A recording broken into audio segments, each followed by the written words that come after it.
Yo, how's it going, everybody? How's it going? How's it going? PD Wellen, Zach with a 150 watt streak, Ank, how's it going? Herky Derp, Hyru, Jay, my gaming sons, D-Rock, Hellspawn, who else we got in the house? We got, I think that's most people. Jay, yeah, we already got here. Well, I think that's everybody. How are we doing, everybody? Too much chatter on the way down. I've lost track of what's going on. How is everyone? Obsidia, how are we doing? It looks like all of my vertical streaming stuff is finally working. I've just spent hours. It is, I think. I'm just looking on my phone. I think it's working. To some degree. I need to fix up some of the screens because I tried to get this working like 6 months ago and it didn't work. So I've just spent all day today just like bashing my head against the wall trying to work out how to get this thing working. And it seems like it's working now, finally. So for those watching on phone, I do need to get some screens custom made for it a little bit, but to make it look better. But it does now work on the vertical system, which is nice. You've been testing? Yeah, I saw your messages, Zach. I've been a bit offline the last couple of days just doing things like that. There's some stream upgrades I've needed to do. I've just updated all my OBS, all my stuff. But yeah, I've been putting that off for a long time. So I've been working on a lot of that stuff. So today, I'm going to finally test Firestorm. I've been doing a lot of like theory crafting stuff and chatting to people flying as well. So yeah, we're going to test Firestorm. And I'm hopefully going to test Crushing Hand today. It turns out the 100% crit chance reducing Splinter probably does work with the Rod of Kepaleka. So that will actually make those builds stronger. It's the Lochran's Talisman that's busted, all the same. So, yeah, we'll test that today, hopefully. Firestorm shouldn't take me too long to put together because I've already got Evade Storm Feathers, which is sort of like half and half there. Wise Wizard, how's it going, dude? How you doing? How is everyone else's weekend going? We're firmly into Saturday. Who is that? Well, I suppose most of us are. Some might be on Sunday, some might be on Saturday morning.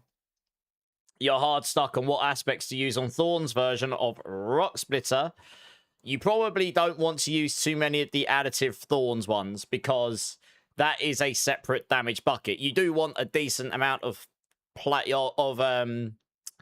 you want a decent amount of flat Thorns because that's like that's your base damage. It's a bit like your base weapon damage multiplied up by your skill damage. But then you need to scale up. You want as many different multiplier buckets everywhere. So you're definitely going to want the... Oh, yeah, you're not on the PTR, are you? On non-PTR, you'll want stuff like Supremacy. I mean, as much as I hate the gameplay, Plains Power and Ferocious would be good. Just because they're generic multipliers and they're massive.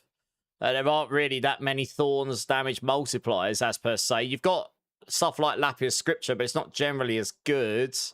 When I did it in Season 13, because we had so much crazy evade everywhere, I used the ring, the Band of First Breath. But I wouldn't necessarily recommend that now. I know Wound Drinker has changed to have Thorns on it by default, but the thing is the aspect's a bit meh. So, and some of the stuff doesn't work.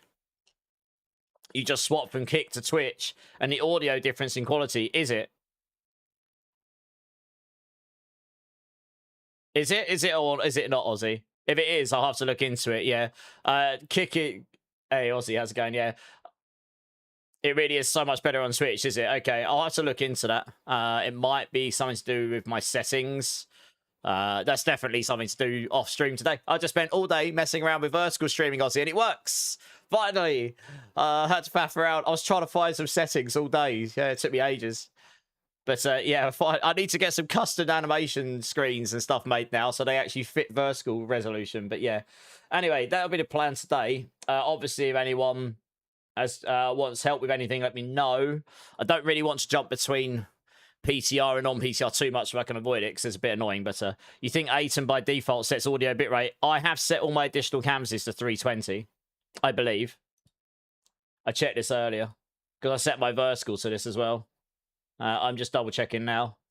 Yeah, it's set to 320. Track 5. It should be on the same track. Track 6. Oh, no, track 5 makes sense. That's the same as Twitch, I believe.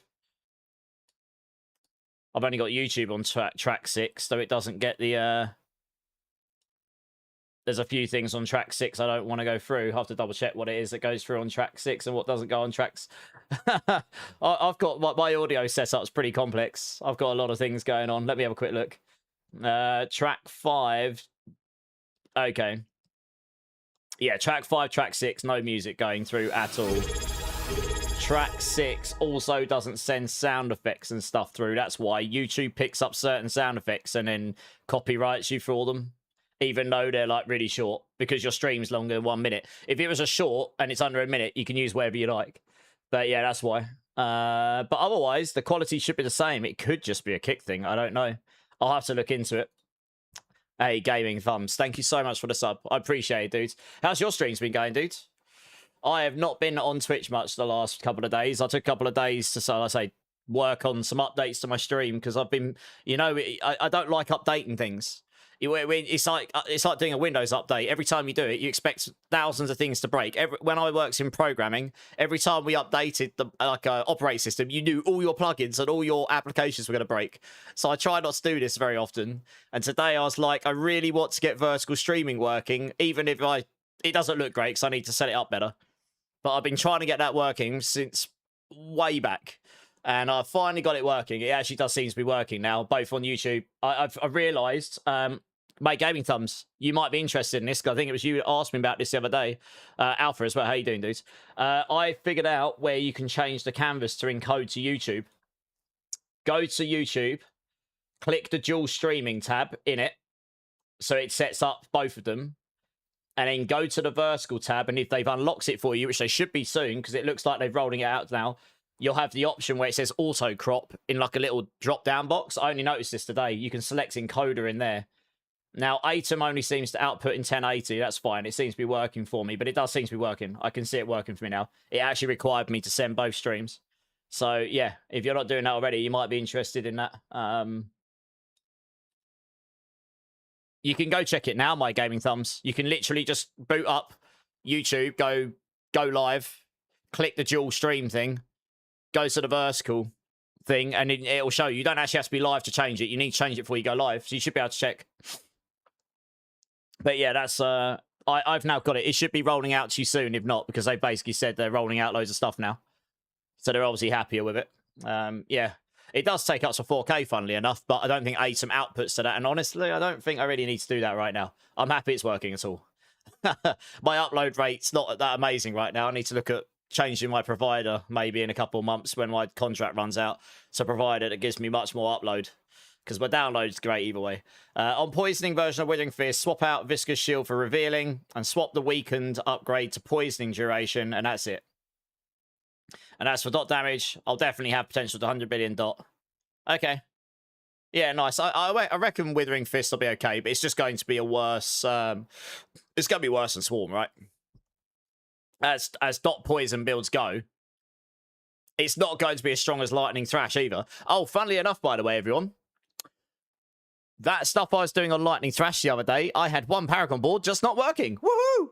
The new Paragon board doesn't work at all, except for Storm Feathers, because it says it's got to work for skills that do swarms and storms. Now, guess what? We only have one skill in the entire Spiritborn arsenal that even has the ability to do that, but it's still, you can only do one or the other. It requires you to do both at the same time from the same skill, and you can't do that. Not unless you snapshot it, and it's a bit bugged. So, yeah, we reported that. That probably should be swarms or storms. Otherwise, it's literally, like, it's literally useless to us. So, if that gets fixed, and I'm pushing hard for that one, because that's the biggest change that Spiritborn got, basically, that would mean Lightning Thrash would be 1.8 times stronger than what I was playing the other day. And that's like 2 pits. So, even if Sick Damage Bug gets taken away, that build will be almost exactly the same, give or take. Maybe a little bit weaker, but... Thorns builds, Arthur. It's not today. I've just got some people in the community trying to test some things out. But I might try and test one Thorns build tomorrow. I won't be testing every build. I haven't got time.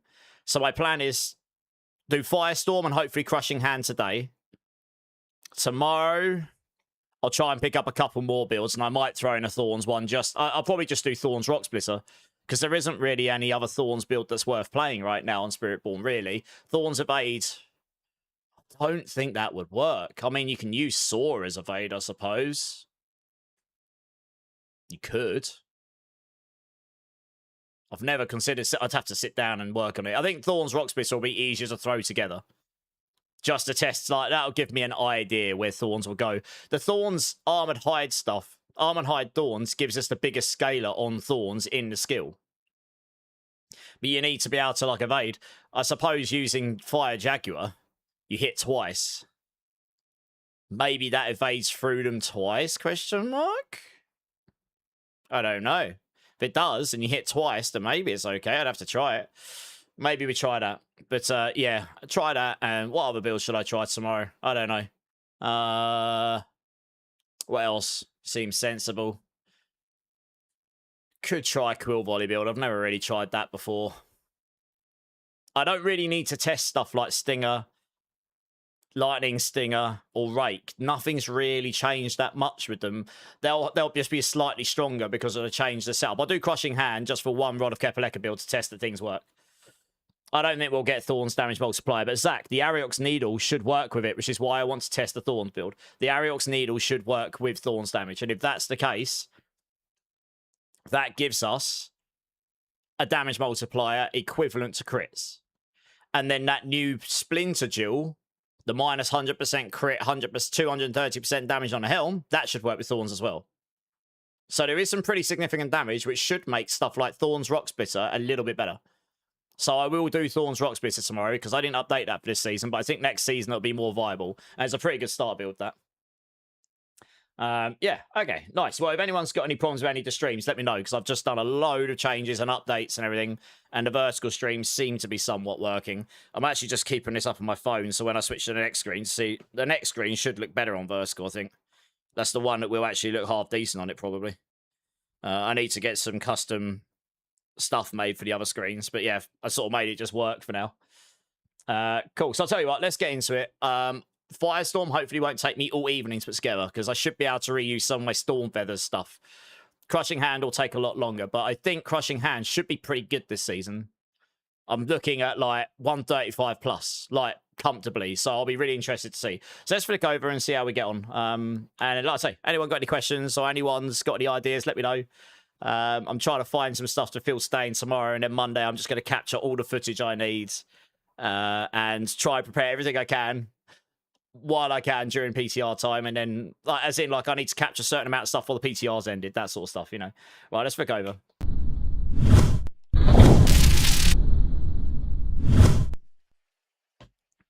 Okay, sweet. That vertical setup screen actually looks alright. That looks pretty good. I just need to figure out how to make that look better on, yeah, figure out how to make that look better on the other screens, but we'll get there. That one looks alright, though. I wasn't quite sure how it'd look on the phone. Let's see how the gameplay looks. Hopefully I've got the camera set up properly. I'm actually really intrigued to see how Firestorm's going to perform here, because Storm Feathers was pretty good, actually. Like, I was comfortably doing... Was it? I nearly did a 130. I think so. Yeah, I nearly did a 130 on it, and that's pretty good. Like, no transfigurations. I'm like, that is a pure speed build. Firestorm might be a bit stronger, and it should be. You try and use the same setup. The only reason you wouldn't use the saw stuff all the time is just because you can't. You might need to be on the floor for your Firestorms here, which is fine. But then, yeah, we'll see. We'll see. Righty, let me check to see, make sure I've got this saved off. I think I have. Yeah, okay, cool. Right. Got to try and remind myself how to build this build now. It's been a hot minute since I've played it. I played this in Season 13 quite a bit. Let me make sure I've tagged all this stuff so I don't delete any of it. I don't know if I need any of it, but let's just clean things up here. I was playing around with some stuff earlier. You got to run for a bit, Jay. No worries, dude. Thanks for jumping in. All right, I might need those in a moment. Let's just dump everything over here for now. Where's my tab for dumping stuff? I might just dump it in here. It doesn't really matter where stuff goes too much. I just need it out my inventory. Right, I've got my guide up. I need to remind myself how to build this build. Well, we're going to sort of follow suit. I'm probably not going to go through the full journey on this one because, well, unless they giga nuke these socketables, they will actually be pretty good for this build. The Leorix ones, only the DR one might get nukes, but it will still go there, I think. All right, let's have a look. How do we... Got you. Okay, we'll go for the pushing version. So, interesting that I've got Harmony Beetle Walker in here. That...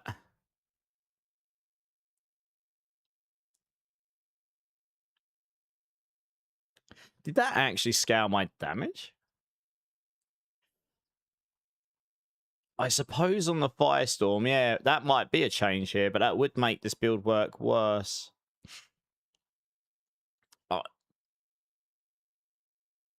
Because I wouldn't have all the Loyalty's Mantle stuff. I've got to think about that. But I have got a very good... Well, we're going to need the Sunbird's Gorgie Army. Let's do that. Let me dump the gear I know I'm not going to use here. We're not going to use the Wusha. We might use the Scorn. I don't know yet. Temerity, yes. Thunder Gods, no, because it's not a lightning skill. We can use that. Literally just use that as it is. Same with this, probably. Probably the same with the Squirt. So we're going to want the Leoric's Crown on, regardless. It's just a matter of whether we use a Harmony Beetle Waka or whether we use a Loyalty's Mantle on the build. That I'll have to decide. And then we won't use the Quatleys. Because the thing is, the Sunbirds... Storm Feathers are now Jaguar skills, and the Firestorm is an Eagle, Jaguar, and Storm Feather skills. So the Harmony Beetle Waka, I think, does scale the damage of the Storm for 2 times Sting, like 2 times. So I think that's why I did it that way. I thought I had a better Sunbirds than this, actually. That's not bad. Might need to try and roll a better one of these. I'd really want... Yeah. Wonder if I can get one that's got... I suppose I can roll the life regen to crit damage. That'd be okay for now. The cooldown's not actually that bad for us here. This'll do for getting going. I can always roll a better one. That's fine for now. Hey, No Name, how's it going? Let's try and remind myself. Yeah, okay. I might need a Harmony Beetle Waka here. Let's see what we got here. I've kept that specifically for Crushing Hand because it's got max resource on it. Poison max live dex. This would be fine, although we want the Leorix, so we just use a talisman instead. I've got like a gajillion talismans here, charms and stuff. I won't need those. Won't need these. Probably won't need that. What talisman set did I use? I surely used the, yeah, I used Quatleys. I used Rushing Claw on this, I think. I have updated this for Season 14, but I haven't actually played it. I do have Thrash on it as well. Oh, no, I don't have Rushing Claw on it. Interesting.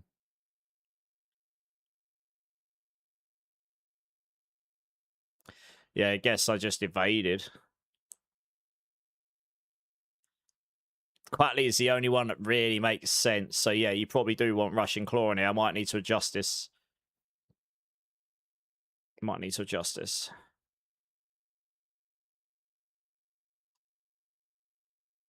That's fine. Okay.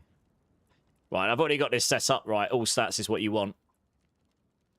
Because even though they're tagged as Jaguar and Eagle skills, they don't scale. It doesn't scale with ranks, so you don't get anything from that. We might use the Loyalty's Mantle, but if we don't use that, we don't get the crazy cooldown on the ultimate. It makes it quite hard to sustain your Seeker ultimate. I might start with that rather than Harmony Beetle Waka, and then we can try to see if we can get the Harmony Beetle Waka to work, and if it even gives us more damage. I have an all-stats one of those. That's pretty decent. Quatleys, yeah. Damage, okay. So the talisman there is probably fine to start with. Let's sort out the skill tree and stuff here. Yeah, hopefully they fix the new Paragon board so it works for Swarm and Storm builds, because that'll be pretty mega. I mean, it'd be great for the Swarm build, but it'd be great for Lightning Thrash and stuff as well. So it's pretty annoying that doesn't work, but now that we've figured that out. Now, I actually had Thrash in here, similar to the other build, just to allow me to zoom around. It does help with cooldowns, but it wouldn't be enough to spam your Eagle all the time.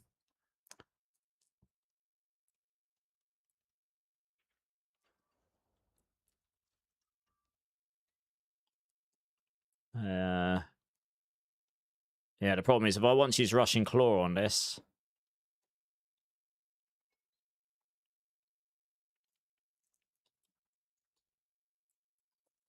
To get 30 ranks of that wouldn't be optimal because...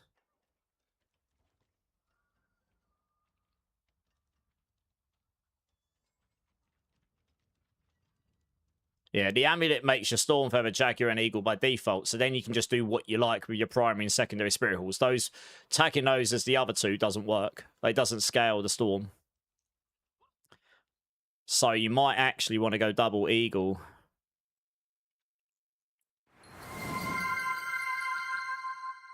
And then I guess you could just take Evasive Swipe.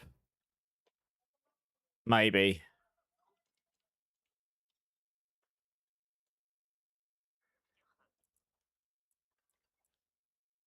It's either going to be Evasive Swipe or Saw. I mean, Saw gives us Unstoppable as well. I'm tempted to try this with the same setup I had. And just see if it even works. It might do. It might not. I'm going to have to fit this on somewhere. Yeah, we'll see. Hey, Ebba, how's it going? This is Sparta. It is! How you doing, dude? Just sitting here working out what I want to do with this build.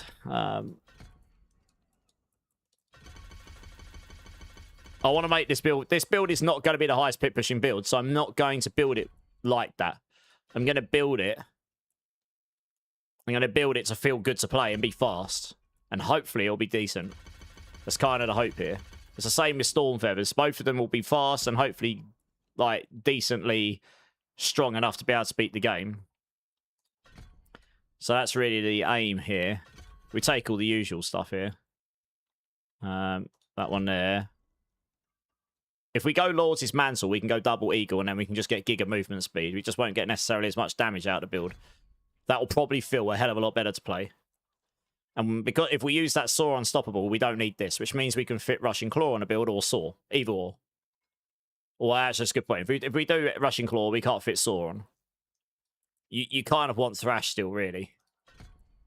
I mean, you could just go Lightning Thrash, but it doesn't matter on this build. You can go this one here, just so you always get the Velocity Gen here. Yeah, you don't really want to stack that many extra ranks of Ravager. It won't be optimal to do that. I'm trying to think. If you've got a GA on the boots, you still need to get it on like 2 or 3 charms, which would be doable, just not necessarily optimal. If you've got the Lord's Mantle in, the main cooldowns will be fine anyway.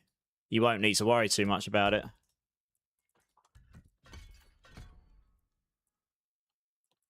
Let's see how it plays.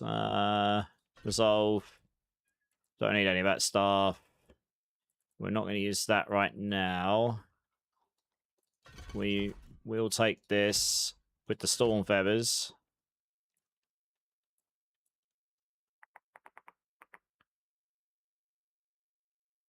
Yeah, constant vulnerable. I don't think that scales any of this stuff.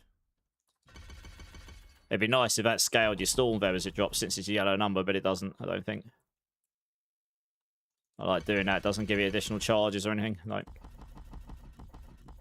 how many points got left? 25. But this has got like infinite points here. Why have I got so many points?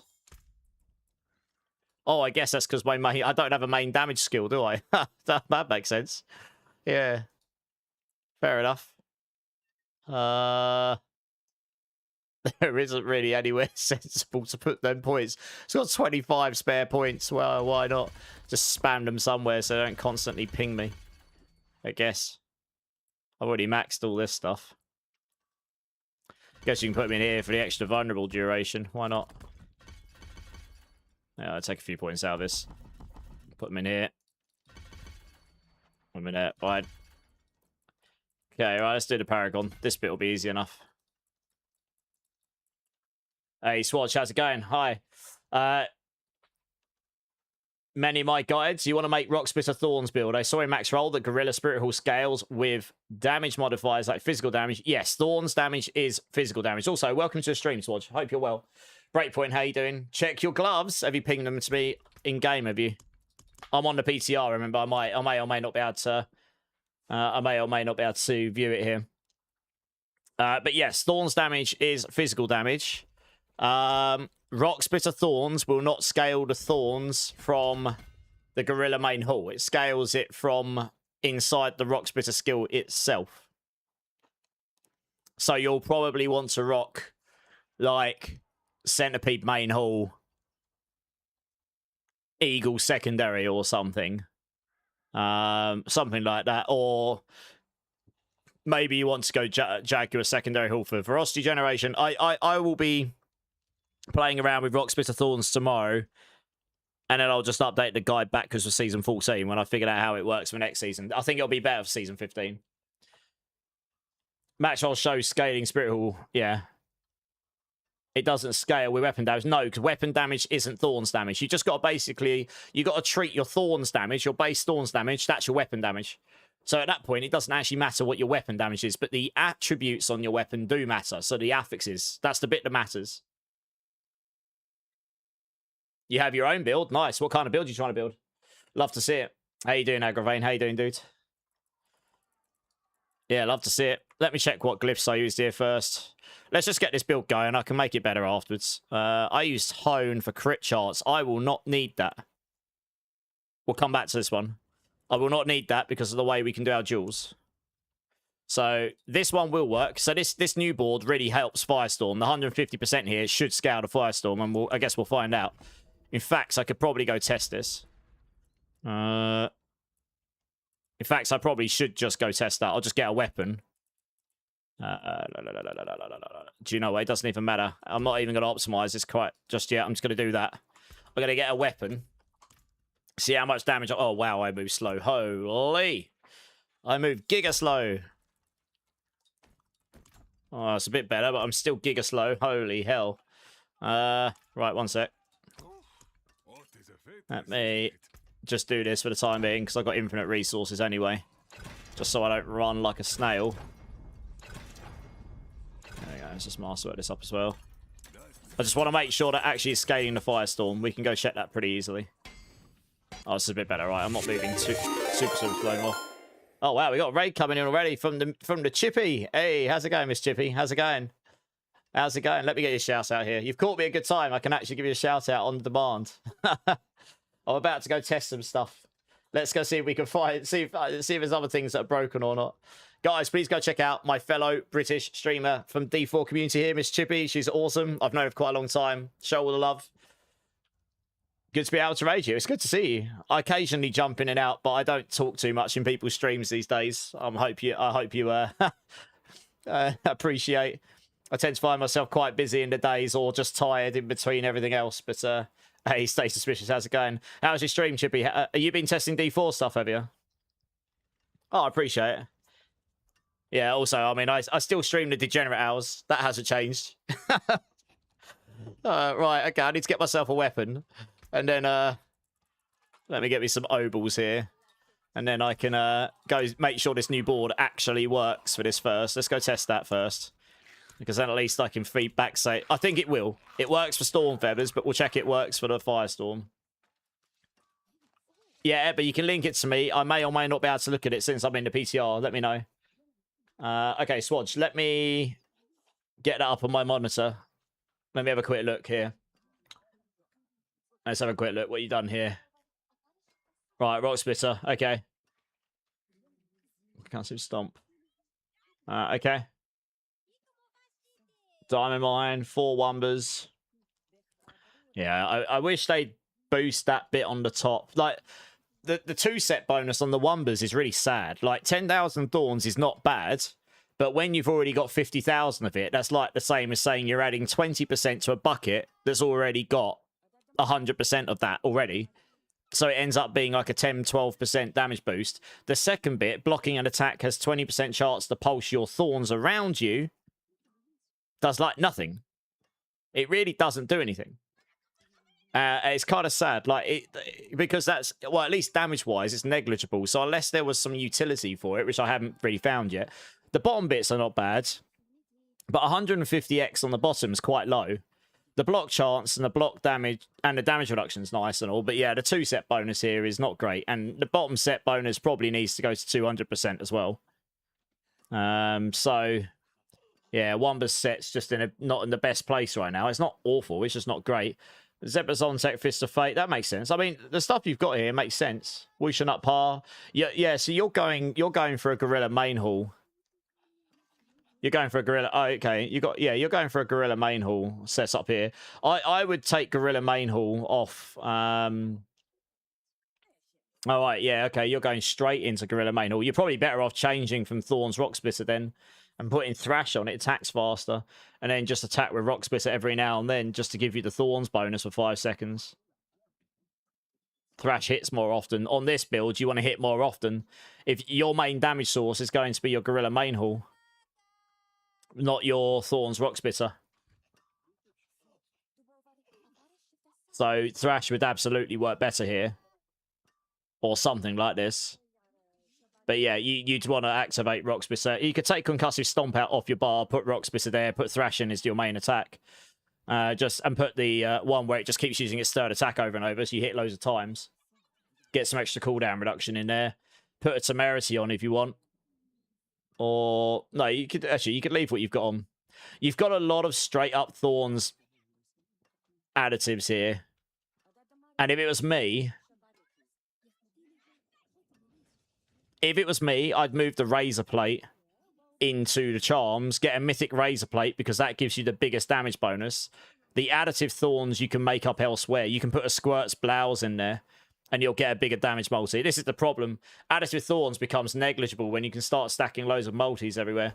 But I'll get to all this stuff tomorrow when I put Thorns Rock Splitter together myself. What you're doing here is slightly different. You're going for a main hall damage build as opposed to a Thorns Rock Splitter build. I'll be going for Thorns Rock Splitter. Looks good though. You're on the right track for sure. You'll leave the building to us pros. Okay. What are you looking forward to playing, Chippy? Have you played Warlock yet? Because that's looking pretty good at the moment. Let's see if I can link this. Let's see if I can view this item ever.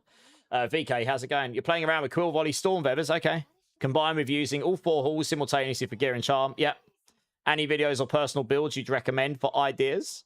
What, different builds, VK? Or do you mean specifically for Quill Volley? Oh, I can view it. Nice. Oh, yeah, nice. Pretty good. You got the poison damage multi. Better than what I was using. Nice. And your new build for the Jungle Monk. This season... Oh, you mean Season 15, Langas? Yes. We have a Storm Feathers build, which is pretty fun. And I'm about to put a Firestorm build back together. That should work. I'm just about to go test if the new board works for it. Lightning Thrash is good, even without the new board working at all. And if they fix that, it will be 135 plus. If they take away Zikrun, it will still be 130 plus. That's pretty good. Anything 130 plus can beat T12 and Fisto. And we should be tankier next season regardless, which is really important because that is one of the reasons you can't beat T12 and Fisto. But anything that does pit 130 plus, and I did all that testing without the Heart of the Stone. So, like, that's without the progress blobs. So I was doing, like, T130 on Lightning Thrash in 1 minute 30, in like 7 minutes. Eagle Storm Feathers wasn't the best pit clearer. I just about did a pit 130, I think it was. Was it a pit 130 or 135 I nearly did? I think it was a pit 130 I nearly did, like really close. I can't remember if it was 135. I'd have to go back and look at my VODs. All I do know is I beat T12 Mephisto on it easily enough. It was more defenses that was a problem. And I haven't like done any transfigs on any of my testing. So all these builds that I'm testing will be fine. And I'm going to capture footage for them. I need to decide how much I'll do up front. I will have some videos out before the season goes live, even if it's just a showcase of the builds to come. I'm not sure if I want to do build videos right now because I don't know what they're going to do to Luric's crown. But as things currently stand, that definitely will be best in slot for basically all our builds. Like every single build, we'll use it in some form probably. Yeah, Warlock and Rogues look good. Twisting Blades. I think Rogues in general is just in a pretty good spot, right? Thrash was the... Hey, Ubellion, how you doing, dude? It's been a hot minute. So, yeah, Ubellion, I tried a Lightning Thrash build because it got a pretty nice buff. I'm not sure that the actual Spirit Storm damage is working, but even so, I did a pit 130 in like 7 or 8 minutes on it, and it turns out this new board here just straight up doesn't work for Swarms and Storms right now. as per confirmed by most of the top Spiritborn blasters, because it's got an and clause in there. And we all joked about it at the start going, what's the chances that that's bugs? It turns out you need a skill that casts both of these in the same skill to get the damage. None of those do that. We don't have a single skill that does that. That should be Pestilent Swarms or Spirit Storms or just separate clauses. But the Storm Feathers bit here does work for Feathers. I'm about to go test it if it works for Firestorm. So overall, it's a pretty sick board. If they fix that, that is the only thing I need them to fix for Spiritborn. If they don't fix anything else for Season 15 and they fix that, we will have 5 or 6 builds doing pit 130 plus. Unless they take the Zik Rune damage bug away, and then we'll probably still be roughly around that. So I think overall, Spiritborn's in a pretty good spot. We've got one build that currently goes to 150, same as always. The Swarm build. Nothing else will go to 150 as things stand. But that does sound like there's got some bugs going on. I need to get myself a weapon here. But yeah, how you been keeping anyway, you Bellin? What you been up to, dude? Thrash is fun. I wish we'd be able to get cast speed on it, because cast speed would make it attack faster. Thrash was always meant to be like the fastest attacking melee skill, you know, like proper monk punchy sort of attack fast, and it kind of still does, but we can't get any cast speed on it at all. And that seems a bit weird to me. I feel like that skill, we should be able to get cast speed on it, really, without using the Rizoka's set. But yeah, until they fix the Rizoka's set, I'm kind of not going to make any builds for it. The Rizoka's set just feels bad to play with. I know Lightning Quill can push to Fire Quill can push to a pit 140 on that set, but it will feel terrible to play on anything other than that, pretty much. I would imagine it'll just feel giga bad to play on anything except that. So I'm really not about that at all. Actually, have I got ovals already? Oh, yes, there we go. This is what I need. Losing track of what I was doing. I was going to try and roll myself a half-decent pole arm here, because I need that to go test the damage. Doesn't really matter. I just need something that works.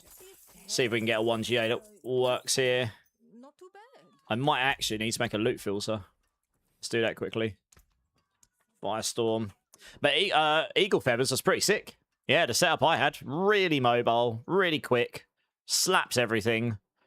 It just won't beat it won't be the pushing build, so I didn't build it as a pushing build. I built it as a giga fast build, and you can do pit 130. It's pretty good still. I'm doing Firestorm today. Like, that's what I'm putting together now. Hopefully it won't take too long. You ended up in hospital. Oh, I hope you're okay. Yeah, sorry, I haven't reached out to many people recently. I've been pretty busy, to be honest. But yeah, I hope you're okay, though. Posted any PTR builds anyway, Metal? Not yet. Not yet, Metal. I do know that some updates have gone live on MOBA now for the uniques and the new Socketables. And I think the new Spiritborn Paragon board is coming soon. So if I don't get it done before the end of the PTR, I will be spending time before the season goes live updating all my guides with the pushing variant, as I believe it will be. It will save me a lot of time when I have to come to do the guides full updates.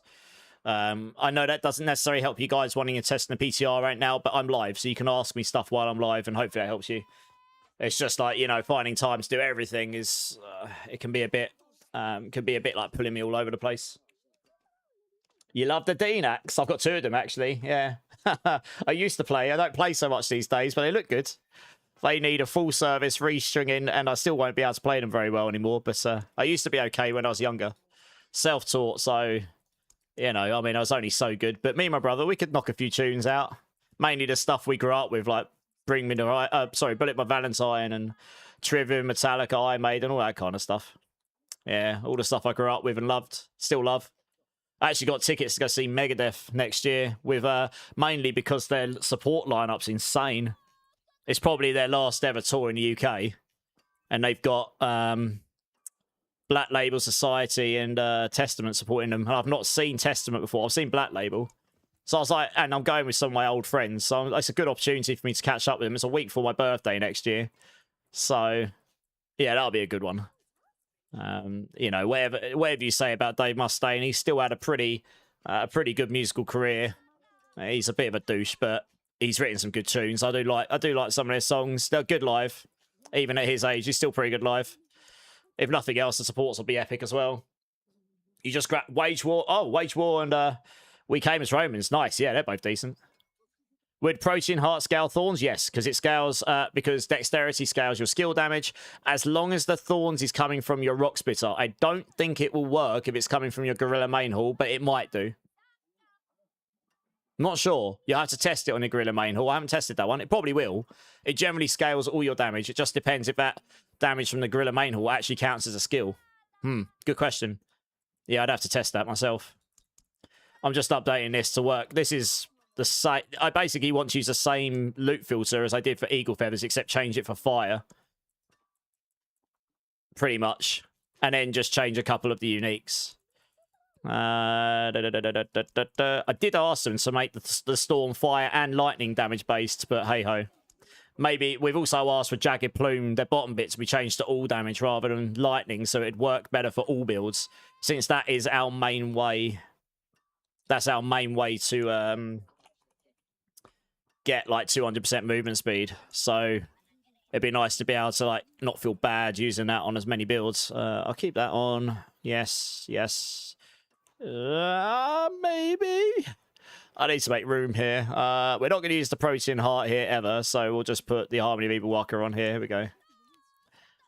We're not... are we going to be evading much? I guess we can keep it that one we won't need.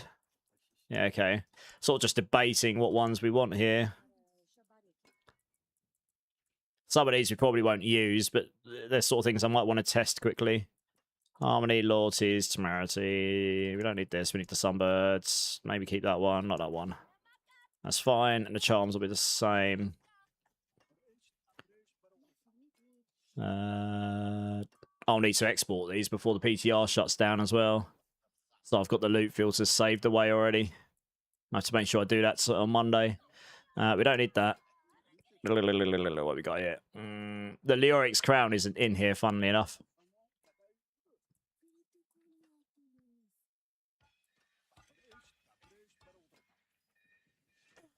It is possible we might want to use a Golden Epiphany on this build. This build might actually be able to utilize it, but we'll get to that when we get to it. Harmony, Loyalties. We won't be using... I guess we can keep that one on.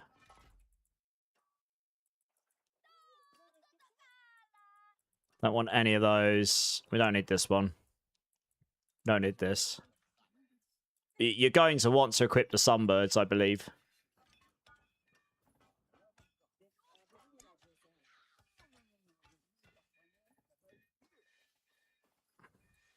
Guess you'd lose a little bit of damage, but you can put a bigger damage up there, maybe. Oh, maybe putting that in as Charm is better, question mark? I mean, it's your main source of damage. Echo Quatley in your Amulet section is pretty strong on this build. Especially with the Temerity, it makes you giga. I mean, it might be better, actually, to do what I was doing before. Well, let me... Yeah, because I've got this ridiculous Echo Quatley I rolled. Where did I put it? It's got lightning damage on it, but yeah, I mean, it's still pretty good. It's the healing on it. It's really, really nice. I need to get my spreadsheet out on math, I think. Have I got a Sunburst Gorget Talisman? I probably have, you know. I imagine I kept one of these when I was rolling them the other day. Yeah. I need to see what the damage difference will be and math it out. Maybe it would be better to run. But you'd have to take into consideration... We'd have to use a Golden Epiphany then. Because you're going to need... yeah, that's not going to outweigh... Putting the Echo Quatley up there and your Sunburst down here is not going to outweigh losing the Leorix, I don't think. Because this just solves your crit chance for you, so it unlocks the ability to not have to use lower damage aspects here. And you get crazy DR. I mean, even if they nuke that DR down to 60%, which I can't imagine it'll go any lower than that after these bonuses, that's still going to go there. It's just so high. Like, you're going to use that. They'd have to actually reduce that down to like 30% for it to not be worth it. Or like the base number would have to be like 15% or something, so that when it's put in here, it's not higher than 30 or 40 for it to not be worth doing that. So, yeah, it starts to become tricky to justify, and you only get one talisman charm, so We'll have a play around, but I think the Sunbirds will go here. Hey, Star Sergeant, how's it going? The problem is I'm not sure if I can trust max roll. For which bit, Swodge? Sorry. I saw a max roll that all DPS modifiers except weapon damage and skill level work with Gorilla Spirit Hall damage. Okay. Gorilla skills will not work with that. Like, plus Gorilla skills will not scale your Gorilla main Hall damage. That definitely won't be the case. Even if it's tagged as Gorilla skill, because it's the same as this amulet here. This amulet here makes your Storm be tagged as an Eagle, Jaguar, and Storm Feather skill.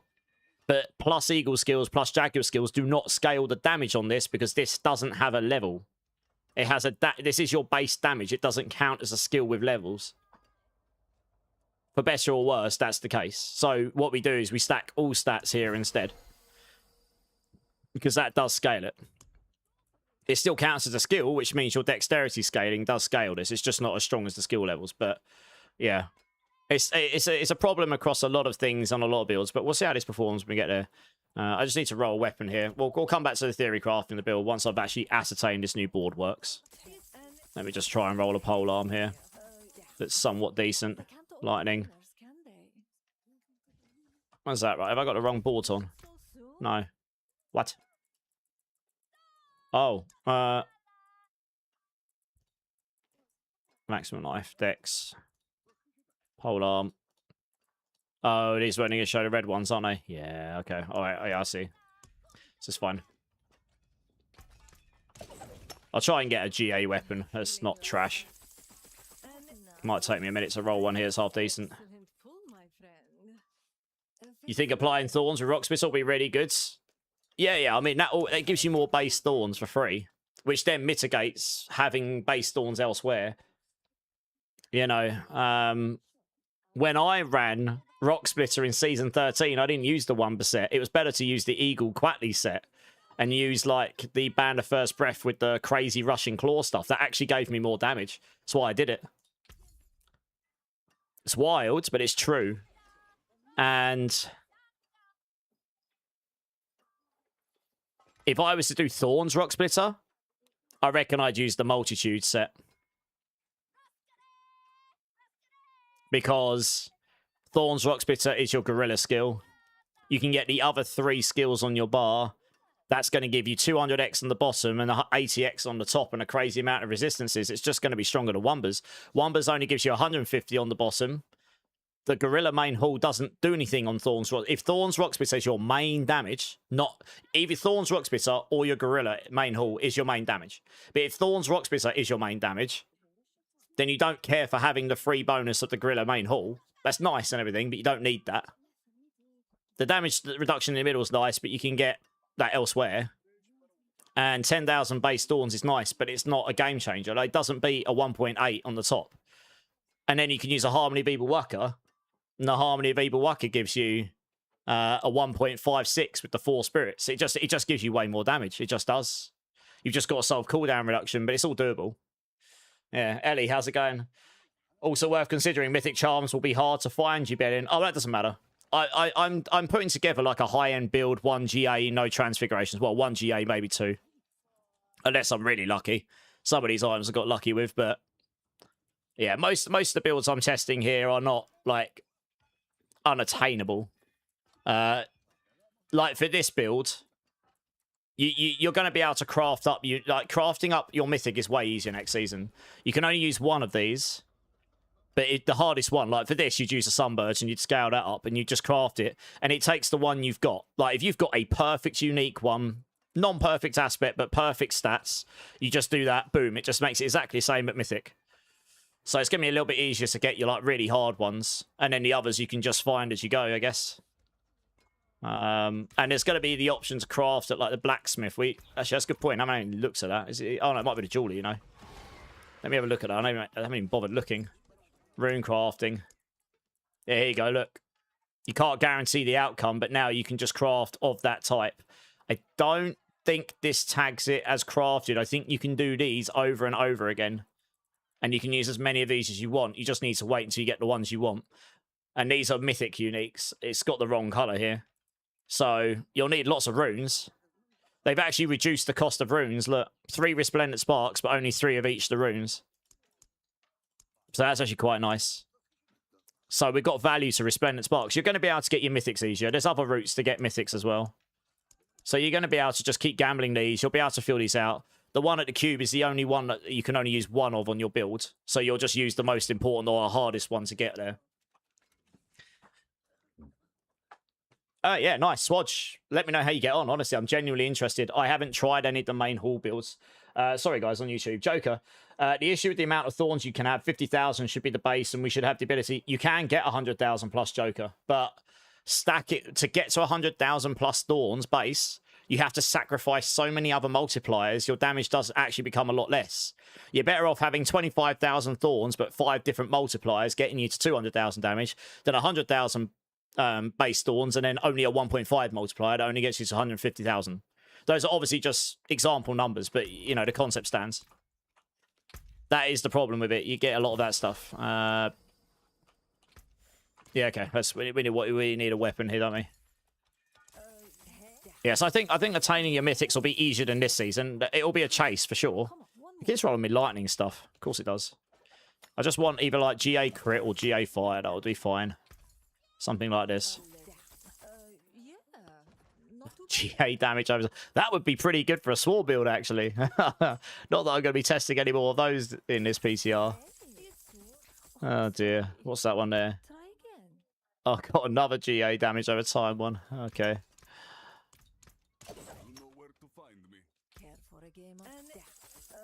What's this here? GA crit. I could probably craft this. It's fine. Let's go see if we can craft that one rather than wasting loads of time. Add affix. Boom. Weapon damage. Okay, YOLO. Poison damage. Rip. Alright, well. Screw it. Let's hope it doesn't hit the crit. What did that even roll? Oh, it did hit the crit. Rip. Alright. Yeah, it's a bit tricky rolling that one when there's so many offensive affixes you want. That's fine. Let's go get another one. You really want to get one that's got like GA crit and at least one of the other damage affixes on it, because then you haven't got we could then roll like max life or something, and then you'd guarantee get, and the dex you can roll separately. Just getting the one offensive affix leaves you with the RNG in there. No. No, weapon damage isn't what we want. We'd ideally want, like, well, dex, max life, crit damage, fire damage, probably. All damage would be without max life, but I think I'd want the max life. General farming, physical, weapon damage, nope. Yeah, you can get unique versions of the old iconics as well, like Chassaval here, so you're going to be able to obtain, like, those pieces a bit easier as well. I think the item journey is going to feel better in Season 15, if you ask me. How are we getting on? I'm going to need some obols this, right? Alright, come on. I just need a weapon, please, that's going to work for this build. That looks like a sword, not a polearm.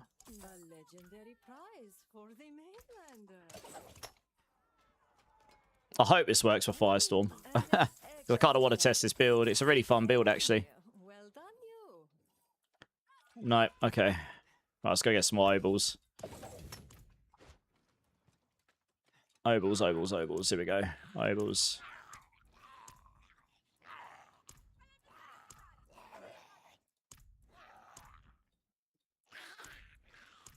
Yeah, I think I'll test Thorns Rock Splitter tomorrow. That's one of my longest. That is my longest standing Spiritborn build. I've been doing that since Season 7, I think.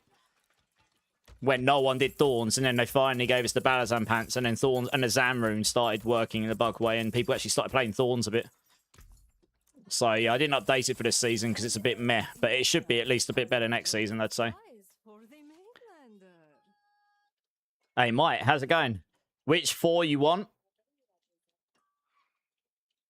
I think with that much damage reduction, armor will be gold. I mean, armor's going to be good anyway, but with Toxic Skin giving you like 120 to 140% extra armor, you'll be fine. I mean, it's...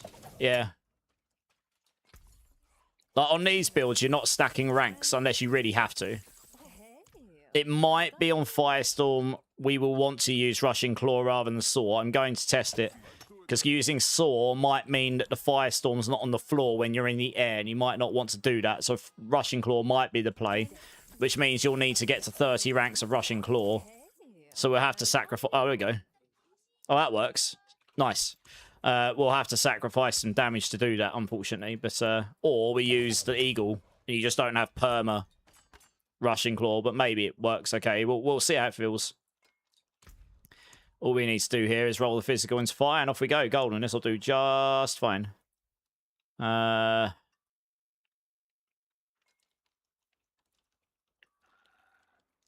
would have loved to have had Dex Max life.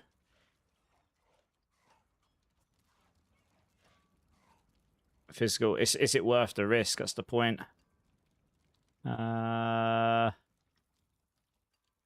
Probably not.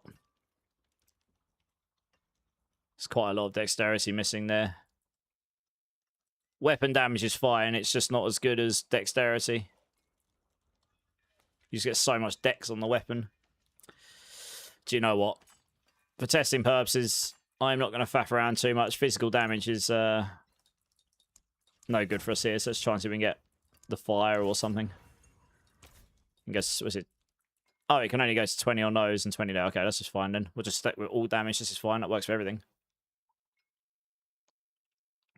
Yeah, I can't really be bothered to YOLO that. Right, it's fine. Let's go test if this board works, and then I can come back and actually make the build work. Saw moved it from the floor. Yeah. Yeah, it's just for the Eagle Storm Feathers, I use Saw. It actually works really well. Because when you use it, it just fires your feathers. You can only fire your feathers every 0.5 seconds.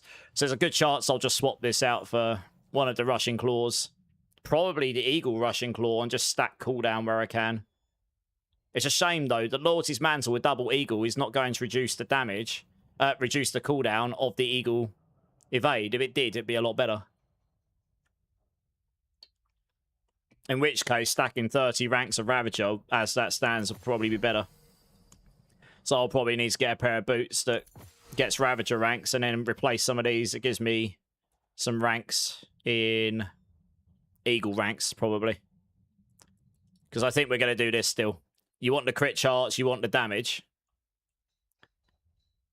And, well, this just gives you Giga movement speed. It's already a Jaguar skill. The Harmony of Evil Waka does work, I think, for these two, but you can't give it the other two tags. That doesn't work. We can use the Temerity for barrier scaling. Yeah. You're going to want Giga movement speed. Without that, it just feels bad to play. Let's... Boss training dummy, here we go. Right, let's just see. We're going to need some feathers on, that would help. Oh, I need to turn the right numbers on. I probably don't have enough crit right now.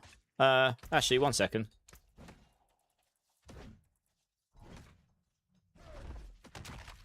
Oh. Yeah, I know why that's not working.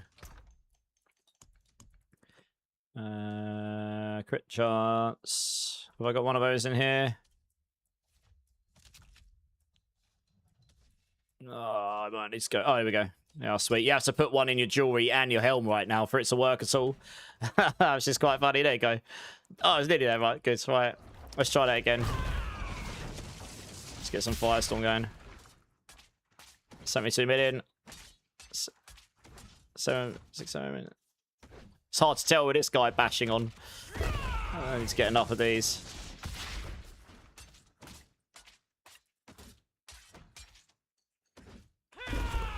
Just trying to gauge the numbers here. 55. Okay. I mean, it'll be sort of obvious if this suddenly just gives me way loads more damage. Yeah, I mean, it looks bigger, right? Oh, it ran out already. Yeah, I mean, that's definitely bigger, right? 200 million, 100... Yeah, I think it has scaled it. Oh, it ran out. Good. Yeah, it looks bigger. The numbers have definitely gone up, so I'm pretty sure that's working. Fine, okay. Good. Back to Temis. You can't give it more tags. Yeah, when I tested this in Season 13, it was worse on damage. I remember vividly this. I tried using the Harmony Reaper Worker with 4 tags with the Multitude set, and then Quatley's was just stronger. I left the Harmony Reaper Worker on, but Quatley's was just straight up stronger. Even though mathematically it shouldn't have been. It does scale with the board though, yeah, which makes sense because it's a Storm Feather skill.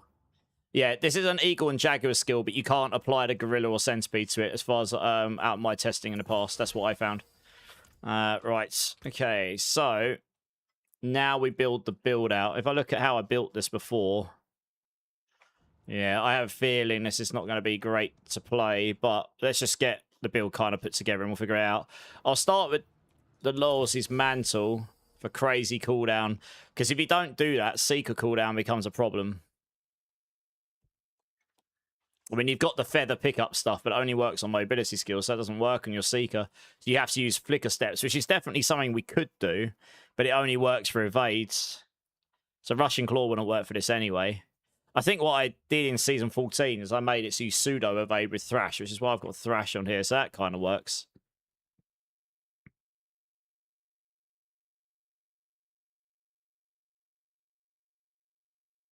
Yeah, we'll see how it plays. Okay, debilitating. Probably not going to want debilitating toxins here. You don't really need this. With the 92% DR, you're just tanky enough. Well, that might get nerfs, but as things currently stand, that's crazy. You don't need any more than that. So you put Squirt's Blouse in here. That all makes sense.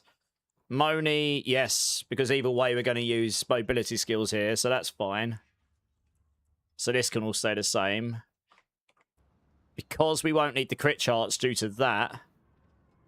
And the attack speed here helps cap your attack speed for Thrash, so that's really nice. We can put Supremacy here, because Sunbirds is up here. So this all makes sense.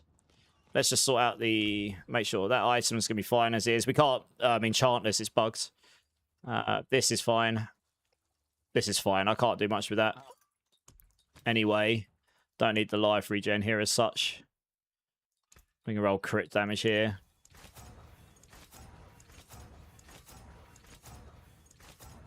Why not use Rushing Claw? I will try that. That's probably where I'm going to go. I just want to see how this works with the build I used for Eagle Storm Feathers. But if it doesn't work very well with Saw, I'll just swap to Rushing Claw. It's easy peasy. Which is how I envision it's likely to go. Okay. But I like to try and test everything, because then you're like, okay, cool, I tested that, definitely worse. Or, yeah, tested that, that definitely plays bad, or whatever. Rather than just assuming that's the case. Because the amount of times in the past I didn't test something due to assumptions, and it turns out if I had, I would have found some bug or found some crazy interaction, or actually it's like, oh, it actually plays really well. Like, or, oh, that plays really badly, even though it shouldn't. Yeah, I've found that stuff a lot. Temerity, we're going to have to see... Yeah, I mean, if you're using Saw, you can use these boots, which gives you also Vortex, and then I've left Sem Cry in there, though, so we can use that. It makes your Saw your evade as well, which is kind of nice.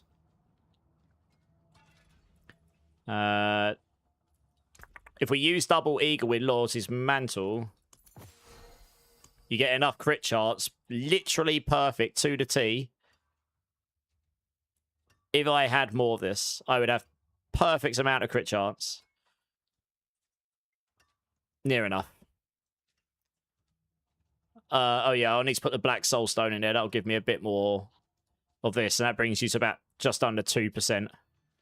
So that'd be... yeah, you'd be pretty close. You'd have to get the Protean Heart on somewhere to make it better. So we might need a roll of crit somewhere. Maybe we do put the Hone glyph on this just to max your crit chance out still. Yeah.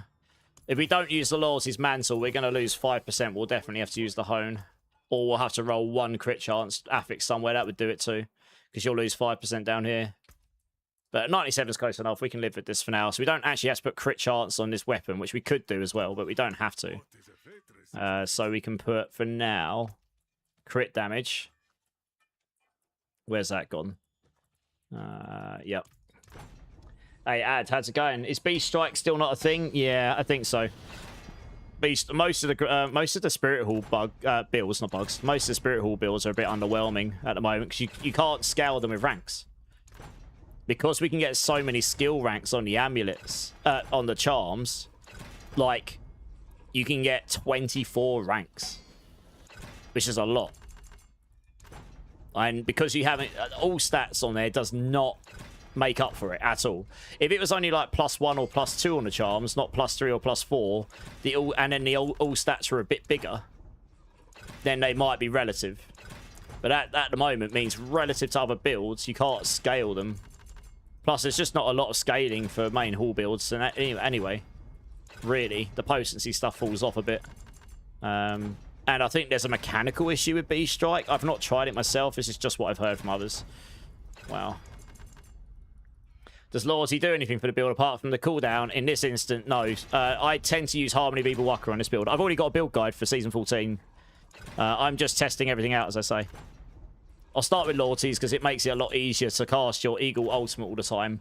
If we don't use Saw, I'll probably put a Flicker Steps in here, unless I need the Aspect slot. But I might be able to get away with it. Yeah. And then I'd probably use Gorilla Main Hall. But then if I use Gorilla Main Hall, my movement speed goes down quite a bit. Getting 300 movement speed is pretty hard without the Eagle Main Hall. It's possible, it's just not easy. Wow, this just does not want to crit for me. There we go. But yeah, the Harmony of Evil Waka, I think, works for the Jaguar and Eagle, so it will give you a pretty decent chunk of damage there. But as I say, we'll start... Getting to 75 cooldown is really, really hard. Without it. These days, it's not that easy to get to that level. And 300 movement speed is faster than perma evading, believe it or not. So, yeah. So, we'll see. We'll start there. Where? Right, go with this one. Masterwork this up. I can go into crit damage. Yep, nice. Right, let's go socket that bad boy. And I tend to use recalling. I was just looking at this to... Yeah, I'd want a legendary pair of boots, really, so I can put Recalling Feathers on there. Recalling Feathers is the way to solve this build. It generates feathers and pulls them all towards you. Unless you want to keep going over them all the time, which you can do as well. But if we don't use the Loyalty's Mantle, you then have to probably use a Flicker Steps to solve... to make it so you can keep casting your Seeker. So that you can sustain Supremacy, that generates you feathers, etc., etc. I have a feeling Rushing Claw is absolutely the way I'm going to go here.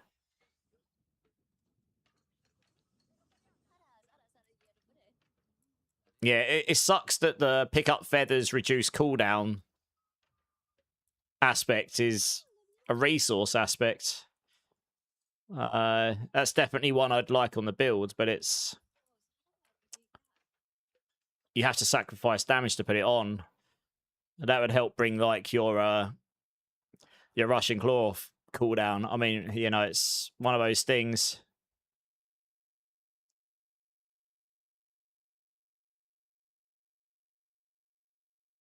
Yeah. Well, we'll play around with it. We'll see how it goes. Right, I need to socket this bad boy. I'll probably put Supremacy on here. Yeah, Supremacy is just too strong to not put on here right now. I have actually recommended nerfing Supremacy, but I don't think you can really do that without putting the damage elsewhere. So, yeah, okay. So that means the gloves can be interesting. I actually put Redirected Force on here. How the hell was I capping my... I put Interdiction on the amulet.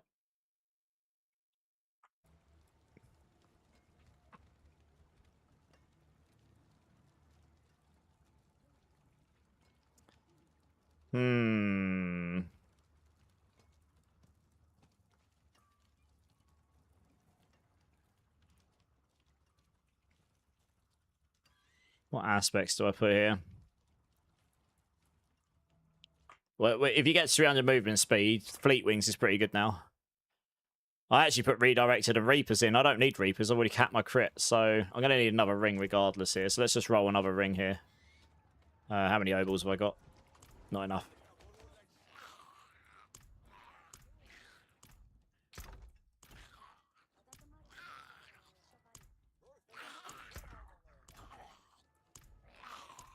I mean, we could use the Banner First Breath. That's 78x, but there is some other options that might be stronger on the Legendary. What other options have we got on Ring? Let me just double check here. We're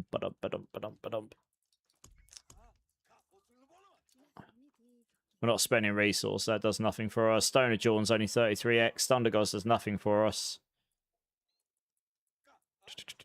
Yeah.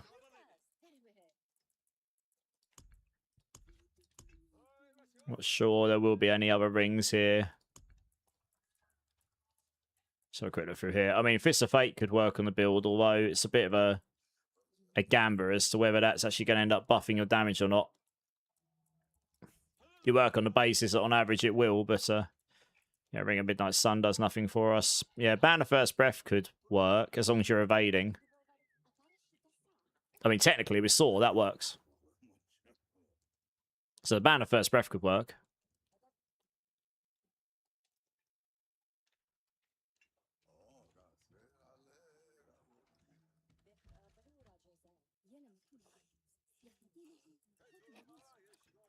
Don't actually know if I've got a decent one of those. I might do. Or did I throw it away?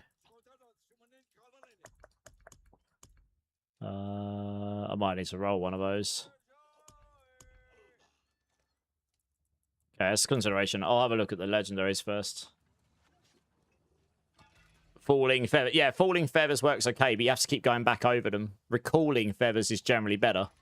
That plus the Eagle Ultimate generates enough feathers, in my experience. And with Recalling Feathers, as long as you can spam a focus skill regularly, so like Toxic Skin or Ravager, and you've got Cry. I mean, that's the one benefit with Saw. Every time I Saw, it casts Vortex, which means I'm generating feathers, and then I'm picking them up every 2 Saws. You generate 10 feathers and stuff. So you need Recalling Feathers. I think it's better if you don't want to have to keep going back over the feathers all the time. This is what I want to test. This build is not going to be the highest pit pushing build, so I'm going to try and see if we can get this to a point where we can do pit 130 nice and comfortably, or something close to that, so that you can beat all the game's content and make it really nice to play and really fast. That's kind of... Oh, they all disappeared. That's good. That's kind of my goal with this build. If we can get there, then I think we're in a good place. Because as things stand, it just won't beat Swarm. It just won't. So there's no point in trying to absolutely min-max this for pit pushing when it's not, like, for the people that are going to like leaderboard push, because it's just not going to do that right now. It would need some really hefty buffs to get there. Or Swarm would need some really heavy-handed nerfs compared to what it's already had, which would not be popular. So, yeah. Max life. Hey, Pip, how's it going? Just got here, Ed. No worries, dude. Any ideas by now which build? Top build at the moment, pit pushing, will be Swarm again, as we know. However, there are 2 things that are known to be doing, in their words, too much damage. But I still think even after those get fixed, and if the Zik Rune damage bug gets fixed, everything goes down anyway. So, as things stand for pit pushing, Swarm will be your top build. But Thorn's Lightning Thrash was 30 plus. I got Eagle Storm Feathers to 130, and that nuked everything. I did T12 Mephisto easily on that build the other day. Like, it was much better at bossing than I thought it was going to be. It was actually really good. And I don't test with transfigurations here either. So they're all going to be attainable, these builds. I might have to roll cooldown on some of these items. If you don't run the loyalties, you run the Heat Ibuwaka, it will give you more damage, but you will need to roll like 50% cooldown minimum. So you'd need GA cooldown. You'd have to sacrifice damage here. That's the thing. Do you go for the loyalties mantle over the Harmony of Ibuwaka, but sacrifice cooldown in other places? Because you'd need cooldown. You'd ideally have cooldown on the Helm and cooldown on all these. And if they're all GA, and you temper on the stuff here as well, cooldown there, then you'd be able to get to 50% plus. Maybe that would be enough.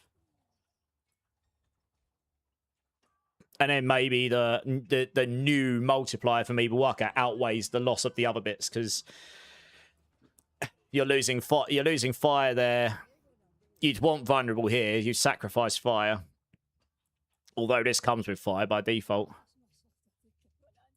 You'd want cooldown at least on your rings. GA cooldown, GA cooldown, cooldown temper, cooldown here, GA. That would get you to what? 9, 9, 12, 12, 12. It's probably about 40 or 50%. Maybe that's enough. Yeah, we'll have to test it. Did they fix the vortex bug? Which one are you referring to? Sorry.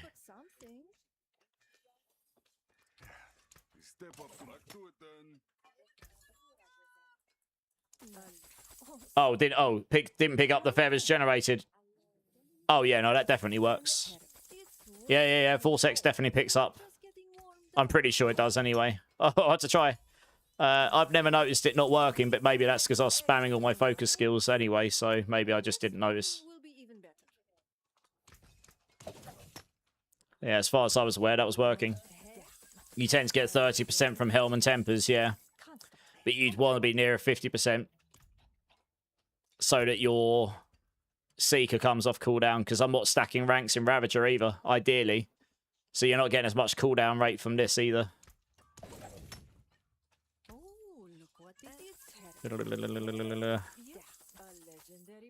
Vulnerable fire. Oh, that's pretty good. That could be used. Yeah, this is fine. I'm not going to sit here for hours and hours trying to get like absolute GG gear. It's not really a good use of time. I just need to get something that's going to be half good. Now we can roll that crit into crit damage, so we can just add our dexterity on here. Focus reroll. Let's try and get a bit higher on it since we can. Near a 120 or so. 1.2 million of that. Wow. That's a lot. Crit chance. Let's roll into crit damage. Yeah, so I haven't got cooldown on here, but you definitely don't want to lose crit damage multi on here. That's the highest one.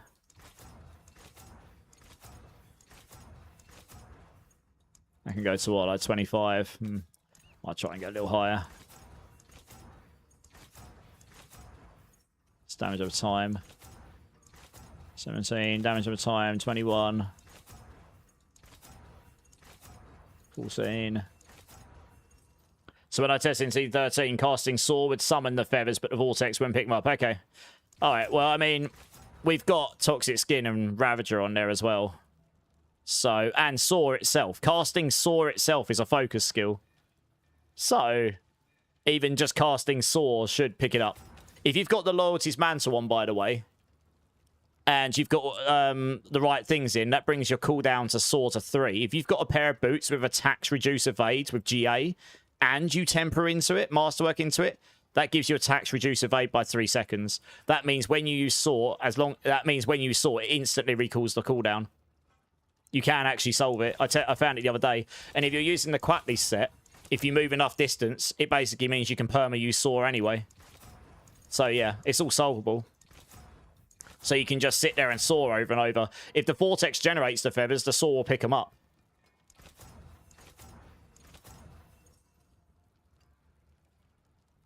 Yeah, the next Saw to pick them up. That makes sense. Oh, but that's fine. You only need to pick them up at a certain interval on this build. You don't need to be picking them up like literally constantly. But what you ideally don't want to do is have to keep running over the feathers, because it just feels really clunky to keep running back over yourself. So like falling feathers behind you is nice for generating feathers, but yeah, it sort of didn't feel great to have to keep like generating them and going backwards over them, especially when you're trying to like zoom through the Helltide. It kind of didn't feel great to do that. Well, I did use both, but I think you can get away without it, which is what I ended up doing.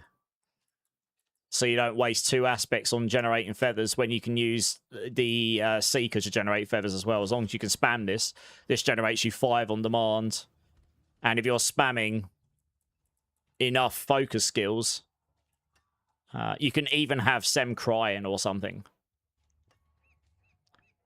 That's, you know, another Vortex generation. You just go all in on it. Yeah. All in. All in or nothing. Why not? Let's put this in vulnerable, because I don't actually have vulnerable in many places. So that probably will be better on this current setup. Alright. Yeah, so we'll have Fleet Wings, as long as we get to 300 movement speed, which with Jagged Plume we should be able to achieve. I'll do my Paragon in a minute. Let me... Yeah, let's look at the aspects here. What brings you to the ancient isles? I mean, there's a couple other things we could do. We could try the Heshreca Sungi, but if you do that, you won't have the feather generation. It becomes quite hard to spam that. Then Lord's Mantle loses its... Spamming the Heshreca Sungi is pretty hard without having something like Prodigy's Tempo there to fix that. So you'd want Perma Rushing Claw in combat, which would solve the problem. But you'd have to use Prodigy's Tempo. That definitely won't be best in slot boards because it doesn't give you that much damage. So you kind of want to solve it without... You'd probably use the Flicker Steps. It's either Flicker Steps or use Lord's Mantle, or you stack enough cooldown so that you can spam the Seeker. I think that's just the best way here. I've kind of tested a lot of this stuff before, and I remember going through the motions on it. No, but it generates them, Ubellion. Quicker you can generate them, the quicker you can pick them up, right? Right. Yeah, so Fleet Wings is decent. Gets 300% movement speed or as close as possible.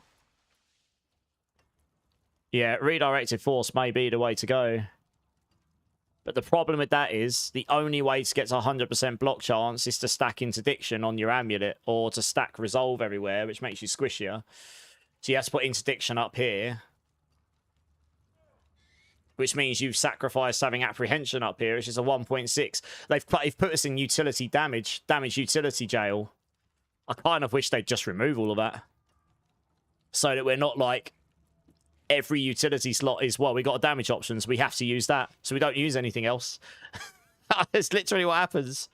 Like, if we don't put Apprehension there, we put Interdiction to get a 1.2 here. We've lost a 1.6 just to get block charts, just for that. And we have to lose survivability to do it. You might as well put a 1.8 in here and put a 1.6 up there. It'll give you more. You know, instead of a 1.2, you do a 1.8 or a 0.8. So it's a 1.8 times a 1.6. Oops. Gives you 1.88. That's, yeah.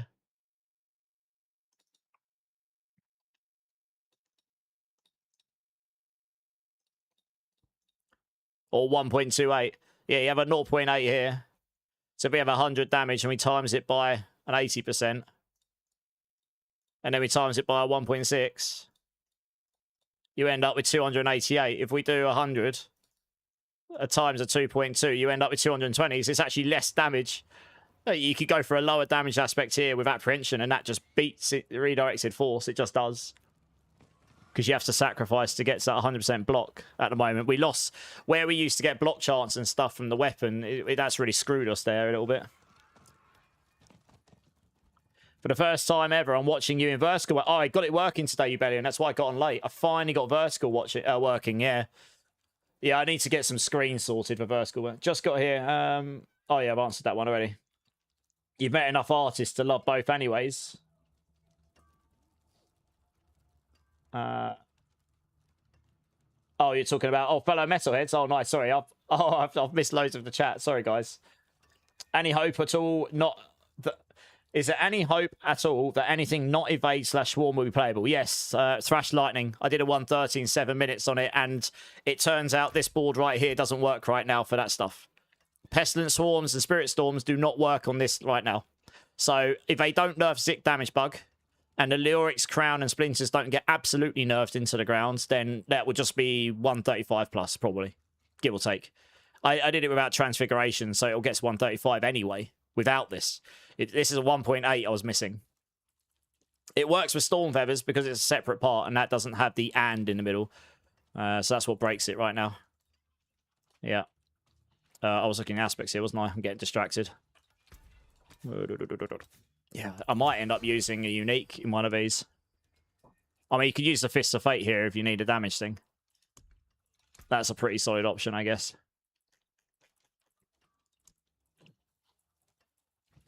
Why is that defensive? I put some gloves in here. No, I didn't. I was going to say, you can't put defensive on gloves. There we go. Yeah, so redirected just doesn't end up being better.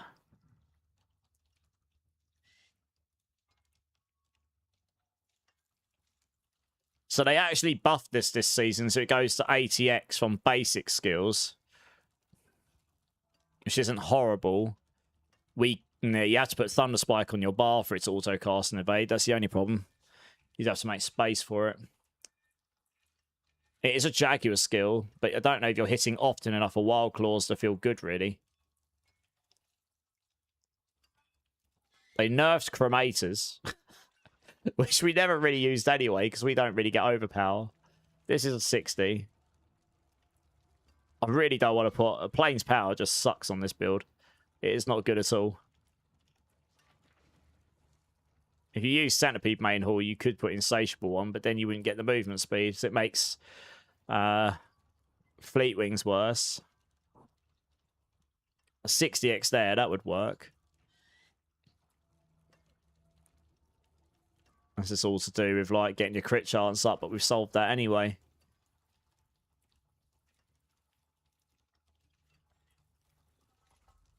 Yeah, it's just incapacitate. It's not really that much options, is there? We don't have many options. Each different basic skill you get gives you 40x.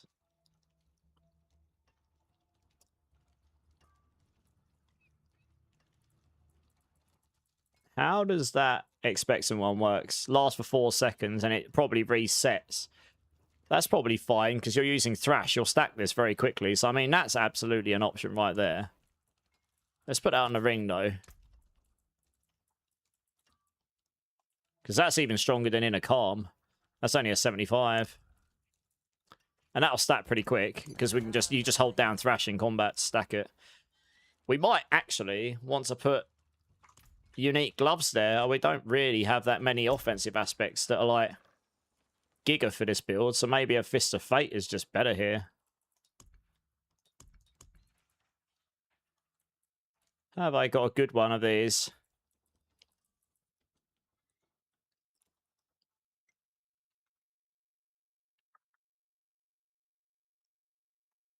Eh. 65x. With a chance to freeze them. Yeah, I've got a damage over time version. Oh, I've actually got a pretty good pair here.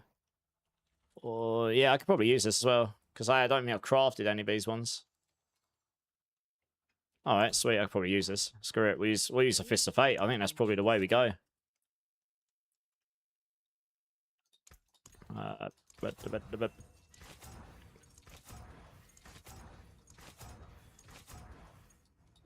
Cool down, maybe.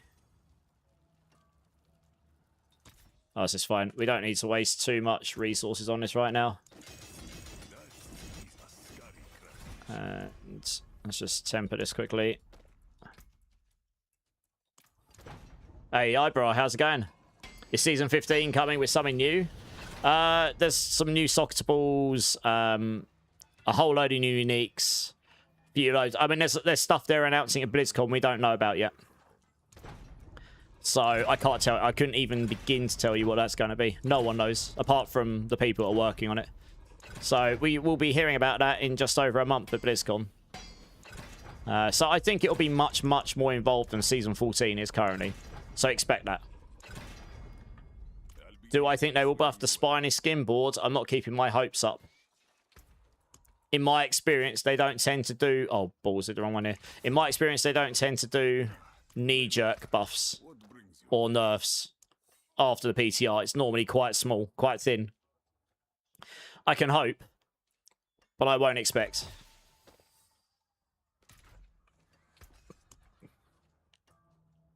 Yeah, we can just stick that in there, I think, and it's pretty relative. I mean, that's on average a 95x. And sometimes you'll hit very hard, and sometimes you won't. That's an 80. So the other option would be to use what I had there, put Expectant on it, and then we could use a Ban of First Breath, which is a 78, and gives you access to Armored Hide. But Armored Hide passive doesn't really do a lot for us here. We've already got Ferocity Gen. We got Resolve Gen. Yeah. So we don't overly need that. Like, Fist of Fate is probably still stronger, but we'll see. Okay, have I got a black soul one of these things? No, I'm going to have to go roll on one of these, am I? Okay. Where do I put my runes? There they are. Let me change that tab so I can actually find the things. There we go.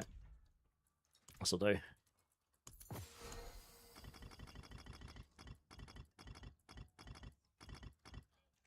Okay, I need to go roll some more of these so I can get another one. Seasonal as well. One.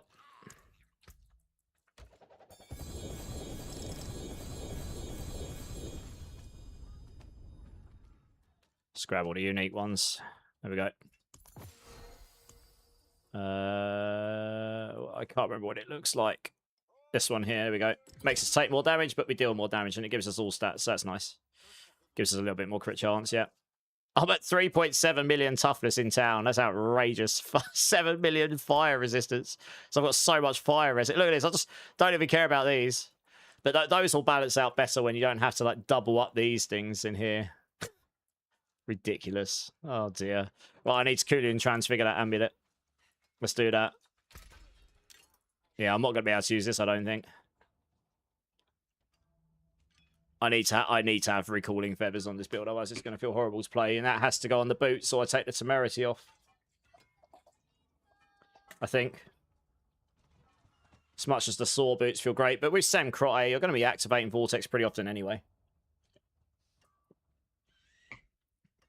So it'll probably feel alright. Or Igni Cry you'd put in there if you're not using these here. Oh, I don't have many of these, so hopefully I can get what I want. I don't really want to go far more of these. I might have to, though. It took me like 100 of these to get apprehension the other day. You're thinking between revealing? Spiny Skins is not terrible. It's probably better than revealing. It gives you the additive thorns as well, which is not bad.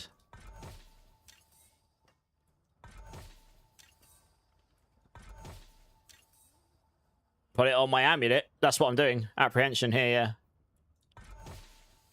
Oh, no, I want apprehension on the amulet. It's a 1.6, isn't it? I've rolled exploiters 3 times. It took me 100 rolls to get apprehension the other day. It took me so long. Yeah. So long. I just want to get the build going to start with, and then we can optimize it out. That's what I did the other day. Make it a lot better than what it will be.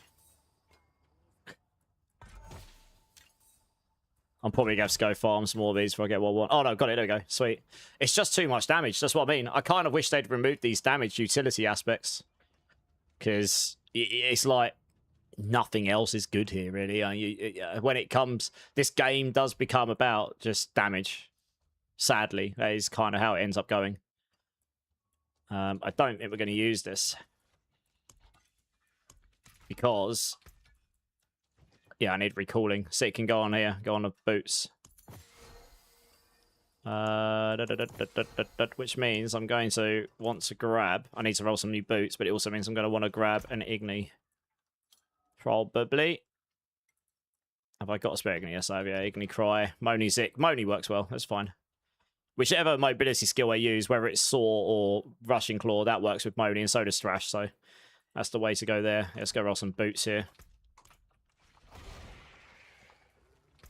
Boots. Let's see if I can just roll something with some half decent stats on it. It's not horrible. How much life have I got? 22,000. That's pretty low, actually. Yeah, gonna want life on here. Why is my life so low? Even though I've got life. Oh, I haven't done my Paragon boards, so it'll be quite a bit higher than that once I've done my Paragon boards.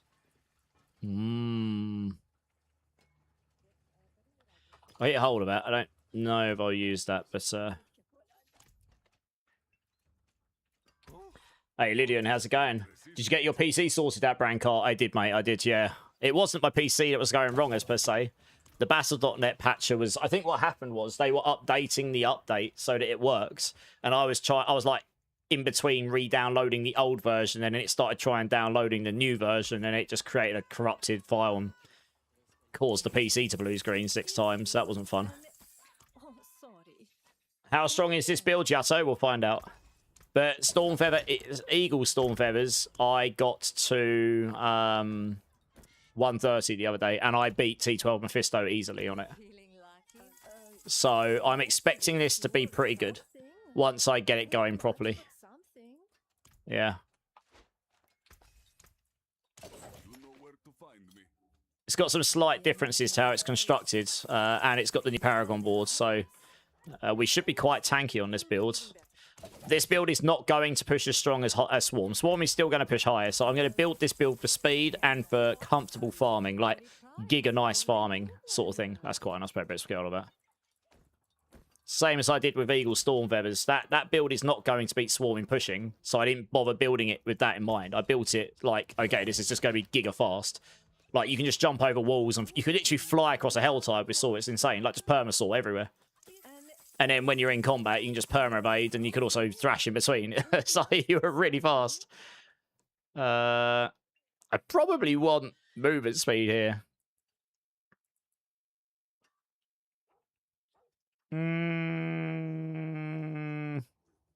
If we were using Rushing Claw, we actually probably do want to roll... Well, you'd have to roll at least one mobility cooldown somewhere. You'd ideally roll it on both, but then you wouldn't have enough movement speed, especially with the minus 30. Let's see if we can get a GA movement speed pair of boots. That are half decent.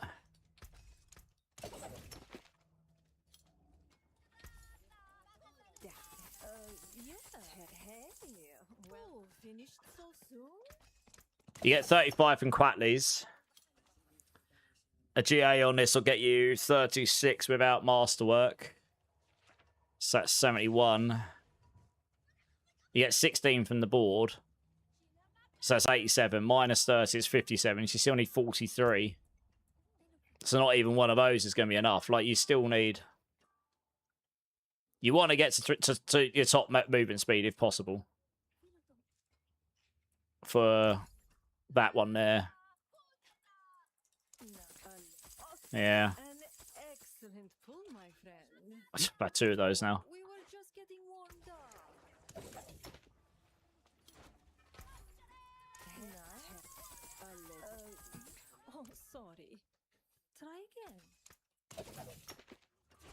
Movement speed boots. There we go. They can't all be winners, can they? Nah. Let's try and get a movement. Okay, I'll tell you what. Let's just use these ones to get this going. If I need to roll GA movement speed one, I will do later. But for now, if I put movement speed on here, this will be fine. Because with Saw, I won't need the mobility cooldown. As I say, if the Loyalties Mantle works with Eagle... Yeah, if that works with the Eagle Rushing Claw, you'd basically have... We would use Rushing Claw Eagle. You just have perma of that. But we might be able to make that work still. You just might... Yeah, if we get enough cooldown reduction, maybe. We'll see how this goes. I mean, you can GA into the movement speed there. 71, 100. I mean, that gives us enough. Like, we'll definitely be 100%. It says I'm at 183.8.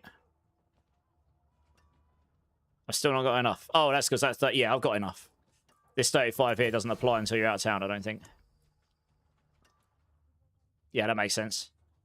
So that means I'll be over by 35, 88, 228. I'll be over by 28%. So with the GA movement speed there, you'd be up another 10. 38%. Okay. If I had a GA movement speed, GA temper movement speed, Masterwork into the movement speed here, I probably don't need the movement speed up here. I can roll mobility cooldown up there, which is probably what I'd need if I go down the Rushing Claw route. To give you that extra cooldown reduction, and then your temper cooldown reduction on both of these. Because that will at least give you the cooldown reduction on your... Or you could just roll flat cooldown reduction if I need that for the Seeker as well, actually.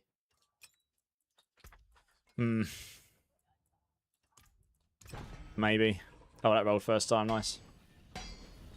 Oh, how much cooldown reduction am I rolling? 34.4, yeah. That's the thing. Got cooldown reduction there. GA cooldown reduction on there.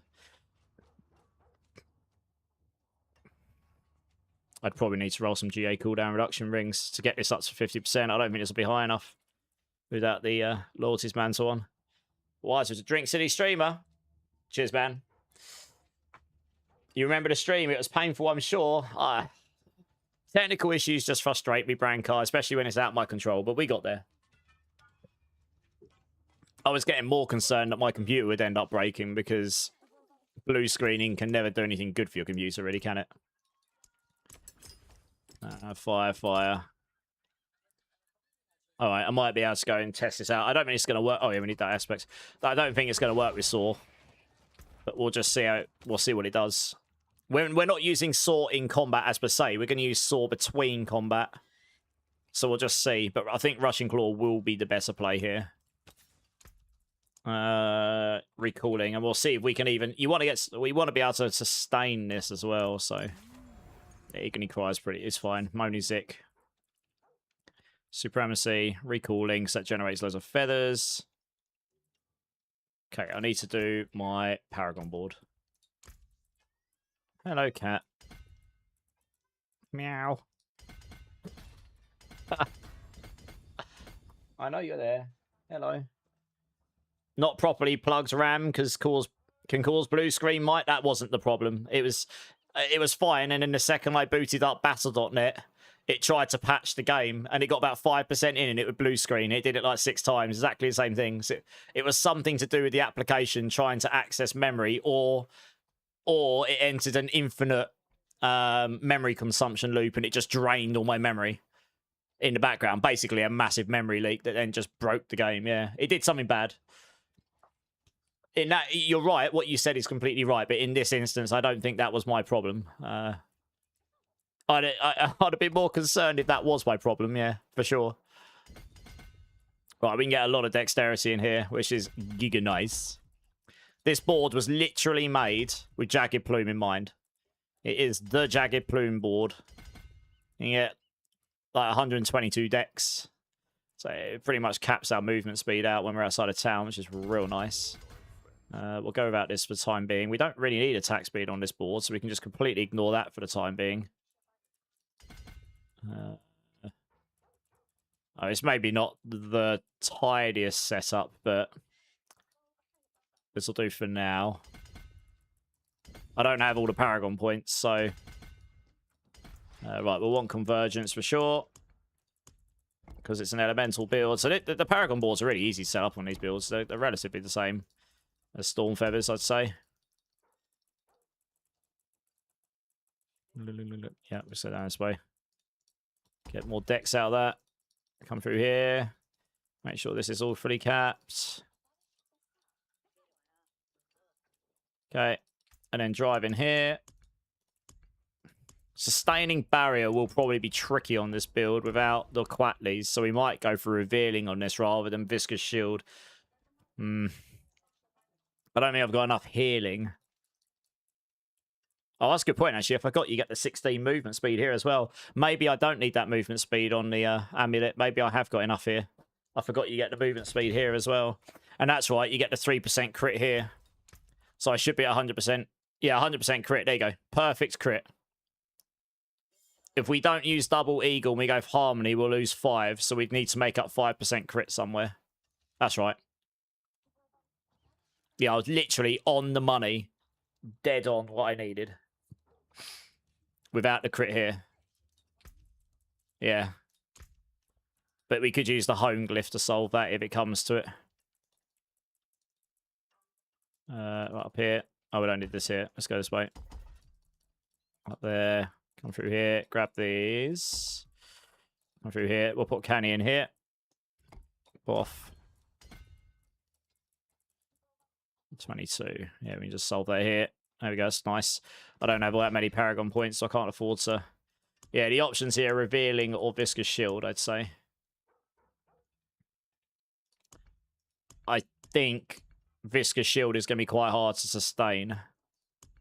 So I think Revealing, although it's a lower damage, unless you're at maximum barrier all the time, you're not going to get that 66% anyway. If you're only at half barrier, you're basically the same as revealing anyway.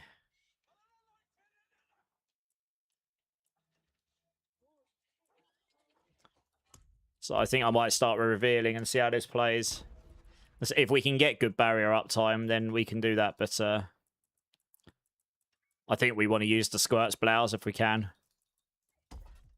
Which makes you take more damage, but you just do a lot more damage. It's going to be really, really... Unless that gets nuked, it's going to be really popular next season for pushing the Squirt's Blouse. This is good for a strength glyph as well. So Colossal would work here. And if we went Gorilla Eagle with the Harmony of Evil Waka, that's probably what we'd do for barrier gen. On top of the Temerity, maybe. Or maybe we'd just take the Temerity off, put something else in there.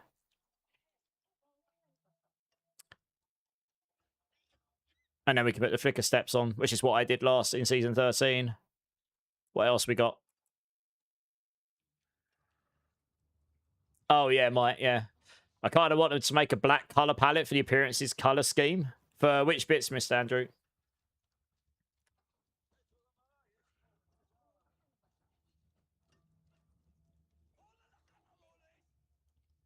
I kind of want them to... I might see if I can get them to change this. Like, the whole concept of exploit applying vulnerable to us is like nothing. It doesn't do anything for us.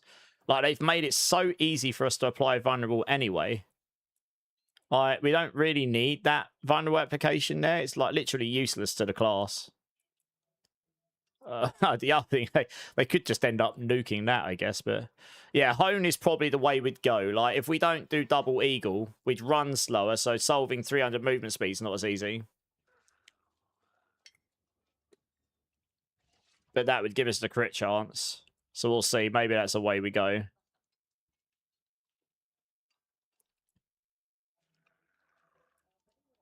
I really don't like using Guzzler. If we were using Gorilla Main Hall, we could use Revenge. There's not many glyphs I can use here, really. Spirit's one of them. We definitely will use Spirit, so that can go in here. That works well on this board. I've still got 2 glyph slots. Like,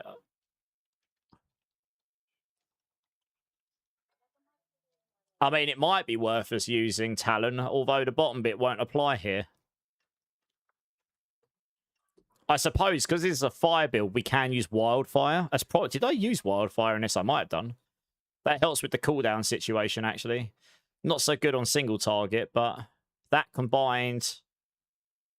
No, I didn't. But if we don't have to use Hone, we could use Wildfire here. Because it's a fire build. That combined with Thrash and the cooldown on Thrash might give you enough cooldown to solve your problems easily. And then the question is, what do you put in as the last one? So there's not that many options here, really. You probably put Colossal in here. Damage, you're going to be relatively close. So even if you don't get the top bit, Colossal's probably still your best slot here. Best in slot. Even with baseline resolve, you've got 16 in the middle. But if we're tanky enough, we could stack more resolve on the build. Just to gain a bit more damage out of that. So you're getting 2 damage multis. So that's probably the play.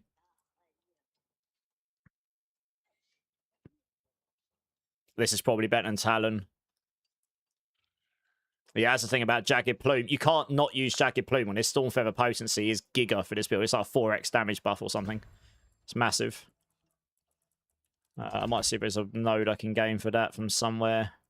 So I need that in there for that. No. Okay, fine. Okay.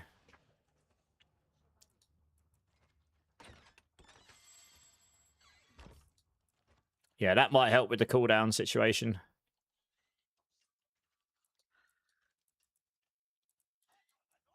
I don't know if the Firestorm lucky hits. It probably doesn't, but Thrash certainly does.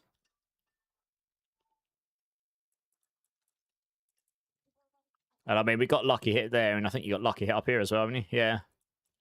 So if we had some more points, we could get lucky hit there too. And what's lucky hit on Thrash by base? Like 21. So go like 22%. And it hits often as well. And that's got reduced cooldown in it. So you wouldn't need to get to 75 cooldown necessarily. That's lightning damage. Ravager also counts towards Wildfire. Yeah. Alright, well. Mercenaries are probably fine. Yeah. Skills, probably fine. Alright, well, let's just see how this plays. This should be interesting. How much life have I got? I'm at 7.7 million toughness in town. 40,000 life. I'm going to be invincible. So much toughness standing in town. Look at my... I don't even care that my resistances are borks. Like, wow, that's a lot of... Look, that's ridiculous. Oh, God. Solved crit charts and attack speed before I even leave town. I mean, this is giga broken. They're going to do something with that, surely. I mean, they might just reduce the Leoric's crown scaling. But as I say, even if they halve that, it's still going to be best in slot, I think. You just won't hit these breakpoints so easy, so just adjust things accordingly. It's this here, 92 all damage reduction. That's disgusting. That's before anything else I'm doing. Redonkulous. Wow. Oh dear, oh dear. Okay, right, let's just try 100 here. I need to see how this plays. It's probably going to be terrible with Source, so I'll have to reconstruct it a little bit. Would Protector be better for Thorns or Devourer? Protector. The 350x inside the area is giga for Thorns. Just trust me on that. What's my movement speed? Is it 300? 11 million toughness. I'm not even in combat yet. 300 movement speed as well. Nice. Look how fast you run. It's faster than Perma-Evade used to be. It's fantastic. Love it. Right, do we generate the Firestorm quickly? Especially, wow, okay. Okay, yeah, it definitely disappears when we soar, but that's fine, because we can just use Sword to get around like this, maybe. The question is, can we stack up drive quickly enough? But hopefully we can.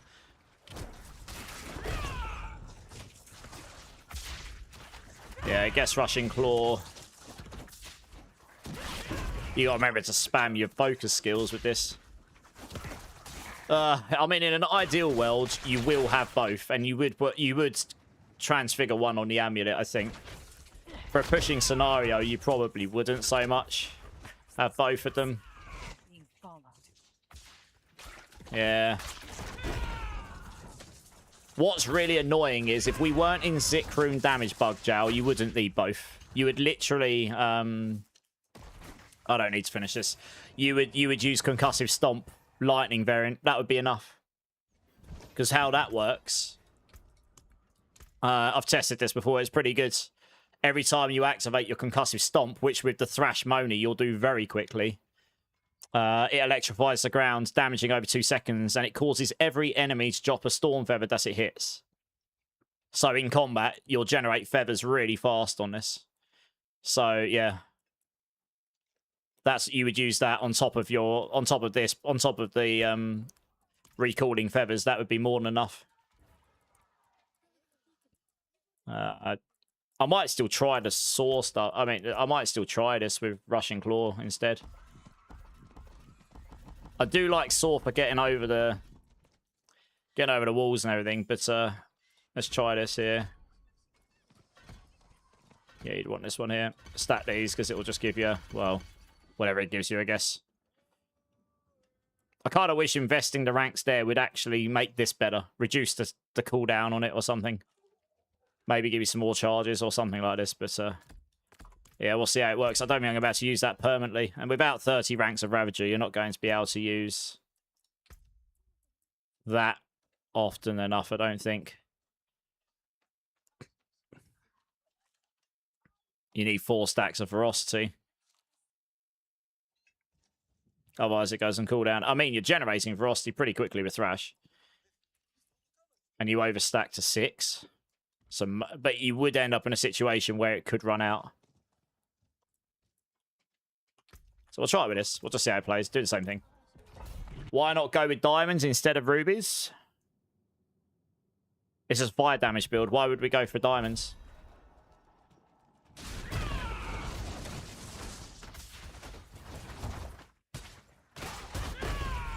I suppose with the Quackleys on, you are going to be getting cooldown when you go a certain amount of distance, aren't you? So maybe you can just use this often enough. You just need to stack more cooldown. Maybe this just feels better. Probably does. You get all 3 charges back.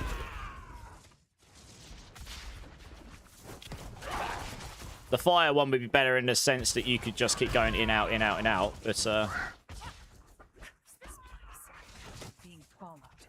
yeah, I'm not seeing my firestorm up. So I did use falling feathers in my previous version.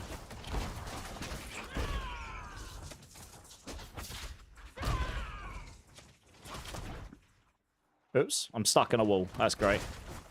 My Thrash is one-shotting this stuff. It's not very good. The firestorm uptime is not great right now. Yeah, I kind of wish we weren't in Zik Rune damage bug jail because we would use that other concussive stomping. It'd be way better.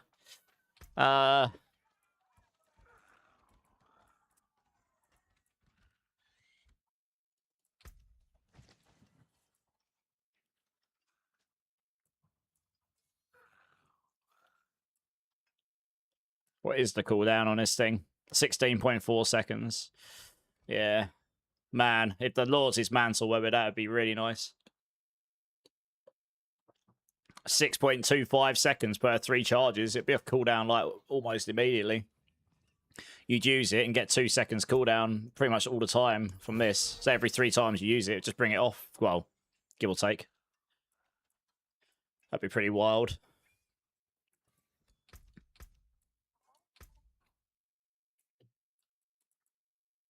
Yeah, you do kind of want both of these. My question is, like, without it, actually, I wasn't even watching. Let me see what my barrier generation's like here. Let's just go to 120. I need the enemies to stay alive longer. Flaccid, how's it going? I watch and use your content. The PTR is misleading for probably 98% of players base because that many will never get glyphs to 150. Flaccid, yes and no. Next season, it will be a lot easier to get them into the 140 plus range. So it's not that misleading.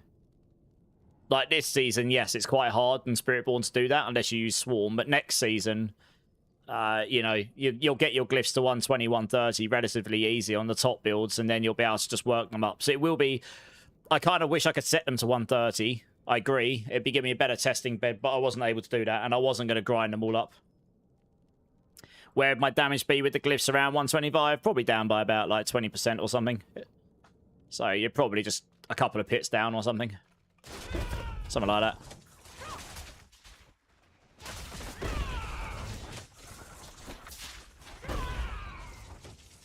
Okay, well, we're killing stuff in 120 easily enough.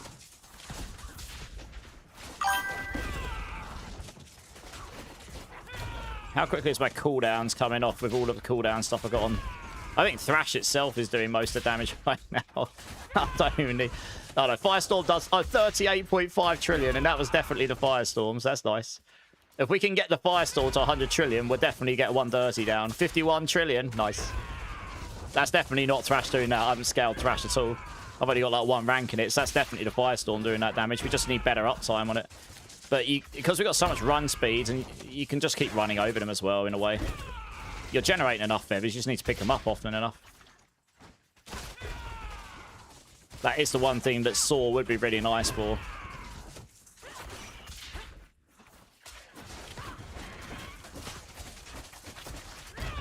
Okay, let me try this. Let me get to a place where I can get out of here. Oh, I'm probably going to let them kill me here. Can I get out? Can I get out? Can I get out? Yes, nice. Okay. Hey, sorry, how's it going? Hey, Knife, thanks for the follow. Welcome in. How's your day going? I got yours to 145 plus this season whilst only doing... Yeah, so once you can do pit 130, 135, you can grind them out even on low chances. So, but Swarm is going to easily get to that point, so it'll be fine. And once you can level your glyphs up to that, you can switch to whatever build you like. So it will be more achievable next season than this. There's a lot of damage for certain builds with these new gems. They could halve these gems. They could halve them, and they would still be really strong. You know, this one here for damage. I can't use the crit damage down, the crit chance down damage one on this necessarily without... I'd have to overstack crit chance twice to 200%. By the time you've done that, it's not worth putting that crit gem in. So it's better for me just to do this here, I think. or not go into crit. But if I don't go into crit on this build, I'm losing a lot of damage in other places. Well, that's a good point. I got a Fist of Fate on. I forgot about that. And I absolutely was not looking at my barrier there either. As again. Okay, so let's try this again. Let me...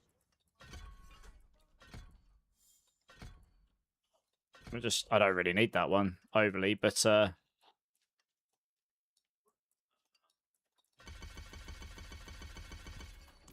yeah, Quatley's would be nice for the Temerity. It just solves Temerity for you, doesn't it?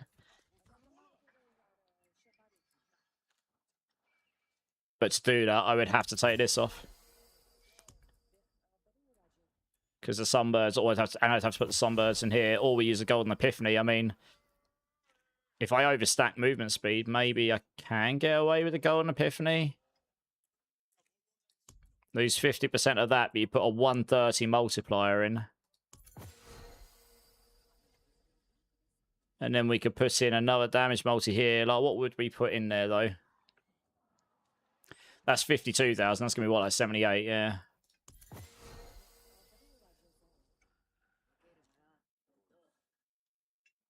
Huh. This might be the one and only build you actually could equip a Harmony of Evil Waka and a Loyalty's Mantle at the same time.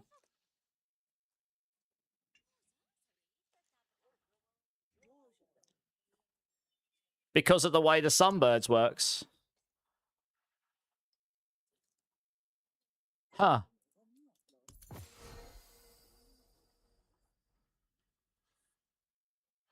If I don't have GA movement speed, I won't have enough overcap on movement speed, I don't think. Oh, I might have, actually. Oh, yeah, no, probably do. Yeah, I have. I've got enough. Let me math this out quickly. Let me get my spreadsheet up here. Might be better to wear the Golden Epiphany. I don't think I've got a particularly good Golden Epiphany, but I could get one.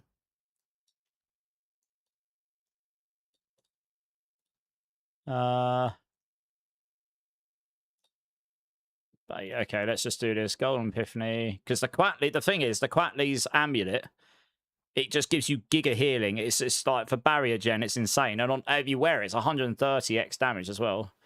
It's quite a strong amulet in that sense. What do I need to add here? I can just type in the base damage, can't I? What's the base damage here? 78,000. I think I've got all the bits I need already. 78. Let's just say 78,000 there. And let's just put these in here. 0, 0, 0, 0, 0, 0, 0. Okay, let's put in 270 there. 105 there. No Quatleys. I need to add a section for Harmony of Evil Waka. Eba Waka. Let's get rid of that. Make those all... Sorry, guys, I'm just doing some spreadsheet in here. So make sure my number crunching is not bad. Oh, what's happened here? Oh, I see. Hey, Flaccid, thanks for the follow. Appreciate it. This will only take me a second. Why is that so... Oh, it's because the base damage is so high. Yeah, that makes sense. Oh, I should do that up there, shouldn't I? I see. There we go. Right, if I put this down here, 0, 0, 0. I think that makes sense. Yeah, okay. And then if I did the version that's like 52,000 base damage, but you put the Quatleys on with 130. Oh, I need to have the... I need to add another section for the Quatleys charm set as well.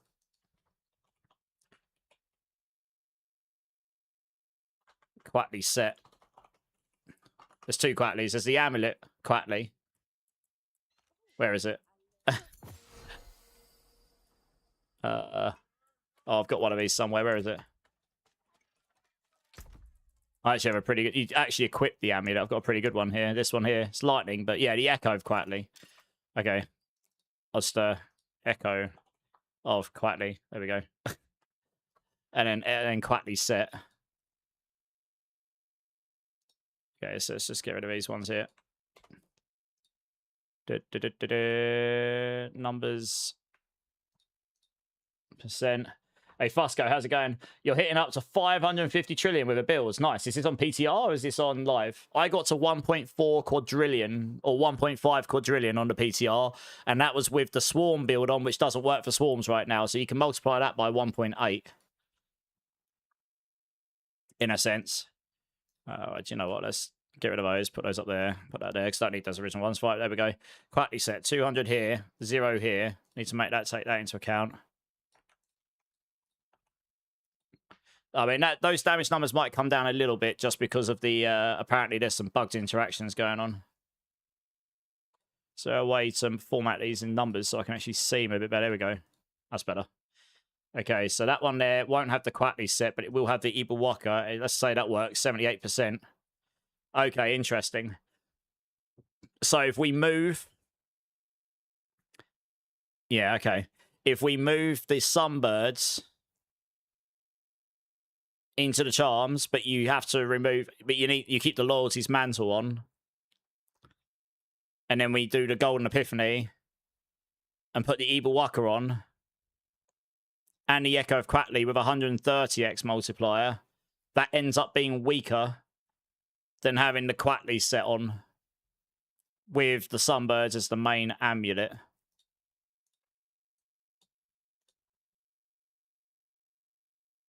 Like, the Evil Walker's about as strong as a protein. The only way this will be strong is if you don't, you wouldn't use the loyalties mantle at the same time.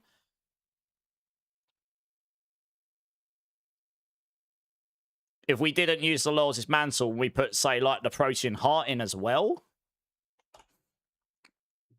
with the golden epiphany at a 1.6 multiplier. So 160 there. No, sorry. 60%, then yes, that would be quite a lot stronger with the Harmony of Evil Walker. If we don't use the Harmony of Evil Walker, then yeah, it's weaker. So we'd need to get the loyalties mantle off. You know, if I do this version... Yeah, I mean, it's obviously going to be stronger with the Harmony of Evil Walker.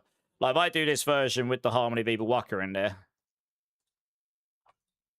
Oh, mate, it's even... If I can just get the loyalties mantle off and I keep the Sunbirds on, it's stronger if I just use the Evil Walker over the loyalties mantle than anything. The Quatley set, 200%, is massive.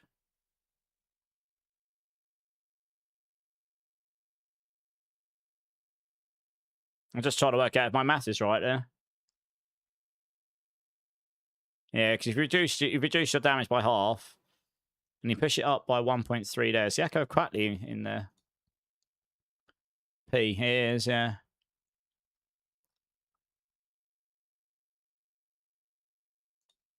I'm amazed that that's not better.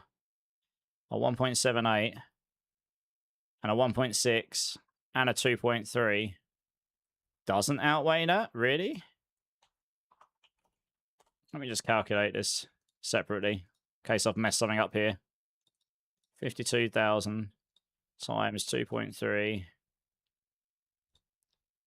times 1.6 times 1.78, 340,000. Let me just screenshot that so I don't lose it. Do the same for 78,000 times a 3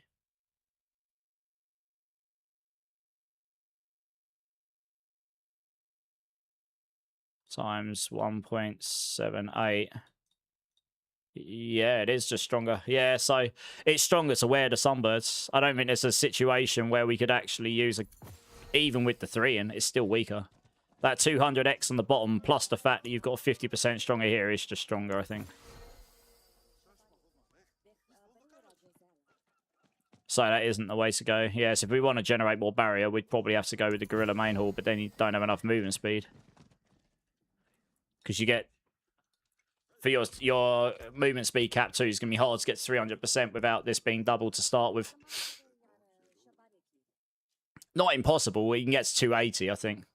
To get that 300 without this on,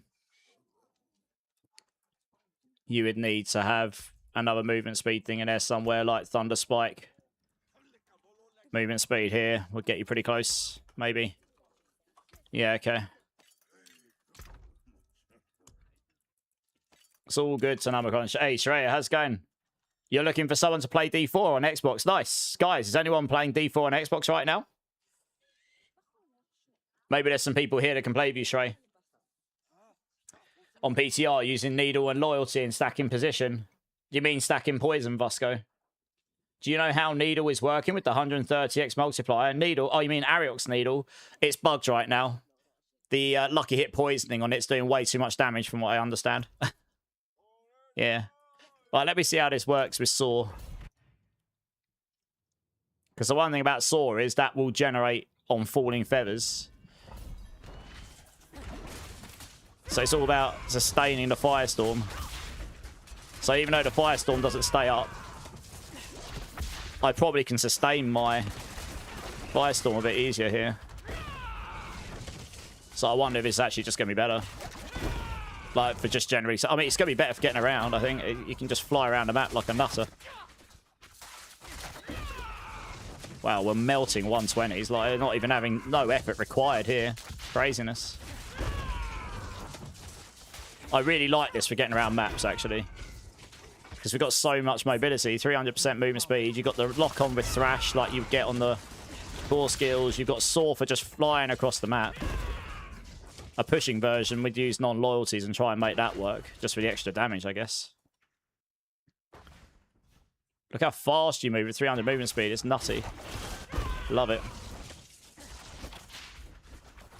Oops. I'm stuck on the wall. I keep getting stuck in the wall. This is not ideal. Yeah, sustaining my incarnate skills becomes interesting, but... That was 114 trillion there, I think. I think I just hit for triple trillions there. Oh, I haven't really been... Oh, my barrier's working fine here as well. Like, my barrier's actually okay. Maybe it's just because I'm not taking much damage. If you're constantly casting Vortex, you just knock them down all the time. It's not many things hit you anyway. That's why I like Saw. If you position it right and just fly around like a nutter.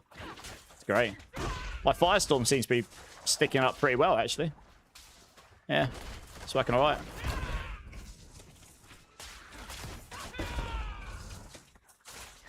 I say, if we weren't in Zikrune damage jail as well, and you had the feathers generating on lightning concussive stomp, you'd be golden. I imagine the boss is going down pretty quick here.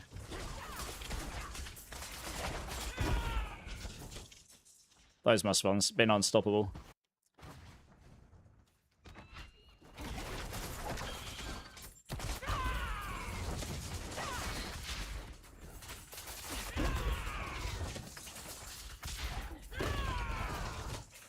Yeah, I mean, sustaining a storm is not going to be easy on this unless we are generating the absolute metric ton of... The literal metric ton of feathers there. But that was nearly 100 trillion there. Okay, so we are getting to like 100 trillion range here, and I've got 0 transfigs on. This setup's not a million miles different to what I was using on Storm Feathers, in a way. It's pretty similar, apart from a couple of little bits like the Paragon.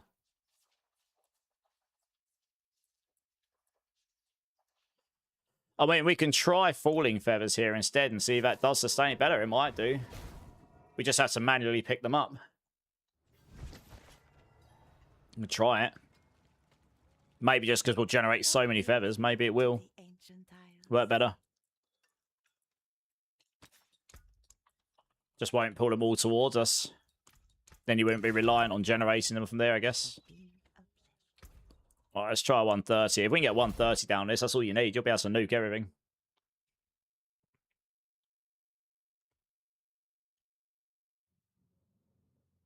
Oh, long loading screen. Okay, good. The only thing we saw is to generate your drive board, you got to remember to just... You got to remember to just do this with your skill every now and then. Just make sure you do some distance every now and then, or evade. As long as you've got attack, reduce, evade on your boots as well, you're going to be able to evade pretty fast. I haven't got it on my boots right now, but you can get that.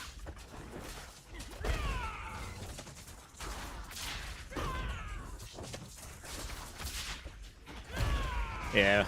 I mean, having both is much better for sustaining your Firestorm. Full stop. These guys got elemental resistance, so no wonder I'm doing no damage to them. I don't think I did a 130 on Storm Feathers. Like, it was very close. I think that's the one where I like missed it by about half a minute or something. It was pretty close, but no cigar. In combat, it's probably better to evade. I probably should go get a pair of boots that's got attack, reduce, evade on it. So I can just evade around and pick up feathers while you're in combat like this. And occasionally you can use Saw if you want to. Yeah, I can't evade often enough right now. I might need to go and get that. I've got the barrier guys on me. That's not great, is it? I'm going to go get that, I think. Got to go get myself a pair of boots that does that.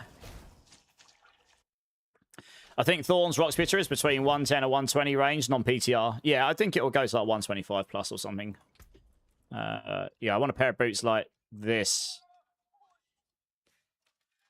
Oh, I can actually roll it. I don't need the resistances here.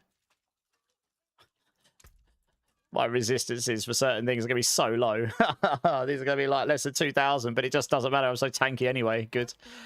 Oh, dear. Okay. Yeah, let's just roll that on. That's fine. Attack, reduce, evade will just solve my problems here. With Thrash on, you just insta-reset your evade. There we go. Although, you can get a little bit higher than that, maybe. Yeah. Let's try and get a bit higher than that. That's the minimum roll. There we go. That's the maximum roll I can get without GA. Okay, this is fine. In combat, it might be better just to evade, attack, evade. That's what I was finding in Storm Feathers. Rather than just trying to rush and claw everywhere, and it makes it a bit gimmicky. You either run out of charges or you got to stack the wrong things.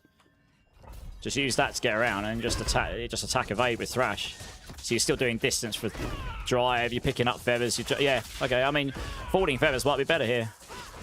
Why are these guys taking no damage? What have they got on them? Oh, they're lifelink. Okay, interesting. I know it's just like indestructible as his skill or something. I mean, you stack up. I'll try and get the Harmony of Ibuwaka on in a minute. I think that will give me more damage. Just got to solve the cooldown problem. I am seeing the cooldown kick in. Somewhat. But let's see if we can clear. These are really tanky against this build. Holy. It's not great. Remember to cast my skills. Alright, well, it's going okay. I mean, this build might do a 135 if the Harmony of Ibuwaka works. Because that's 2 pits right there.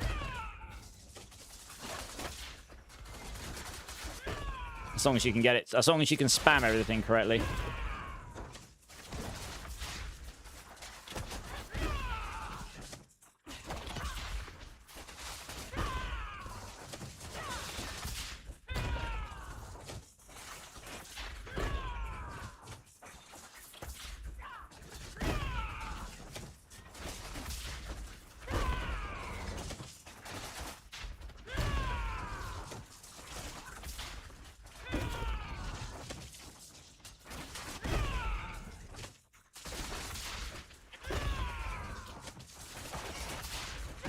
We're getting near to 100 trillions, which is actually pretty good. Like, look how tanky I am, though. This is actually obscene. Like, some of my resistances are like 2,000. They're really low because I've got the wrong gems on due to the bugs. Oh yeah, they hurt me when I sit underneath 2 of those. It takes 2 of those to rip me apart. Wow. Yeah, don't sit on top of those then, maybe. Yeah, this is fine. In combat, you just evade over these things. Use attack, evade, off we go. Spam your skills, off you go. Yeah, I mean, I wonder how fast the boss will go down. It should be about the same pace, I think. If you go back and forth with Rushing Claw, won't that pick up the feathers for you? It will, but 175 trillion. Nice. It will, but you might run out of charges and stuff. I just really like the fact that Saw is like with the Loyalty's Mantle, Saw's sold. So if I go to Harmony of Ibuwaka, I might not want to use Saw because I won't be able to use it as often. Yeah, I do like going over the walls with it though. It's pretty nice. But in combat, you probably just use attack evade. That's all you need to do. You don't need to use Rushing Claw here so much. Spamming Zik activates your Moni just the same as if you were doing Rushing Claw. You just use Rushing Claws go between packs, I guess. Yeah, we'll try that in a second. There we go. Look, if you get a pack that's not lifelink, I've melted them. Holy. Especially with that gem which scales your damage when you kill stuff. And it's uncapped right now. So if you kill 20 things, you'll suddenly get like way more damage.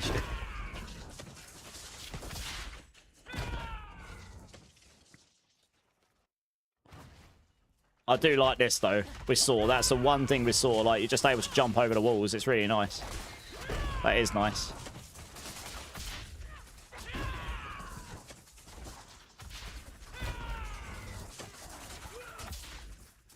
Yeah, we'll try Russian Claw again in a second. I'm going to try and get Harmony on anyway. I'll see how the build will probably fall apart. I don't think I've got enough cooldown reduction. I think I'd need 50% or something to make it feel good. I think I'll run out of Seeker charges otherwise without the Flicker Steps on, but I haven't got the aspect slots to put the Flicker Steps on as well. I'd have to take the Temerity off, which means you'd probably have to put Gorilla Primary on, which is fine, but then I'm not at 300 movement speed. Now, there is a rune you can use to get the movement speed. The Paladin movement speed thing, that goes to movement speed cap 2. I tested that before. But then we won't have the Vortex.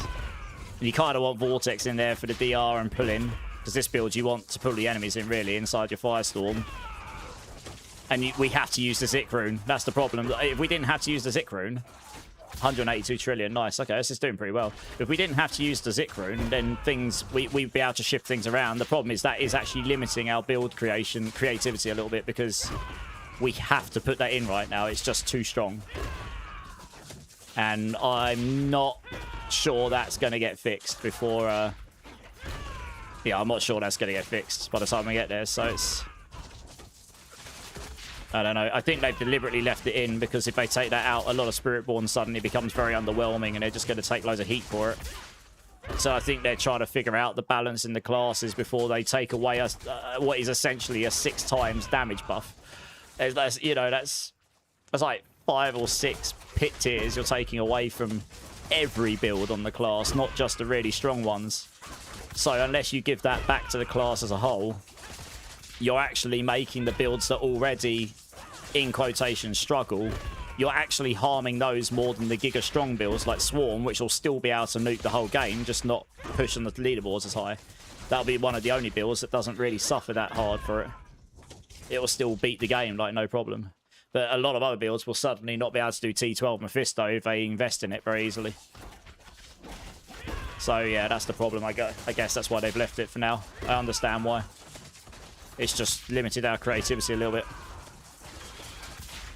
Man, yeah, that duel for when you kill stuff is cracked.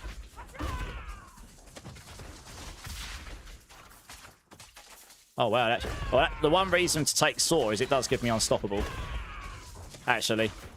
If I do get crowd controlled, I can get myself out of it. You know, or I can make myself immune to it, at least for a few seconds. So it's quite nice. This is already way stronger than standard Eagle Feathers is, as I suspected it would be. It's just a little bit more spammy. Eagle Feathers is just really, really chill. Like, you don't even have to spam any buttons, really. You just roam around and just blast.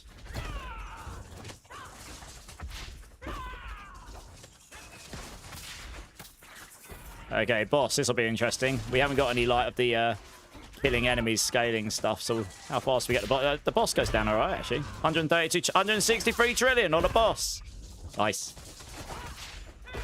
Although I think that might have been scaled damage from deaths, killing enemies and such.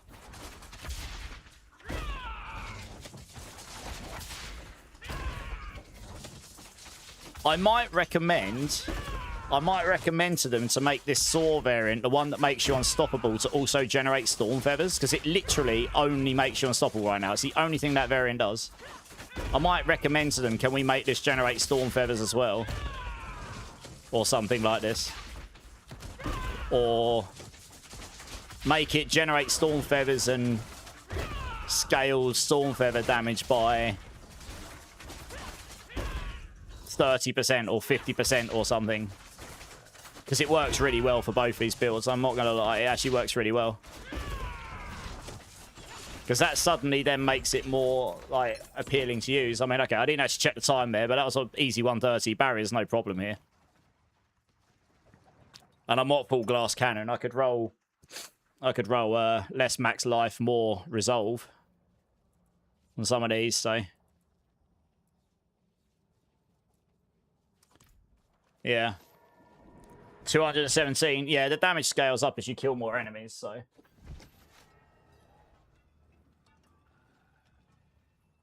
you love your... I remembered that. Well, which bit, Gabriel? So you think the high poison I'm hitting is maybe Fusco. Don't get me wrong. I got to 1.4 quadrillion with that stuff. But yeah, in their patch notes, they have said that the Ariox Needle lucky poisoning is definitely doing too much damage, which does line up with why when I put that on Swarm, my damage went through the roof, and when I put it on Lightning Thrash, it went up, but not, and it was better, but not like ridiculously better. I was expecting it to be better than it was. When's the new season out, Davis? No official date, but I'm assuming it's probably going to be the Tuesday after BlizzCon, which is... Let me check the dates. 1 second. BlizzCon is September the 12th and 13th. So probably the September the 15th, but we are yet to get an official date. That's just when we're expecting it, I think. No worries. How you doing anyway, Davis? You good? Right, let me try taking the Loyalties Mantle off here and see if the whole build falls apart. It probably will. 7.8 seconds on Sword, but that's not so bad because I don't need that so much. It's more the Seeker I'm concerned about. I mean, we'll quickly notice if the damage has gone up here, so you'll know if this works. Let's just try... I guess we'll just try 130 again. We can compare that to what we just did there. I say we'll quickly know if the build's falling apart and whether I've got enough cooldown or not.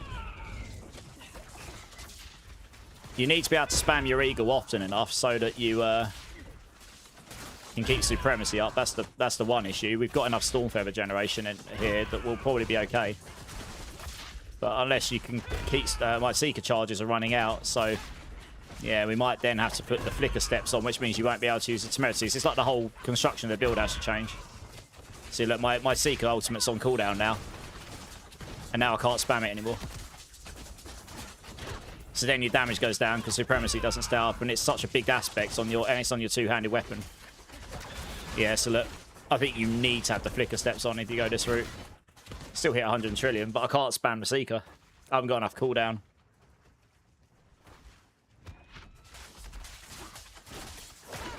The cooldown's just so high on it.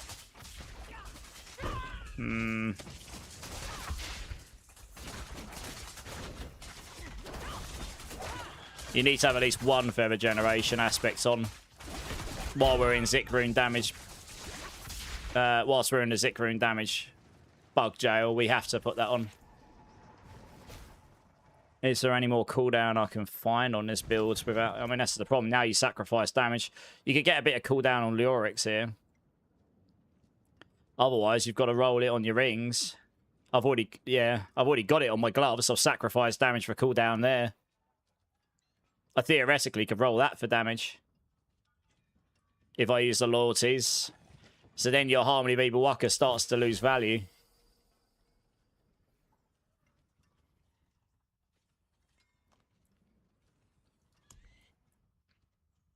Even with Thrash cooldown and the Wildfire, it's not enough here. I've even got I've got cooldown on my amulet here as well. I'm missing vulnerable damage here. If I run the Loyalties Mantle, I can run vulnerable damage there, vulnerable damage there. So although those two alone will not equal the Harmony Beeble Waka here, it starts to add up. Like, I've only got one roll of vulnerable here. Oh no, two. So I've got 42 vulnerable damage multiplier right now, which is not that high. I don't have that much. And I think on here, if I had GA vulnerable for it, say, I think, how much does GA vulnerable go to? I can't remember. Let me just shove this in here and find out what the number goes to. 28. So if you had a GA on that, that's 42. Is that right? Yeah, 42. So you could have 42 here if you had a GA. And on your gloves, you could have... I mean, I could roll this now. 42 on your gloves. That's 82. When I've already got 42. So let me do the math as to how much more damage that's actually going to give me here. So we do 100 times 1.42, that's 142, right? And if I have 104, if I do 100 times 84, 126. So yeah, you're up 2.26. You're up at 226 divided by 142. Yeah, so that's giving us a 59% damage buff anyway, if we did that. If we had GA vulnerable here and GA vulnerable there, that's 59% more damage. Which is almost the damage here, 1.78.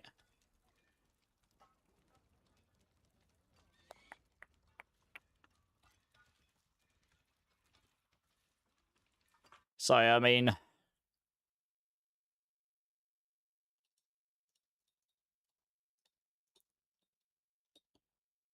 It's really close. It's like only a little bit better. And you're putting a lot of pressure on the build as a result. Find your way back.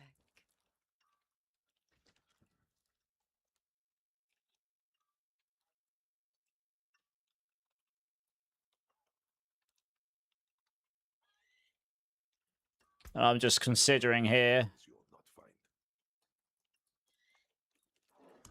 What glyphs did I put in here? I mean, is there something else we could put in place of wildfire? How much is wildfire giving me right now? That's only giving me additive and 15%. I mean, I could theoretically put Talon in instead of this. That gives me a 25. I could do that now.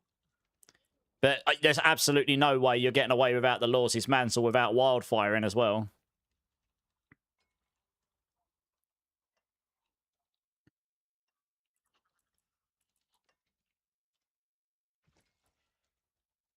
That probably makes up the difference. Once you add an extra 10 multiplier in there.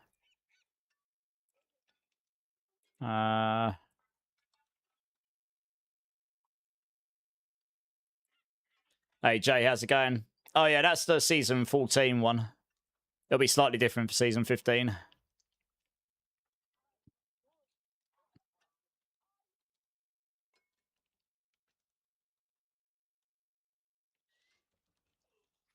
The other, actually, no. I've just thought if you don't go loyalties, not only am I now not 100% crit chance, I'm slightly under, so I've got to solve that. I also lose 20% on the secondary eagle as well. Yeah, I lose this here as well. So 1 second. 100 times 1.42 times 1.78 times 1.2 equals 303. 303. If I do 100 times 2.26, so I got my vulnerables in there, times 1.4 is 316. That actually ends up more. Yeah, no, it ends up better if I use loyalties. Have the 40% down here. You then don't need to roll cooldown here and here, probably. So you can get GA vulnerable there. GA, you would have to roll cooldown everywhere to be able to make that work without it. Or you've got to use the flicker steps, which would work. But then you're not going to be able to have this aspect here without sacrificing one of these. You don't want to take the Squirt's blouse off. That's 1.65. As long as you're tank enough to use it. Temerity solves your barrier gen for you. When I'm not using Viscous Shield, I could actually change the Viscous Shield. My barrier was staying pretty high. It's possible I could get away without needing Temerity here. Oh, no, sorry. No, it's possible I could get away with not using Revealing and putting Viscous Shield in. That might actually work. I could try that. That might give me more. Because I was generating a lot of healing there. So I actually think the Lord's Mantle is probably a better choice here. And you just try and get one that's got all stats on it, which I don't have currently. This just straight up solves cooldown for Eagle Seeker and Saw, the only two things you really care about that much. I mean, these... And you stack enough cooldowns so that you can use Ravager and Toxic Skin and Scourge often enough. So I think that's probably... You know, you've been working out. Did you have a... No, I haven't started the Thrash Guide yet, Jay. I ended up working on my stream. Like, getting vertical streaming working. It's on my list. Like, I will get it done before Season 15 goes live. Yeah. So I actually think Lords probably is the better play here. You'd have to get... If you could get cooldown in other places without it's no point even getting cooldown on the seal. You're sacrificing damage multi there as well. If there was a cooldown one of these, which is missing right now, I mean, I could recommend that. If there was one of these for cooldown, so you could get the cooldown without Lord's Mantle, then yeah, you go to Harmony Viva Waka route maybe. But yeah, once you take into account these double up, and you're going to lose the movement speed. So if you take this off, for example, like, if you don't use the Lord's Mantle... Actually, no, Lord's Mantle doesn't matter too much. So this is fine. Your movement speed will be fine. As long as you've got Eagle main haul in, you're fine. But you'll lose 20% vulnerable damage here, and you won't cap your crit chance as easy. I'll say I can probably roll this cooldown into vulnerable damage, because I won't need this cooldown so much, probably. I could get cooldown on the Helm instead. Obviously, I was basing it off of GAs, but you're basing this all off of max potential.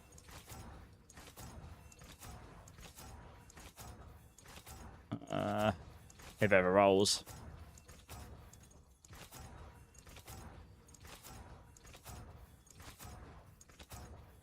Oh, it's one of my rings got cooldown it as well. No, not right now. Okay, fine.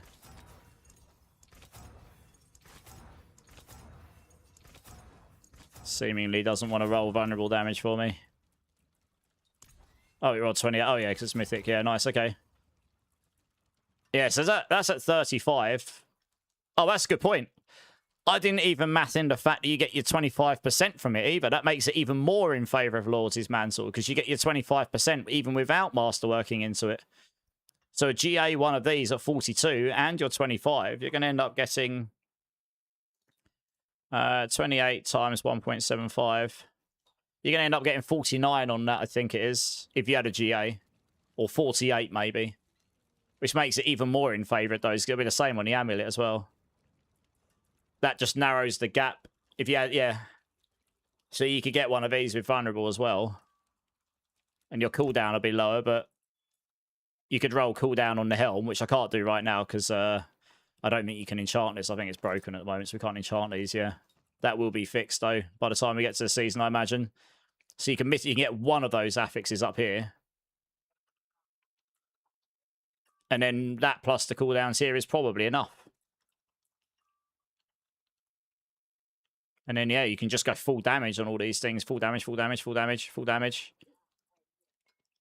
That's probably enough.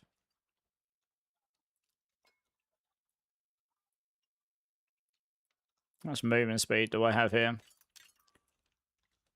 Okay, I actually need that to cap just about. Alright, I mean, this setup's pretty good. I'm pretty happy with this. The only way I can optimize it now is literally having, like, perfect gear, I think, really. Let's change this weapon here. There we go. You're trying to get into World of Warcraft so I can transfer all your gold into currency on Battle.net. How much gold have you got? Yeah, I think loyalties... I mean, once I've mathed it out... Yeah, I mean, if nothing else, it basically equals, if not surpasses the damage. It's pretty close.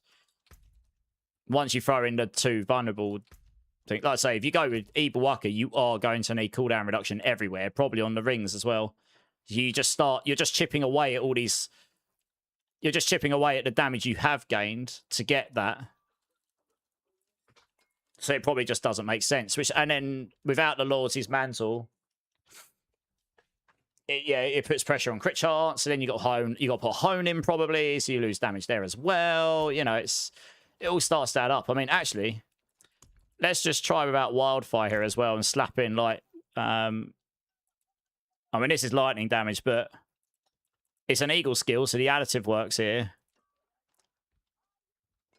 So we're just replacing a 15.4 damage there for a 25. Like, it will be stronger.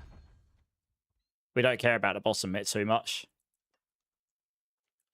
I don't think there's a better option here. We might need that cooldown. We'll have to see how that extra bit of cooldown might help with the Incarnate skills. We'll see how that plays. Yeah, fulminates lightning, so that doesn't work with the storms.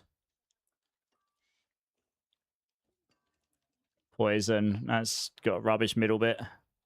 That doesn't help us, and that doesn't help us. So yeah, there's not a lot of options here, really. I mean, the build's not rocket science.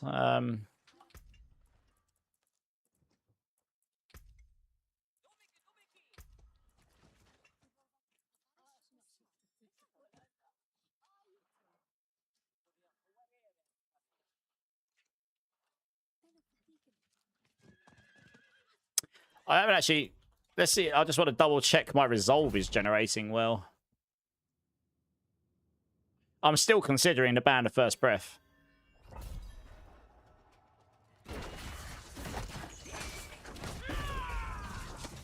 Where's resolve? Yeah, resolve's just generating off the Zik rune. It's enough though, I think. Yeah, it seems okay. Seems fine. It goes down a bit and it goes up again. You generate 3 every time you activate the Zik runes. That's fine.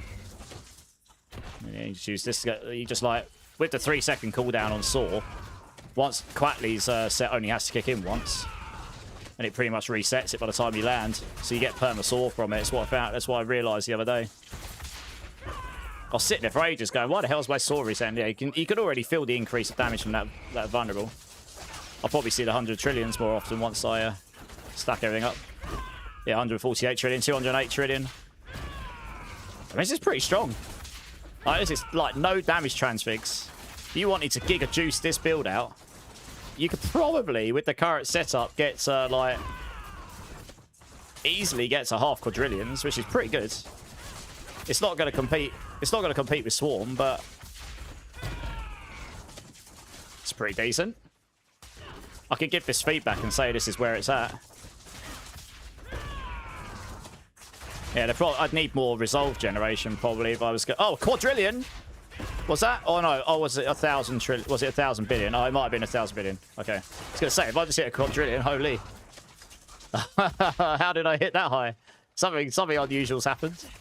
To go from 100, 200 trillion to a quadrillion, it's a pretty big jump in damage. Oh dear. Yeah, I think Falling Feathers is the play, you Bellion. It's just when you're in combat, you can just do what I'm doing here. And Saw gives you unstoppable. It's one reason to use it. Like against debilitating storms, Rushing Claw is going to be a pain in the ass on this build.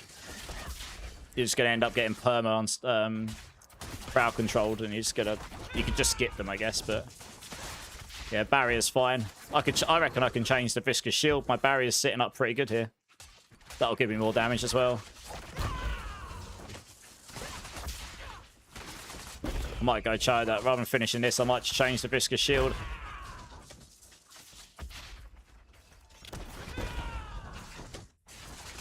And then we'll go try some general content. I mean, I'm melting stuff, and this is a 130. That means literally in T12 content, I'm just going to fly through the stuff and watch it just melt. Like it's going to be pretty close to what we had in Season 13. Just slightly different mobility option for getting around the map. That's all. This is probably stronger than what we had in Season 13, I think. How would Gem Strength work with Leoric's Crown? I don't think it'll be there. I haven't used that on any of my builds because I was told that was not meant to be there. But it will scale. If that does end up going there, that will scale the gems in Leoric's and it'll be giga broken.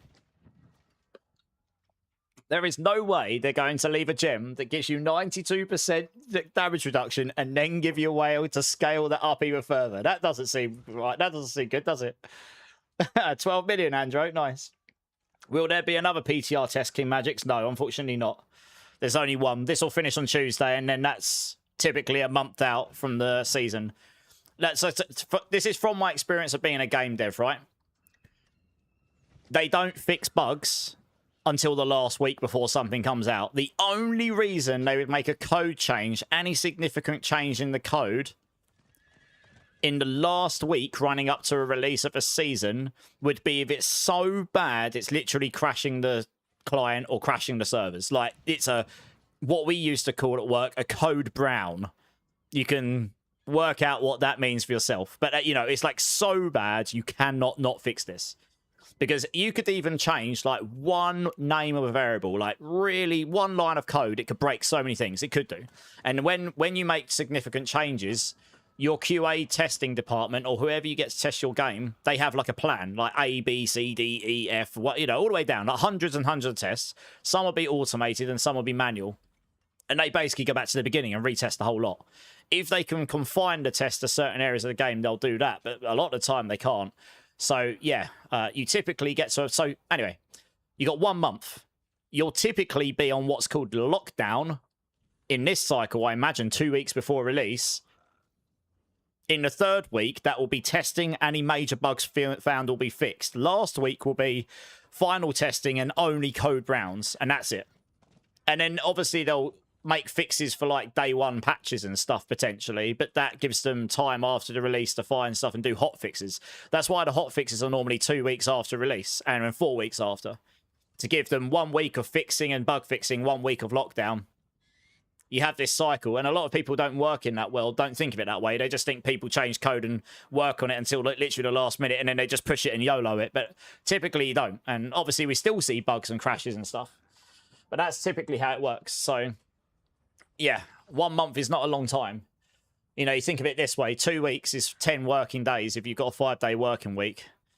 And then that's 10 days of fixing, and then 10 days of lockdown and code brown fixing, and that's it.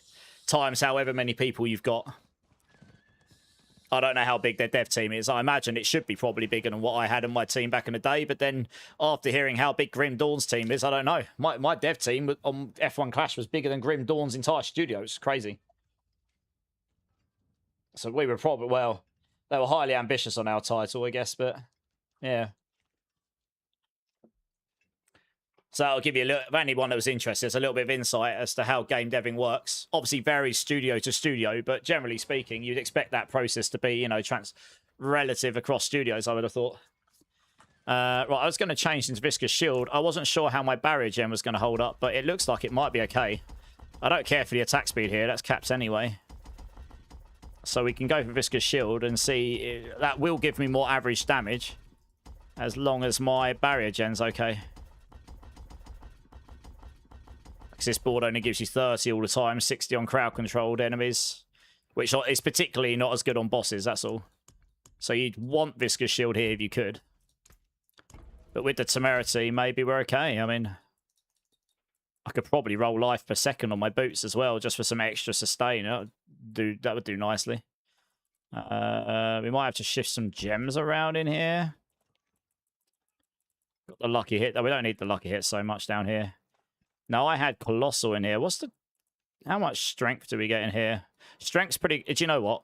We'll put Colossal down here, because there's quite a lot of strength in this board. We can do this here. Yeah.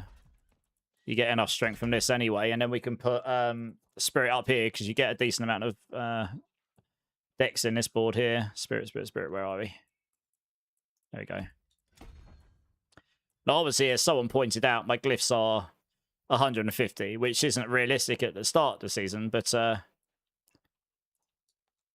still, I mean, it's pretty solid, I say. I'm going to take all the life nodes here, because the more life you've got, the easier it's going to be to sustain the barrier anyway. I can do this here. There you go. Boom. More life. How are we doing for all stats here? Oh, the great thing about this is you don't need the Protean Heart on these builds. Well, the Protean Heart's really nice, but because you stack all stats on all these, your entire Paragon board is solved anyway. So yes, you lose the dex damage here, but it doesn't outweigh everything else you get. Like, I mean, technically speaking, putting a Loyalty's Mantle here, and then a Protean Heart here gives you higher numbers, but the problem is you then lose the damage reduction, which means your Viscous Shield will not sustain as well and you'll be squishier. You won't cap your crit chance, so then you're going to need to change one of your aspects to cap your crit chance, which means you lose a lot of damage, and then suddenly your Protean Heart loses all its value. You can get a 50%, and then you'd have to roll that there and you lose the additive crit and so on and so on. It just chips away at the damage you've gained. So this ultimately is better, I think. AOP, welcome in. How's it going? How's it going? Thanks for the follow. Hello, Cat. What you doing, mate? Oh, dear. Right, okay. Well, let's go try that with Viscous Shield. I imagine the damage will be better here. Just need to see how the barrier... Hey, easy. How's it going, dudes? You're back on the edge and it seems to be working. Oh, Chrome is freezing. Oh, that's weird. Oh. You can get Gem Strength from Leoric's Crown right now, but you're not meant to be out, is that? That's what I'm trying to say. They said to us that that wasn't meant to make it in, and that would be giga broken. Giga broken. But it would be best in slot if they kept it. I haven't put it on because I presume that that's definitely not staying in. Yeah. That would be really broken. Look, there's probably no point me even trying to do a tower run here. Crazy Panda's done a 138 in a tower. I'm surprised no one else has done anything higher than this. That's Swarm, right? Yeah. I'm surprised no one else has done anything higher than that. I could actually put a half-decent time up on this, I think. Funnily enough. Just do a complete... Should I just slap a really random build-up on there? See if I can do a 130 plus on Firestorm or something. Just for the lols of it. Dear. Well, let's see how this feels first. Yeah. Got like really poopy gear. Everyone's just going to be looking, oh, okay, cool. Wait for Supremacy to stack up here. See how it feels. Yeah, so as long as the barrier stays like 80% beyond, then it's higher than the average of what Revealing will give us.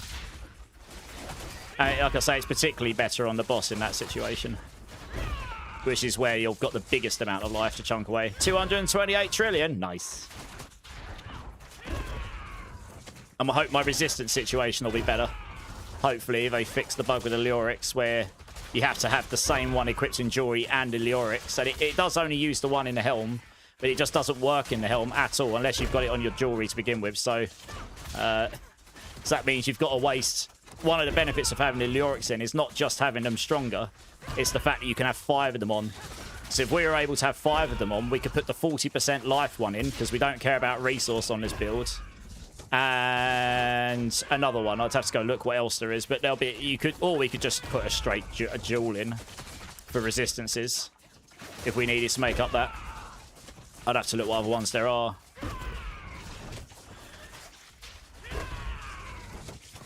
I'll say if there was a cooldown reduction one, we could do that.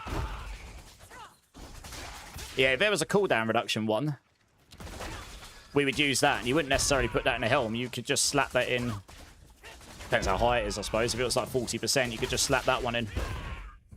And then you could... And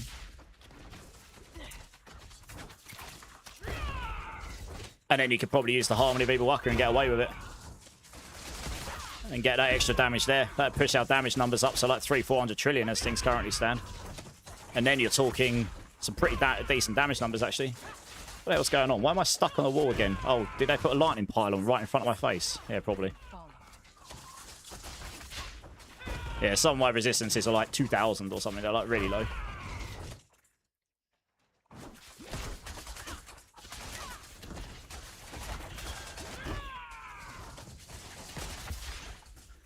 Just really use my mouse mill for evading. It's so much better than my spacebar. Yeah, the 300% movement speed though. It's, I'm kind of glad that we don't just have to play builds that are literally just perma-evade to get around being the fastest way to move. Like, I always said it'd be better if we could run faster and then evade to do the damage, if so. That's basically what we got here. It is better to evade to do the damage. But the movement speed is definitely better for like getting around. Like, so the actual evade animation is slower than just straight running around on 300% movement speed, which is quite funny. Maybe it would be better to go Sem-Cry still, because in combat, we are still evading. What the hell? Why did they just fully heal? They did. Like, it's always another group, because they just fully heals. That's rude. What is this?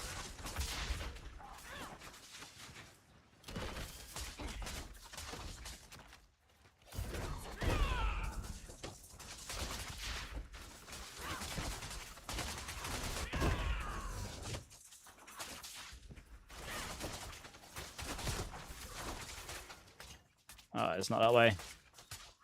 It's like giga movement speed. Nice.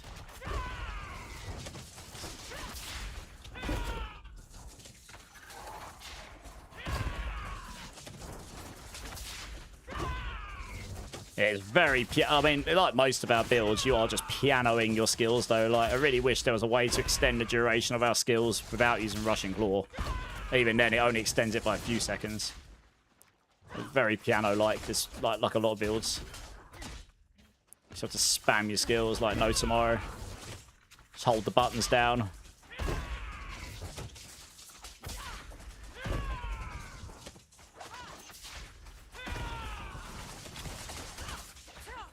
You don't really need to use Unstoppable unless we get crowd controlled in this situation, so that's okay.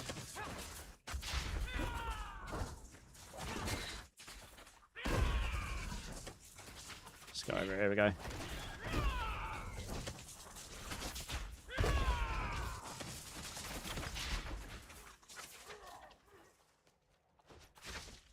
Next one.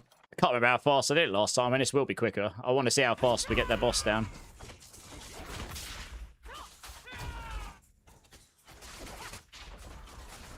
Obviously, I'm testing this without the Heart of the Stone on as well, so pits-wise, you're getting down way quicker than this with that on.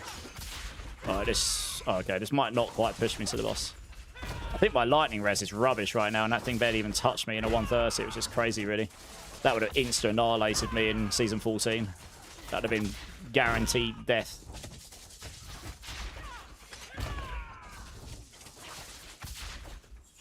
What's this thing? Oh, it's got elemental resistance on him. Okay, fun. Okay, good.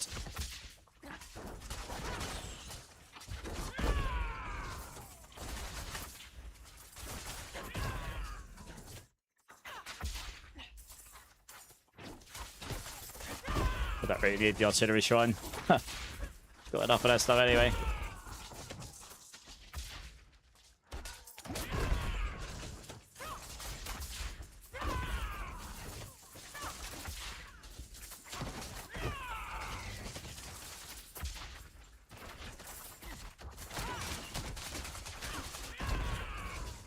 Right, this will probably spawn the boss. I'm interested to see what... It's taken me a bit of time to get to the boss due to the way the enemies were, but I'm just interested... Oh, that's 329 trillion. Nice. I'm interested to see what the sort of damage is like on the boss here now. Which one we got? Okay, this one. Fine. I think this is the cold damage one. It should be better. As long as we can sustain the damage on the storm. Well, there'll be plenty of feathers on the floor. Yeah, recalling feathers is really nice on this build. If you have both falling and recalling on, for general farming, that'll be crazy, for sure. That always felt better. So that's probably what I'd recommend in the guide. You'd have to coolium one on, I think.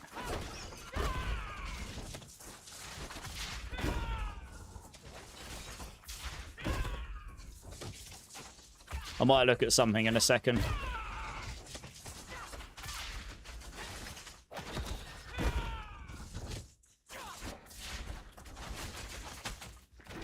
Yeah, so that's the thing. If I get crowd controlled, you can just use Saw to get out of it. It actually works while you're crowd controlled, which is really nice.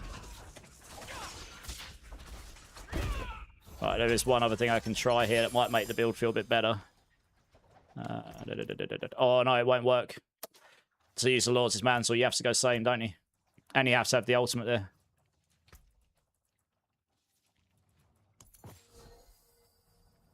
Yeah.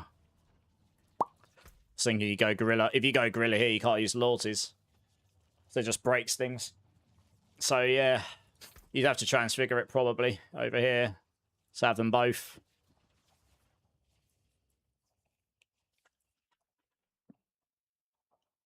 Or you just don't use the Squirt's Blouse. You just use that for pushing. That works too. Yeah, for pushing, you could just stick this on and you just got a slightly less quality of life. But actually, that's what you do. You just swap this out. So yeah, you lose a bit of damage, but in T12, that just doesn't matter at all. In T12, you could just stick on a chest piece and just go fly through and you pick up all your feathers, generate them. Your Firestorm will sustain easy peasy. I think that's what you do, because that'll be fine.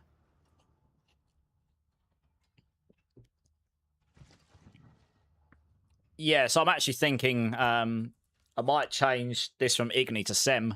If you're evading a lot, that will work. But I also think... Okay,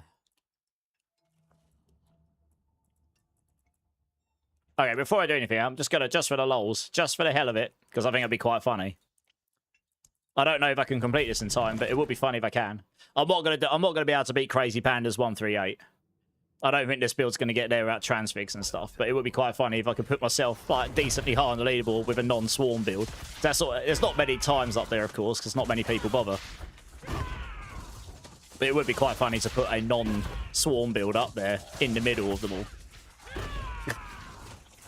With relatively low... It should be able to do this, actually. I'll just be intrigued to see like where we... Because Tower, you obviously... I mean, I just did that in under 10 minutes, that 130. So I should have enough time, as long as I don't have a terrible run. It should be doable for a 131.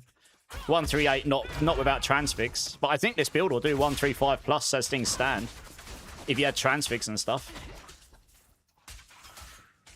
I know people have done 150 on Swarm, so they just... How many different dyes do I have in my wardrobe? Oh, you're asking the cheeky questions now, Andro. Are you talking about my RL wardrobe, or are you talking about my in-game wardrobe? Because depending on which one you're asking for, depends on which count you're likely to get. I need to find more of these elites. Where are they all? Like, this is terrible. What the hell is this? I've had one set of elites, and I'm running through the whole dungeon. No! This is not what we like. Where are they all?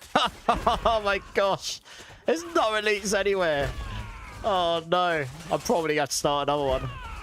RNG is not in my favour. Right, we'll try and kill a few of these, see if we can get a bit of progress. It might not even be worth it. Oh, okay, it's helped a little bit. It's got some decent AoE on this bit. I'm melting these enemies. Melting the trash. That's easy busy. Right, that was a terrible dungeon layer. Absolutely dreadful. Right, here we go. Lightning Enchanted might not be great either. We'll have to see. Let's see how much damage it does to me. My lightning resistance is very low right now. Oops. Yeah, there we go, love. Oh, I've got two of them on me. Oh, nice. Okay. Let's see if I can clump them together a bit. I need to try and get those two together. There we are. Sweet. So I can hurt them both at the same time. Ouch. Yeah, they're hurting. I think I've got two lightning enchanted enemies on me, and my resistance is like 2,000. It's really low. Because I can't put the right gems on due to that bug. Never mind. So I lose a bit of my viscous shield damage, but anyway. We'll persist. We will persist. I mean, like I say, if you could put the life one in as well, 40% more life is no joke. That's quite a lot of life.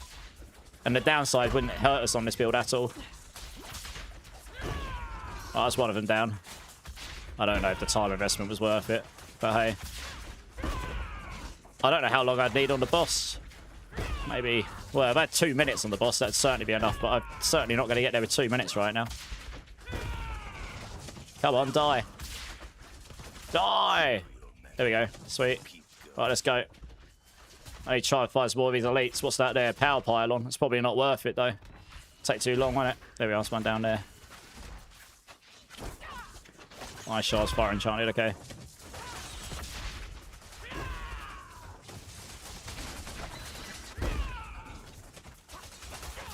So, I mean, this build is not a million miles away from being actually really good. I said this to them before, and they have listened a little bit. They have given us love to those builds. It's not a million miles off. I'll give the feedback. I'll be like, you know, the Sunbird's Gorget damage could probably come up another 50%. Which will give you a nice little chunk just of this build specifically.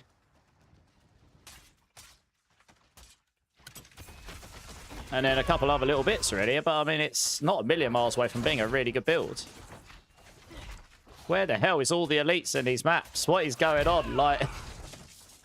Oh, right, there's one here. Okay. It spawned one on me. I have heard that some of these maps, with I guess you've got to fish for certain map types, and this is not one of the two I've had so far, are not the two you want. I really haven't pushed a lot recently. Oh wow, I melted those. Holy, they got massacred. They got murdered. Yes, that's what we like to see. Murdering those elites like the champion we are. Oh, okay. We might get this down, you know. That's quite funny. Oh, hello. that going to give me progress, hopefully? That'd be nice, wouldn't it? Super easy to just keep doing damage on this build. 273 damage. Oh, yeah, smashed him. Smash that goblin. Didn't know what hit him.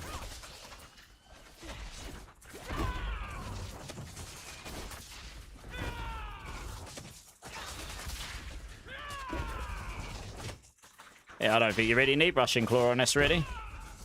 You're actually better off with Saw. You can go for walls. And the evade is almost as good. You just do what I'm doing right now with Thrash. Easy peasy. Constant activate the Zik rune. No problem.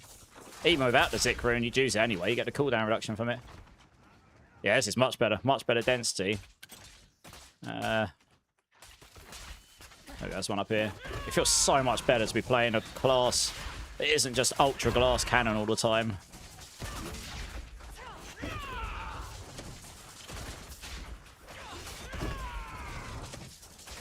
I mean, if I get a Tower 131 down, you probably get a Pit 135 down with this current setup. 0 transfigs.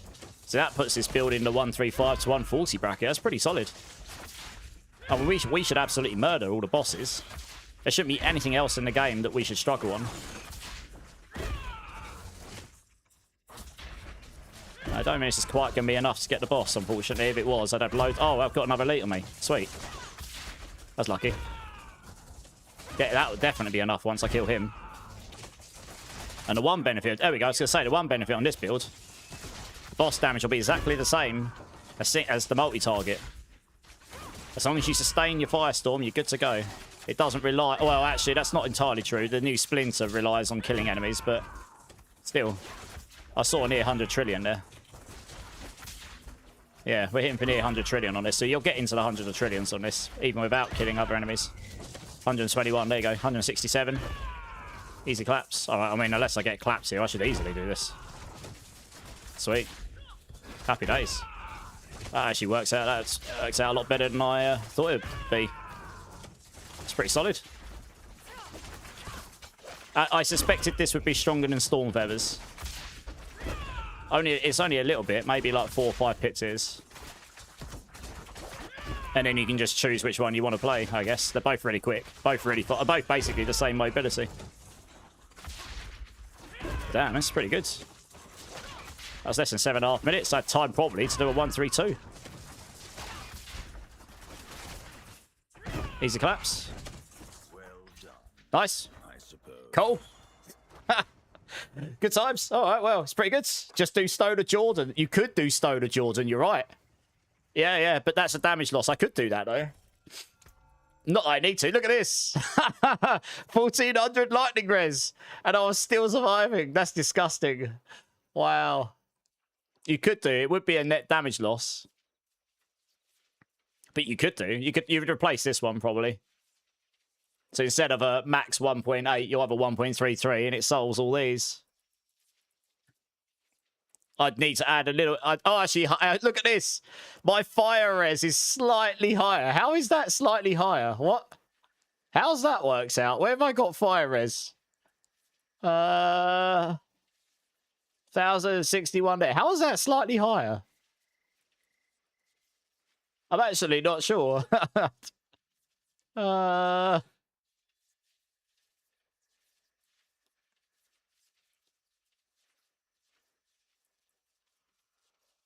Maybe it's that one. Okay, that is actually picking up the resistances in there still by the looks of it. Maybe. Yeah. One sec. I mean, I'm probably not going to be able to see there. It's hard to tell because once I take that out, I lose the resistance from there. 5,000 and something. How much have I gained there? Resistances 6,200. How the hell have I gained 6,200? That's got oh, I've got percentage resistances, haven't I? Yeah. No, that makes sense. I think it is picking up the resistances from this. I just don't think it's picking up the aspects from this. Yeah, because it's not doubling up the damage reduction here. I don't think it's doubling up the attack speed or crit chance here. I just think it does grey out those bits and use the ones here. But I think it is actually adding resistances here. But you'd still be giga tanky. You wouldn't double these up. You'd have 14,000 of that's fine. Look at that. At 20,600, 85.8. If I take that out, it's at 84.1. You only gain 1.7% by adding 6,000 more. So you're better off just equaling them out. But yeah, it's slightly higher. Stone of Jordan here would actually work quite well. You put that in and they'd all suddenly be this and you'd just be indestructible, quite literally. Yeah, it's probably not worth me doing that. I'd figured out, I'd work out the balance of this when we got to it. I don't even know if I've got one. Anyway, that's quite funny. Number 2 on the leaderboard, like comfortably. But I guess no one here really bothered. Yeah, it just slaps up a firestorm time just for the hell of it. Good times. It's double dipping the res, it is, yeah. I mean, that'll get fixed. You won't get the unique bonuses, but I don't think you only gain minimal gains at that point. A Stone of Jordan would be disgusting. I don't know if I've got a good one though. Let's have a look. I've got a couple. Damage over time, all skills. All skills doesn't help here, so you'd want to roll that off. I have it. Oh, I can't roll the all skills off. This is quite good though, actually. I actually could use this. I could roll that. It's a crit. I'd lose the vulnerable here, and the all skills doesn't do anything for my damage. But in terms of general farming, yeah, I mean, I certainly could put that in. For the hell of it, it could be quite funny. Have I got... I might need to roll another one of set of these, yeah. I need to roll... Seasonal. Okay. Let's just roll a few more of these.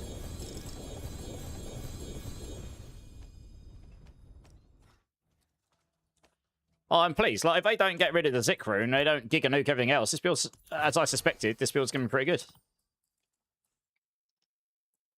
And, oh yeah, that's the other thing. My reses on my charms are not amazing right now. Like, you could roll... I could roll res... The reses on charms are way higher now. They did say they might tune these down a bit, but I think they intend them to be a lot higher than all res. You can get up to 3,750 on a GA charm. So you could easily cap your reses like where you need them to be a lot easier if you roll really good charms here. Most of my charms don't have resistances at all at the moment. So yeah, I mean, that alone, I really wouldn't need the Stone of Jordan with that. One roll of each of these on those charms would put them all up to 5,000 plus or something. That in itself is probably enough. And then you would roll... Instead of doubling up this one and doubling up this one, so you'd lose a... Yeah, in a sec, Mr. Andro. So I'd lose some fire and poison, but I would put in... Where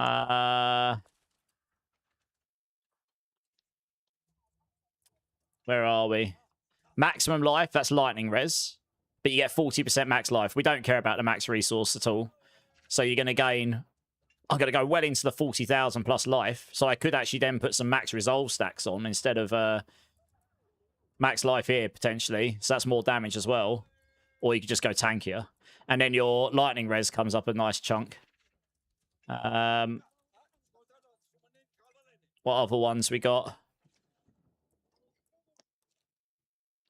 You are unhindered. Touching enemies makes them non-vulnerable, but you get stunned. You probably wouldn't use this. Yeah, the question is, what would you do with the other one? You've already got that one. That one actually reduces your damage. So you only use that for farming. There probably isn't an obvious fifth one we would use here right now, unless they add another one, which they could do for other things. There isn't really an obvious fifth one that we would use, so I guess you could just stick in whatever jewel you like. So you'd have lightning res, fire res, and poison. You could cap, I don't know, you stick in a skull or something to do your physical. So those four are really good, and then you just do cold and shadow in these. Or something. and just balance them out. Or you could just do an all-res one there, but that's probably not the way you'd do it. You'd probably go big dual skull or something, and then cold res, do a couple of physical, couple of cold, couple of shadow, maybe. Or one physical, two cold, two shadow. Yeah, I'm not sure. Something like this. Maybe. Or maybe two physical, two cold, two shadow, and then all res here. Yeah. That's probably what you do, actually, because fire and lightning are typically the worst, and poison. Yeah. So I don't think you really need the Stone of Jordan here, ultimately. I think I just haven't got charms, and I'm not going to spend ages rolling them. I might need this for T12 and Fisto. We'll have to see. My reses are very low right now. My in-game dies, Dandro. Let's have a look. I have got... I'm mainly just the default ones, but I have got the Overwatch one here as well. There you go. You can see them now. Or you can sort of see them. Hey, Nikki, how's it going? Second on the leaderboards, Nikki. I know, right? On a non-meta pushing build. Do we know how we can farm splinters in Seasons 15? Swodge? No. But I guess there'll be a seasonal mechanic or season quest line or something. It'll probably give it to us through the boards, won't it? You're only going to need one for each character. You're only ever going to be able to equip one anyway. At the moment, it's just bugs. When you need to equip one in the jewel and then one in the helm for it to work in the helm. Is there a black palette one? Yeah, it's this here. Well, it's kind of silvery, I guess. There's that one there. It does look pretty cool, actually. This one's brown, so it's, yeah, it's not really, is it? That's the closest you've got to black, I think. It does look pretty cool, actually. Pestilent will be the top build name this year. As things currently stand, let's wait and see what we get in the final patch notes. Jazz, how's it going? I imagine you already have talked about it. Nope, Stomp Bug's still there, so we're still in Stomp Bug jail. Let's see what happens in the final patch notes. But yeah, we still have to use it. Pitch Black, I could request it. Whether we'd ever get it or not, I don't know. But, yeah, wow, we got a lot of life on this build, more than I thought we'd get. And if I take that off, what's my life at? 29,000. If I get that 40% life thing on and we get this DR, you might not need to roll max life on here. You could roll dexterity on here as well for extra damage. You'd probably be able to get away with it in the pushing version. But right now, I like the... I mean, look, 5,000 life. I get just shy of 10,000 life from that roll, and that's not even GA. That's cracks. Right, let's go do some general farming here. For general farming, it might be better to get a chest piece that is decent, that I can just roll the other aspects on to just sustain the firestorm constantly on, so you don't have to... When you're pushing, you will reasonably be sat on enemies long enough that you will go in and out of them, so you'll just pick up the feathers behind you all the time. So actually, yeah, falling does make sense in that scenario. But for farming, you probably want to have recalling as well. And you either give up a 1.65 or a 1.6, but really you don't want to be recooling and transfiguring all the time. So it's such a minimal difference between that and that. And this makes you take more damage. So yeah, on T12 Mephisto, you'll just go your pushing variant, but for non-thing, you probably just run a... Try and get a half-decent chest piece and just slap recalling on it. And it just means as you're zooming around, your storm will just sustain that... Oh, just salvage one of my Stone of Jordans, god damn it. That's annoying. Never mind. That was a good one as well. Hey-ho. I can get another one. The Stone of Jordan's cracked if you really want like absolutely insane resistances. There are people I know who've got like 40,000 resistances and they're straight up invincible.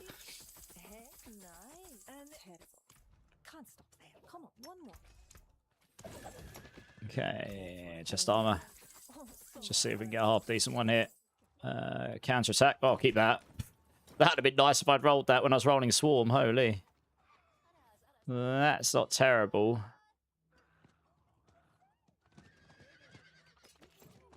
I might be able to use that, actually. What I need here. Yeah. Add affix. Defense. YOLO. Okay. And then we just try and see if we can get lucky here. Max life. Oh, this is probably fine. I don't really need to faff around with this too much because I've got a dead stat on another chest piece anyway. Rather than spending loads and loads of time trying to make this perfect. The shadow res isn't awful. The main thing is having a max lives on there. And then I can roll life regen into armor. So this is fine. I think it makes more sense to swap the chest. Yeah, I think in this scenario, for just general farming, you're still going to have more than enough damage to smash everything. Probably even T12 Mephisto, but if you really need that extra damage, just stick the squirts back on because you'll go in and out of him again. So you'll be fine on that in that scenario. Same with Lilith, I guess. You just take all the damage you can, just so you can kill her as quickly as possible. This is fine. Right, let's go roll the sockets here. And we put recalling on there. Both defense and... Yeah. So you can only use squirts in this situation. We've got as much damage reduction as we have. You'd be too squishy otherwise. So, yeah, we'll see how that ends up. I don't know if we're going to end up with this 92 DR. That's kind of nutty. It's the only reason I might not make pre-recorded build guides, because I could do that. And I'd have to put a disclaimer in to say, like, this is probably not going to stay at 92. You know, it's pretty insane. But, we'll see. I haven't made my mind up yet. Oh, we want the armor here, probably. Armor, there we go. It goes to 2450 or something. Yeah, see if we can get a little bit higher than this. Like nearer 3000 would be nice.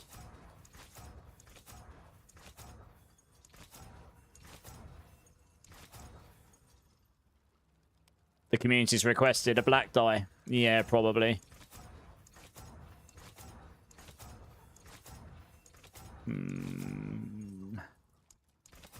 There we go. This will do. Lovely. And we want a Moni and Zik in there. I might need to roll some more runes, actually. I'm not sure I've got any spare ones of those. Let's have a look.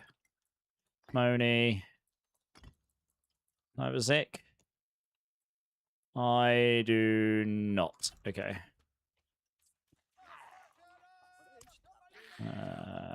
It's in equipment, is it? Yep. I'm going to sneeze in a minute.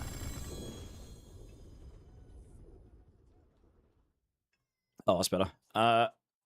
What's up, cat? What's up? No? I know it's hot. He just wanted attention.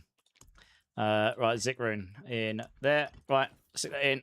So we'll do slightly less damage, but yeah, the quality of life, Matt. Let's just go like, I don't know, let's go try a Helltide, because you're probably going to do a bunch of that farming in this game.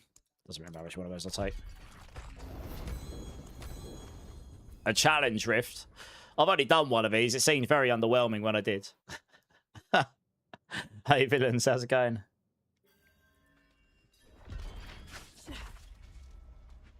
Oh, you can raise the difficulty. Oh, I see.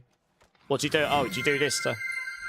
Do you just choose one? Oh, I see. Oh, that's probably why it was so easy when I did it. Okay. I mean, it should still be quite easy. Plus 15. Yeah, I'd say we... I mean, this is... Okay, dead. Oh, I see. Oh, you get 3 resplendent charge. Okay, that's cool. Oh, I like that. Okay, I mean, it didn't drop an awful lot. I imagine they'll juice those rewards a bit, but... All right, sweet. Well, off to the Helltide. Is there a Helltide, or am I... Oh, wrong time. All right, well... Guess we'll go try a boss. Why not? Let's go try Harbinger. It's the one I typically test on. Hanging Man. You're hanging? What, you had a big night last night, did you? Gorsh, how's it going? Drink City Streamer. Cheers, man. How's it going, dude? I think the challenges will get harder and give better rewards. I totally missed that damage scaling thing the last time I did it, so I did a non-juiced one. But I mean, yeah, the juicing there was fun, hilariously easy. Like, we'll try this with just without like full damage gear on, and we'll just see how easy Harbinger is at T12. I do love 300% movement speed. Just feels giga chad. It really does.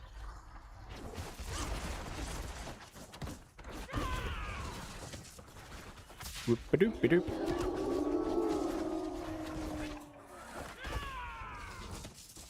Alright, let's see how this works then. I'd say this is completely juiced up Harbinger as well. Okay, well. Easy, question mark. He's fine.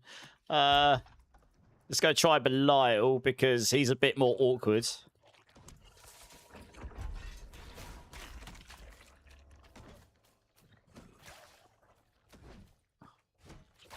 Oh, did someone hit me? Oh, that's rude. Yeah, it's so easy to stay in the Firestorm when you're using a... I'm pretty sure the auto-casting of the... Okay, the auto-cast of Vortex generated feathers for me there, I think. But I think it's fine, because you've got Toxic Skin and Ravager anyway. I think it does say it's a cast skill. Yeah, it says casting. So I think that's why the Cry Rune won't work. I think if it's invoked and not cast, it won't work. So I think that actually is as intended, to be fair. All right, let's go try below here. But I think that's fine. If the Cry Rune just generates you feathers instead, even better. Or if it doesn't, then so be it. Only 1.5, that's true, Ubellion, yeah. Oh man, look at this. 300% movement speed just feels so much better.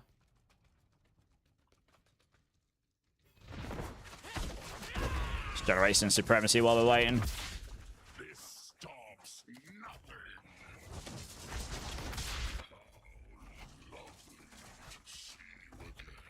Gotta wait for him to actually be damageable. It's his T12 Belial. Alright, good. Nice, right, let's try a T12 Lilith then, I suppose. Like with non-full damage stuff, just quality of life. She probably will jump in the air before I can kill her, so I probably will have to avoid a couple of mechanics at least.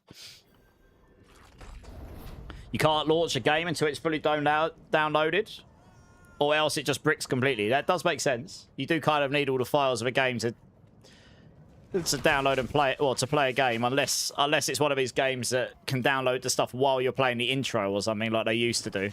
Not many games do that much these days, but let's stack a couple of supremacies here. It will make it a bit... I mean, you probably don't need to, but no, this will do. I won't fully stack it. Right, we get the unstoppable there. It'll stop me from getting knocked back at the start. Holy. Only had like 50. Yeah, so she jumps in the air very quickly, so I'll probably have to play some mechanics here. Oops, I don't actually know which way that's going. Okay.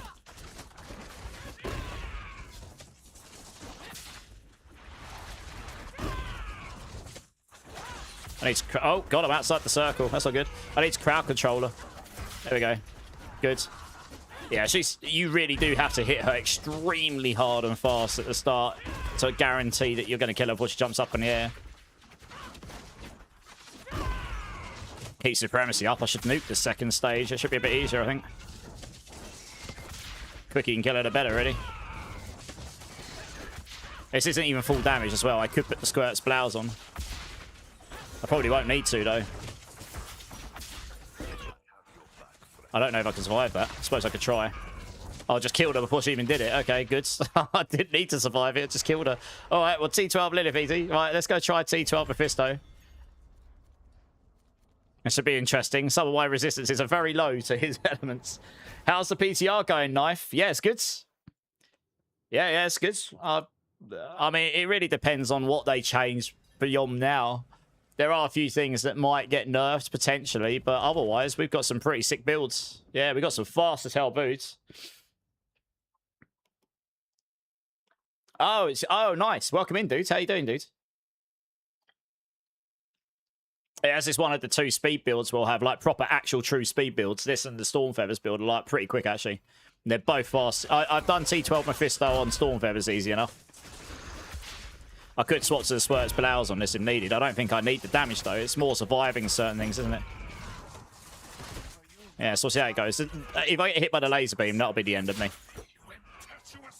So I'll have to be careful against that. Let's see. Can I kill him before he does his meteors? Maybe. Wow, he didn't even get a chance to do his meteors. Get wrecked, Mephisto. That's outrageous. I might lose some supremacy stacks here. That is actually disgusting. That was certainly quicker than Storm Feathers. I haven't even got the Squirt's blouse on. Wow. What is this? I kill this guy before he does that really silly move? The one that can... I think I might do.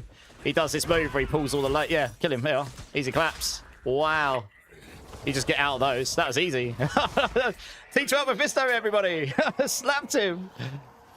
Well, the only thing... There's a few things, right? The Zik Rune damage bug, but that will nerf the whole class, so that will be what it is.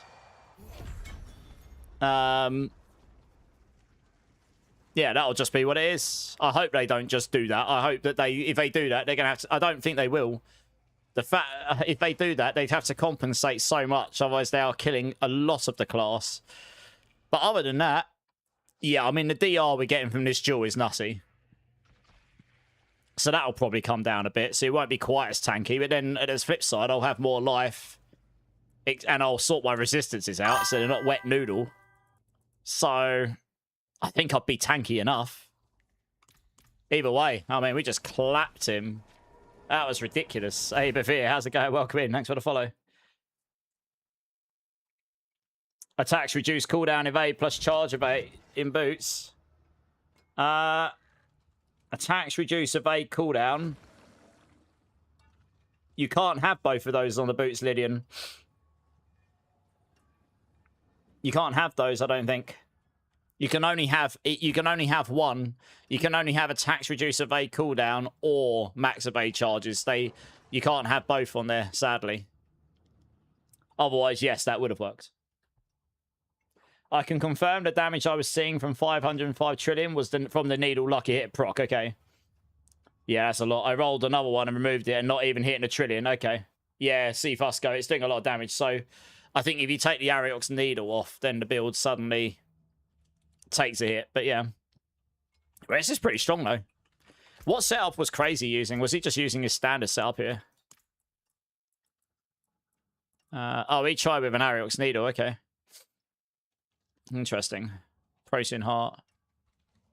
Not bad. Oh, okay. That's not the most amazing diamond mine swarm. Yeah, he's doing it with Swarm of Storms. That's broken at the moment as well. If you change that back to revealing, this would have gone higher. I mean, we'll see. Maybe it will end up being better having a legendary weapon here rather than Ariox. Deadly Strike is very nice, though. It does work nicely. Supremacy there. Yes, obviously he's not spent too much time trying to Giga Juice this up. He's just got good enough stuff, right? Which is what I did as well. Interesting he's using Sick Foot, so I wouldn't have done that. I would have put Exploiters on there. Or actually, no, I'd have put Apprehension on there. You're definitely losing damage not having Apprehension on there. And he's got Stone of Jordan. You don't necessarily need that for a pushing variant, but otherwise... Yeah. Not bad. What's everyone else played here? He's used Infected Forest. Interesting. Okay. Hey, oh, Crazy's here. Nice. How's it going, Crazy? I was just looking at your stuff because I mean, I just, for the lols, I just slapped up a Firestorm 131. Really chill. I just slapped that up for the funsies of it. Yeah, it's pretty decent. Just absolutely annihilated all the bosses. Eddie with the 13 months. Eddie. How's it going, dude? Appreciate you. I appreciate you. The needle doesn't work with swarms. It does. It scales the dots. It absolutely does work with it. Well, it's actually very hard to tell right now because the Lucky Poisoning was playing in it. But Deadly Strikes should work with anything that doesn't crit. So, yeah, it should work with it. Yeah. Or it literally, so the tooltip's not here, but we found out from the devs. All damage can deadly strike. It'll have like a base charts, like crit charts as base of 5% or something. So deadly strike, we don't know what the base charts is. I'm guessing it's like 5% or something like this. And then anything, I used it on Lightning Thrash, for example. Lightning Thrash damage definitely went up with the Ariox Needle. It was pretty close between the setups, but it was there. It did work. I'm going to try it with the Thorns damage tomorrow to see if it works with that. Because if that does, that's like the equivalent of getting a crit chance on Thorns that you don't currently have. So it might be quite strong on those builds. It's currently much more damage crazy because the Lucky Poisoning is definitely doing too much damage. They said this already. So that's going to get nuked. I'm 99% sure.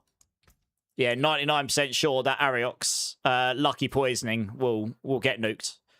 But it's still very powerful, this. Yeah.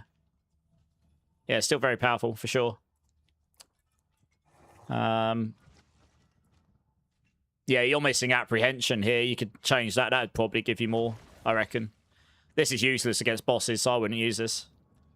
I'm not a big fan of these sort of things that requires you to have loads of nearby enemies and such. And you've got the Stone of Jordan in, so you could replace that for an aspect that's higher damage, although this is nice for defense, I guess. But yeah. Also crazy, this Swarm of Storms doesn't work right now for Swarms. You have to cast a Swarm skill and it has to use a Storm at the same time. It requires both to work. That's why it wasn't working on Lightning Thrash so well. It works for Evade Storm Feathers because Evade Storm Feathers is a separate thing on it. But yeah, where it says Pestilent Swarms and Spirit Storms, it actually requires skills to use both at the same time, of which none can. So that probably needs to be Pestilent Swarms or Spirit Storms. You know, yeah, we reported this. That's the only thing I'm pushing for. That was the most important change that Spiritborn got in the whole season currently, is this new board. And that has made both Storm Feathers and Firestorm both very good builds for like farming. I mean, they are super fast. They're going to be faster than Swarms, and I mean, this is just nuking everything. You got 40k poison res, I can believe, yeah. So you just become indestructible, yeah. Evade charge in boots and attacks reduce evades in amulet evade.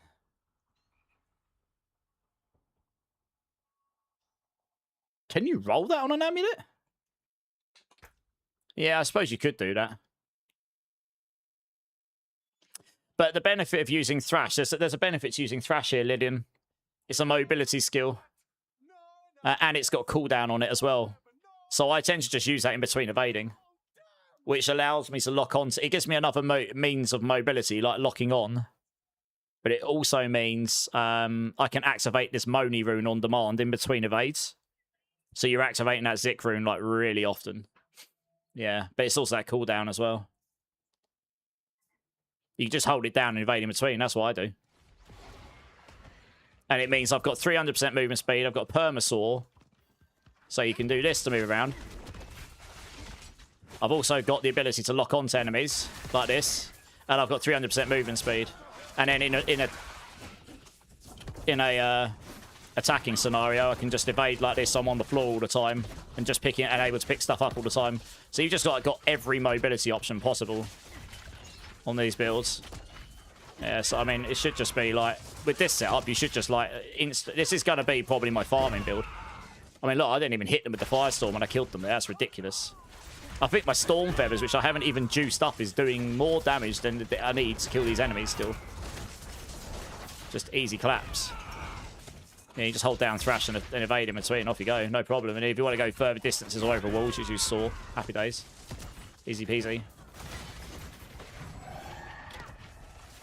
That gives you unstoppable, so that's nice. I mean, look, it's easy farm here. This will be good at farming all content. It's pretty good at bossing as well. Well, as things currently stand, we'll have to see how things end up, but yeah, seems pretty good. This was a really fun build in Season 13. Like, a lot of people didn't think about it, but it was pretty good in Season 13 due to the perma-rushing claw. And we had the, what did we have? We had the extra damage there they took away. What was it they took away? We lost some damage in Season 14. I can't remember what it was off the top of my head. But yeah, I mean, it's pretty sweet for farming. Let's go back to town and try like an Undercity, see how fast we can get through one of those. Yeah, crazy. You'll laugh at my resistance is crazy. I got like 1400 lightning res. But once they fix it so I don't have to double stack these gems just to get them to work in the helm, you'd put a lightning res one in and probably just put a skull in. There's not really a fifth one we put in. Or you put the cold res one in for farming, I guess, because you don't need the damage. You can just get extra resources and such. Yeah, and then for pushing, you just put a cold one in here, and then you just stack physical and shadow in here, maybe. I'm missing some all stats here. I'm missing a lot of all reses on here. Missing a damage multi there. It doesn't really matter which one of these you use. Golden Epiphany doesn't work out better. And you have to have the Loyalty's Mantle on this build to solve the cooldown problem. Yeah. I can very much see Leorix being best in slot regardless, unless they absolutely nerf this into the ground. In which case, we just put the Loyalties back there and stick like the Protein Heart in or something. But I can't see them Giga Nuking Leorix. I can see them maybe nuking it a bit, but I can't see them Giga Nuking it. Not before it's even made it into the game. Like, they want these new things to be good, right? Otherwise, people will never use them, and then everyone will just be like, why did you add them? On Discord, I don't check Discord while I'm live. Knife, what is it you need? Sorry. Oh, you want a 6 seal? Sorry. I am not on live right now. Let me finish testing this build. I'll quickly log into live and have a look what I've got. I can't guarantee I've got one for you, by the way. I can't give you a mythic one. I literally can't give it to you. You can't trade mythics. So I might, and it's a big might, have a legendary one that might be okay for you. But as I say, it's a big might. Yeah, crazy. I mean, the thing is, right, by putting that in there, I solve crit charts pretty much. That plus 10% from Double Eagle is 90, plus you get 3 from the Paragon board, that's 93. You get about 2 from here, give or take, yeah, 2 from this. So that's 95. And then the other 5 is your base 5 crits. That's your 100% crit without any other investment. No affixes, so you haven't had to sacrifice any damage multipliers. You don't have to put a critical strike aspect in anymore. So now you can put in Fist of Fate or a bigger damage multi. Way bigger, rather, because the critical damage, the critical strike aspects are only like 30% multiplier maximum. And then obviously, I mean, even if they reduce that damage reduction to 40% in this helm, which it won't get nuked that much, they might reduce it so it goes to about 60 or 70% or something. This will still be used. Yeah. And then we put the max life one up here, so we might be able to change some of the max life things here into max resolve stacks to scale up Colossal for a bit more damage. Yeah. And then obviously you just I mean, you might be able to get away with max life here and go for dexterity on here. Maybe. But the Colossal stacks might be better just because it's a multi. I'd have to math it out. Yeah. And in a pushing scenario, slap that on for more damage. But this is better just because you pretty much just simplify, like, sustaining your Firestorm all the time. You can get some cooldown on the helm here. So you could get the cooldown off here and put a vulnerable in here. That'd be quite a big damage bump. Yeah. I might say to them they could bump the Sunburge Gorget damage by about 50%.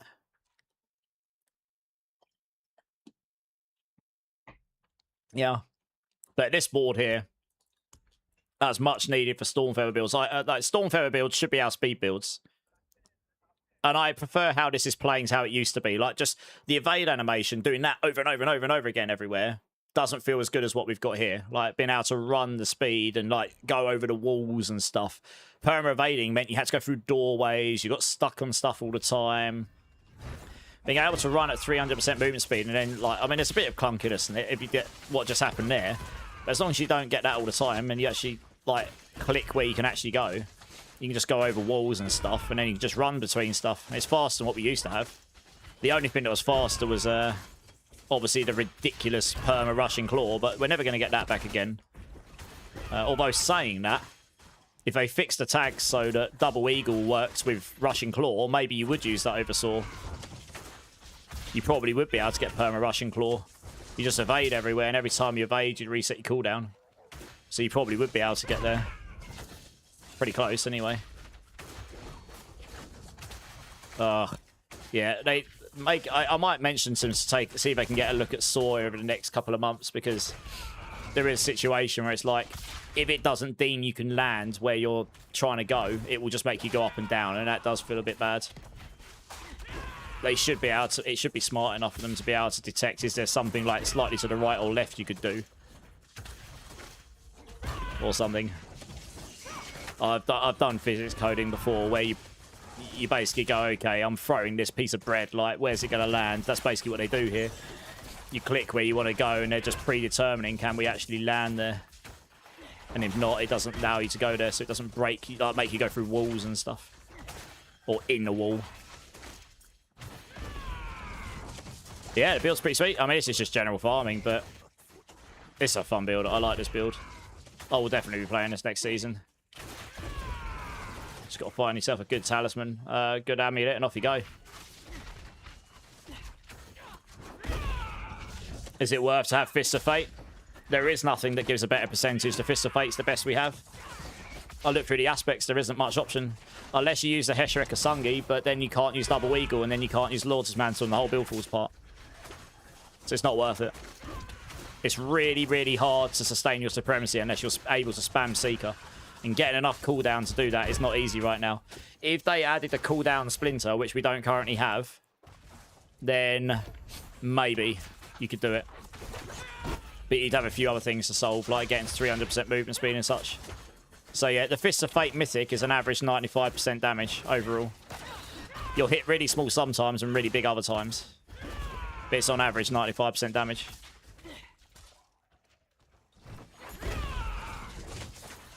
It won't be you won't be able to start on it because you need the Sunbird's Gorget to play it. But once you've got a Sunbird's Gorget, yeah, you can put it together. That's the only thing you'd absolutely need. But you can just start on Storm Feathers.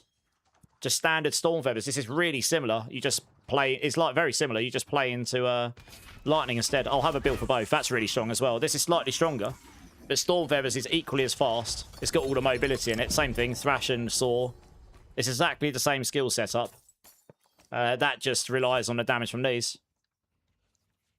So you don't need this. You can just use any other amulet. But the setup here is very similar otherwise. I can't remember if I might not have used the Fist of Fate here. Yeah. For this build, the Sunbirds is the damage.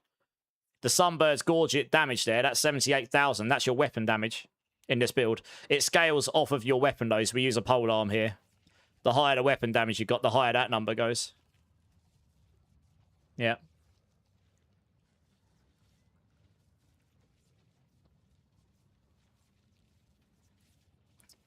It gave me one of those cruxes. Okay, well, I mean, I've pretty much just shown like this. Oh, I can't even pick the crux up. That's good. Doesn't really matter.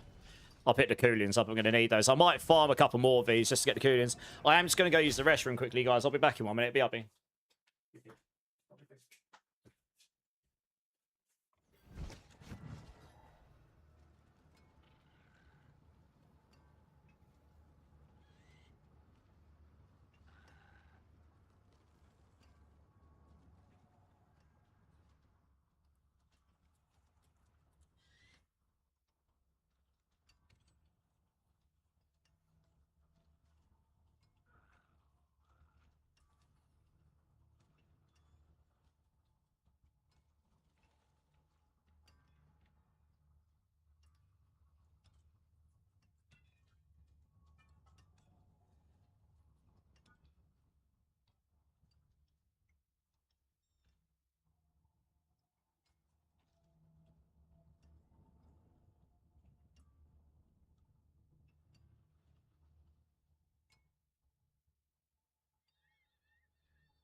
I'm going to open my window. It's pretty warm in here. Let's get a bit of airflow in here. All right, yeah, I've just got to run a couple, because this is so fast, I'm just going to run a couple more, save it in my armory. I'm going to just run a couple more of those. And then we'll go and put Crushing Hand together today as well. Since I was not on the last couple of days, I'm a little bit behind on the build, so I need to get at least one more done today. And I might as well start a Crushing Hand. It's not the highest pushing one, but it should be stronger. And that'll give me a good gauge on a couple of the things I need to test for Rod of Kepaleka, just for all of those builds, really. But I'm going to need some cooling, so we'll just, since it's quite fast, we'll just run a couple of these, nice and chill. Let's get these super fast. Oh, knife one. Hey, knife. I'll tell you what, after I run this, after I've run a couple of these, I'll quickly go and have a look, see if I've got any. Guys, is anyone on live right now? This might be easier. Is anyone on live right now, and has anyone got any spare Spiritborn 6 seal seals, the legendary ones? Which build are you playing again, Knife? Are you playing the Swarm build? Oh, I've just seen hand sanitizers here as well. How you doing, hand sanitizer? Sorry, I missed that before. Has the kitty been window crashing? No, but I raised the blind a bit. I'm kind of glad and sad I did that, though, because I realised where it's been so hot, the way that the blinds work, right? It's the blind, and it's got a film on the back of the blind, which is the light blocking part. And what I hadn't realised is where I've had that up against the window for so long, and it was so hot recently because of the heat waves, it actually melted that film on the blind onto the window. So when I pulled the blind up, it's pulled a section of the blind off onto the window, which now doesn't block the light because it's only a film. It's like a tape film or something on the back, but the whole back of your blind, and that's what blocks the light. And then the rest of the blind is fabric. So I've bought some tape, which will essentially, it's a different colour, but it's on the back of it. So I'll put it on at some point. It'll block the light out. You can't see that anyway, because I've got, on that glass, I've got, what do you call it, like the misted glass, so people can't look through it. So, yeah, I can fix it. It's no problem. I'm not a big fan of the blinds anyway. It came with the house. But I've raised the blind, so if my cat decides to do it, he now doesn't have to lift the blind. That's what he was doing. He lifts the blind to get underneath it, and it was pushing everything off the windowsill like an absolute nutter. Silly animal. So we'll see. I haven't really had it open, so I haven't been in here much. Yeah, I loved playing this build in Season 13. It was super fun, and this is back. They've actually made these builds fun again. They were just not quite strong enough. I mean, actually, in Season 14, this would be fine, but it just won't be as strong. But it's... Yeah, they've made this... This is just fun again. This is dope. I'm not even attempting to try and speedrun this too much right now.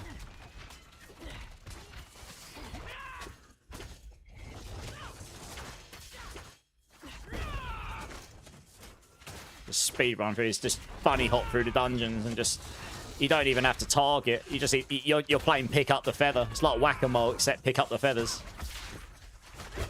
Everything else, everything in your vicinity will just die. Which is exactly what Season 13 was like. You had enough damage that you could just speed through and everything just died around you.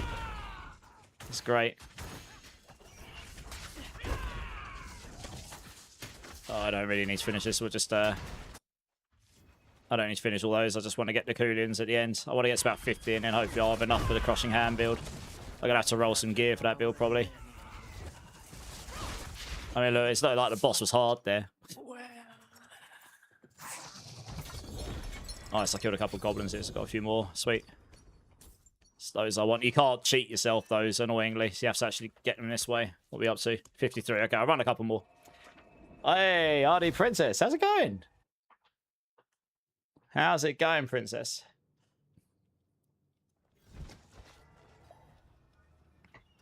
I'm actually... I know not a lot of people do PTR testing, but I'm surprised at the lack of times up on here. I was just having a quick look to see if anyone else actually tried anything else. Everyone's just tried Swarm and that's it. Because that's the only build anyone's pushed with in the last however many seasons, yeah. That's a multitude set. Oh, is this Thrash, is it? Oh, he's trying to do Storm Thrash. Whoever this is. But yeah, that won't work for it right now.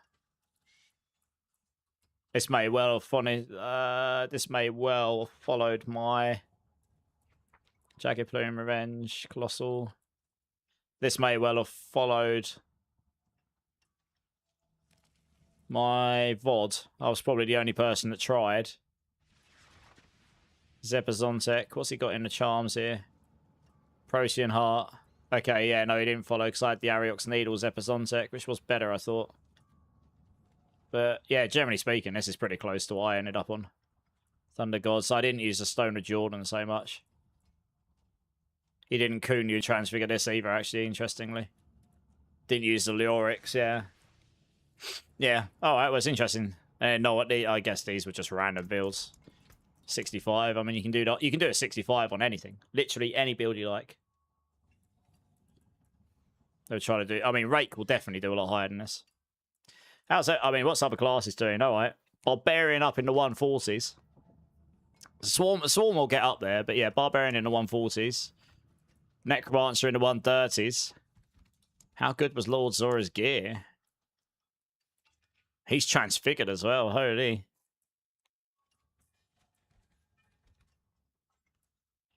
Alright, I mean, I don't... his main damage type is probably Shadow, I guess. Yeah, I mean, his transfigurations aren't insane, but his gear's not terrible bad. 130s, so I mean, okay, so they're not just getting to 140s. Sorks, 138. What's that? Firestorm. Yeah, it looks like it. Rogues, 145. Druids in the 134. What build is this? Lightning Storm. Is that what they're playing again? Old Mountain. I heard the Old Mountain might be the way they go. 1 second. Okay.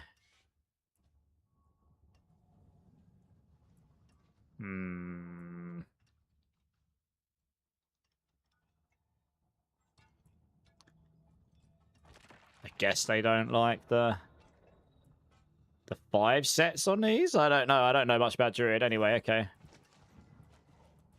Yeah, so we're at 1... I mean, we'll definitely be in the 140s, 150 range, unless they absolutely Giga Nuke Swarm and all the rest of the stuff we've got boosting our damage. This build I'm just playing is, with Transfigurations, probably 135. I think Thrash Lightning will be... This might have been stronger than Lightning Thrash.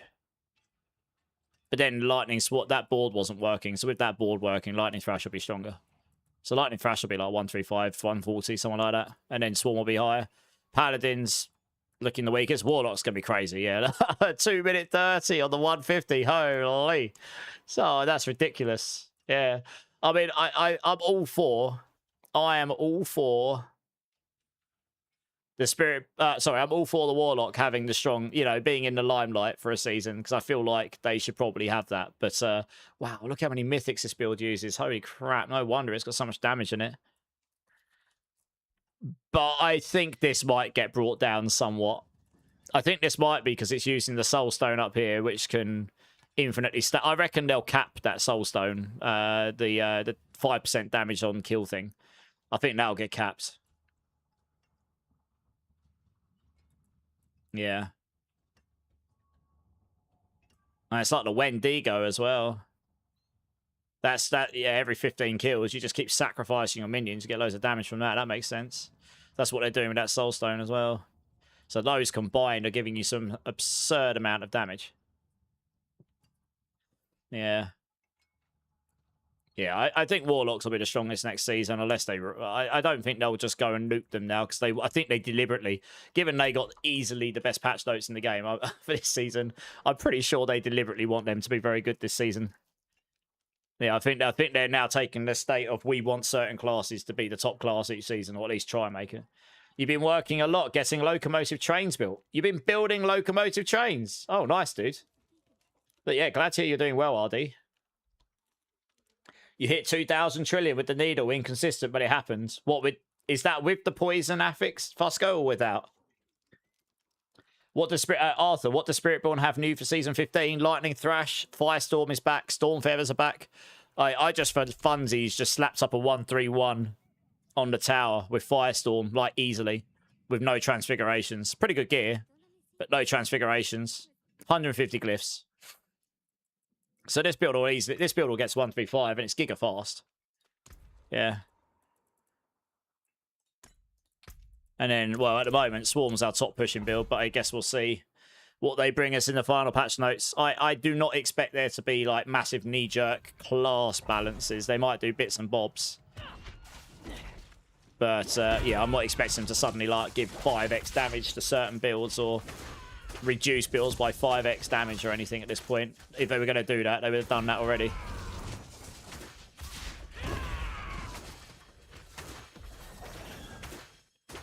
So yeah, in terms of speed farm, we should have some pretty good builds. Like just easy to play like this. Like you don't need, it's brainless. You just have to pick up your feathers and make sure you're in the vicinity of the enemies and they'll just die. I did T12 Mephisto easily on this earlier. It wasn't even a challenge. We'll see what they do to the splinters, one of the seasonal mechanics. But again, I can't see them absolutely gutting them because otherwise it's just ruining the whole season before we even got into it. They might tone some of them down a bit. Like the infinitely scaling damage ones, I imagine they'll put caps on them. That's probably what they should have done anyway. But the DR one, maybe they'll tone that down a little bit because it is a bit silly at the moment. Like every class is just going to be straight up immortal, basically.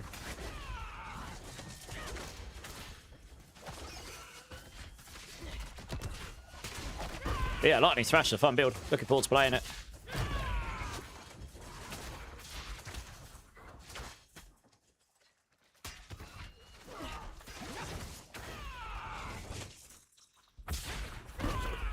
What's the setup for this, Heineken? I can show you in a second. I have got a planner for this on Season 14, but it is a little different to what I've got here. Are you playing on the PTR or the Season 14 on the current live, Heineken? Oh, with the 40% lucky poison. Okay, that makes sense. Yeah, oh yeah, it's definitely bugged, yeah. It's not even hitting 1 trillion without it. Okay. Wow. Yeah, maybe we don't use the Ariox Needle on Swarm then. Maybe you do just use relatively similar setup with Leoric's Crown.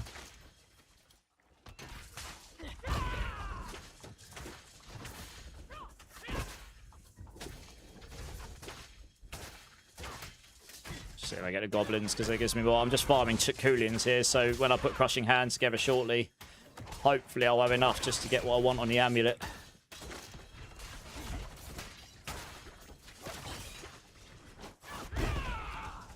Oh, I've got loads of time here. Where are we going? Up there. Okay.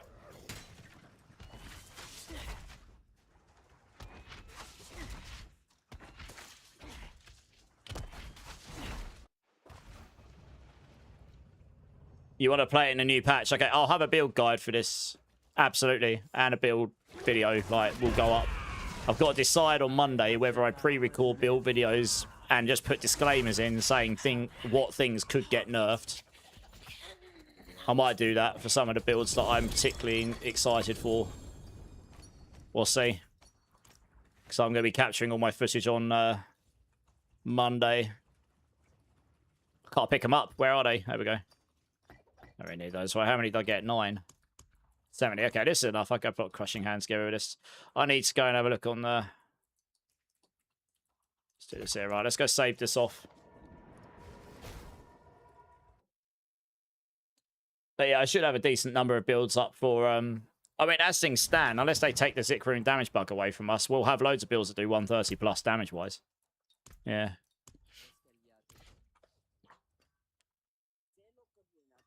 You started on the PTR and PC, but I also put the build with all gear playable on console as well. Okay.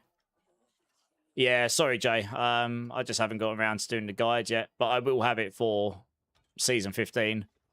So, I don't know if I'll find time to do that before Monday. If I do, I'll let you know. Right, we saved that. Okay. Crushing Hand will be Rod of Kepaleka, so... Won't need this. I typically use Temerity. I might roll that Thrash into basic skills. That's fine. I think this build I'll use Temerity. Yeah, because we don't use Heshra Kasungi because it's already a Gorilla skill. And we will use the Multitude set here because Rizoka's just sucks balls. We'll keep hold of those gloves. Those gloves might come in handy. Same with the blouse. In fact, the blouse probably will go on. And the Leorix is almost certainly going on. And then we use the Harmony of Ibwaka here. Because we don't need Lord's Mantle on it. So where's my Harmony of Ibwaka? Have I got one with skill ranks on it? I have, actually. But it's not mythic, annoyingly. Okay, we'll just use this for now, then. All skills, all stats is not so bad. I'd have to go roll another one. I lose quite a bit of damage. We won't be using the Quatley set on this build. We will use the multitude set, which will be fine here. These will all work fine, probably.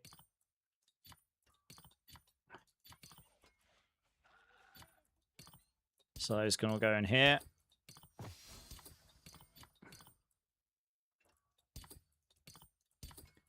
And we'll want a golden epiphany, so I have got a pretty good multitude one somewhere, but I think that's a diamond mine. So for now, we'll just start with the one charm, and then we can math out to see if two charms can end up being better or not, but in most cases, not really. It's quite hard to beat the 200x. Where is this diamond mine I was using? I've got a really good one that rolled like double damage for bits of multitude somewhere. Just got to try and remember where I put the thing. Have I got it on me still? Maybe. Yeah, here we go. Yeah, it's really good, that one. We can go in there. We don't need this here. Running out of space. Let's just stick that there. We don't necessarily need this. Okay, so that's fine on those. We don't need the sunbirds here because that's the other builds. We'll need a new amulet here. And... yeah, okay. I'll probably just roll fresh new gear for all this stuff. Now, speed variant of this, we'll use Eagle for sure. For the mobility. And... well... you're probably going to go Eagle Jaguar. Because with that, we can get 300% mobility. Although...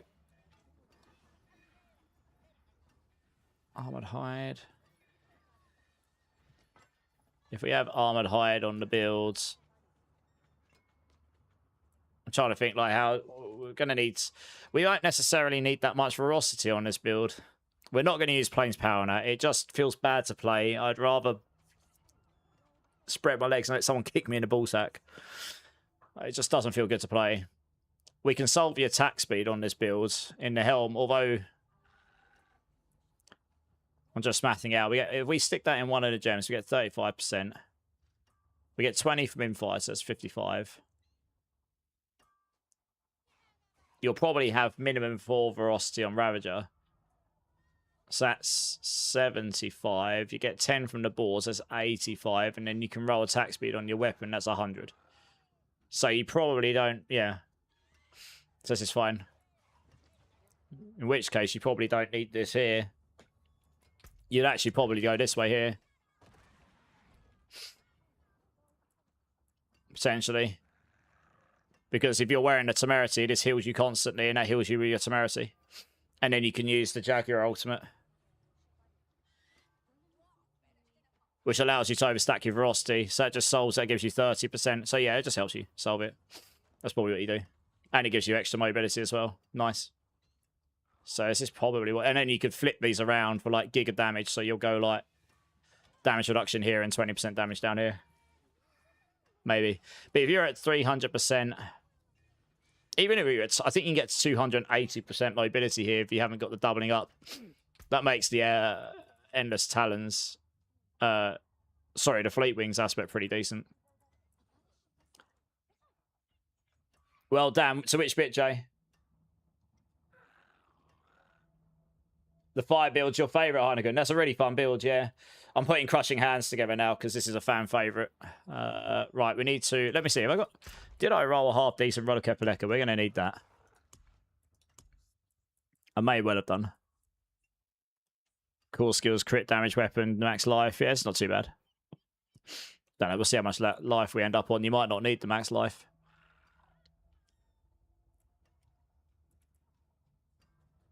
I actually have a basic skills temerity there, but it wouldn't have as much. That's a really good temerity, and I don't necessarily need thrash on it. I can roll basic skills on it. I need to roll a pair of boots. Holy, I'm slow. Just try and get basic skills here. I mean, you get +3 here.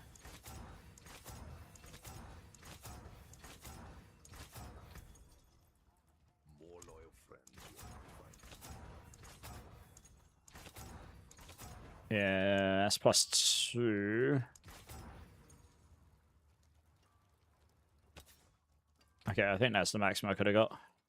No, I could have rolled. Yeah, I think 3 is the maximum. If I roll 3 on 8, it goes to 4. I think that's right. Yeah, without the GA. Hey, Manor, how's it going?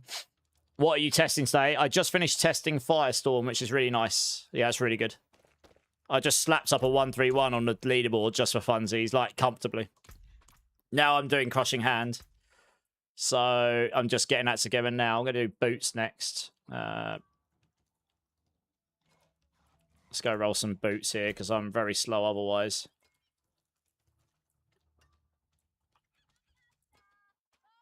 How many Obels have I got? A bunch, okay.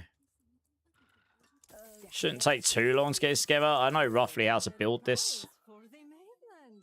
You want attacks, reduce evade on this. Like, absolutely. The way it attacks and reduces your cooldown. So it'll allow you to evade like super easy and such. But we also want the GA movement speed here, really, or at least a decent movement speed. Roll if possible.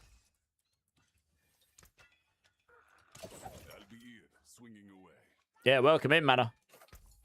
Are you playing, are you testing the PTR or are you playing live? Oh, I did. 1 sec. Okay. It's the only thing. When I'm on the PTR, I'm not actually on live. I have to actually log off this to go on the other one. Knife Peekaboo, you still here? Rather than logging off. Let's make sure he's still here first. You're playing Spawnborn on live, okay. Let me see if Knife Peekaboo's still here. So I keep forgetting to sort him out with that seal, but it does mean me actually logging off the PTR.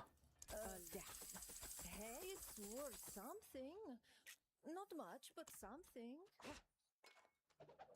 Oh, what is a fitness, isn't it? Nice. Hey. Come on. Give me a half decent pair of boots.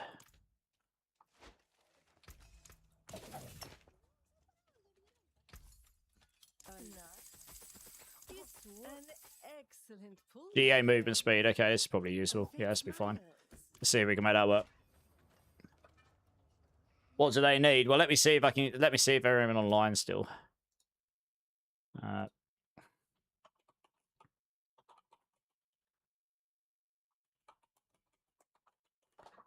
They're after a 6 seal, a 6 slot seal, but for Swarm, a good one. Obviously, we can't give him a mythic one. I'm not sure I've got one, if I'm being completely honest, but I was going to go have a look. But it does mean you have to swap off of... Yeah, I can't check while I'm on PTR, can I? I have to swap onto the live. Which is fine. I just don't want to be doing that like constantly, because it's a bit annoying to have to keep closing the games, open it again. Okay, this pair of boots will be fine, because I can roll dexterity on this. Easy enough. And then I can just go and enchant attacks, reduce evade on it. Easy enough.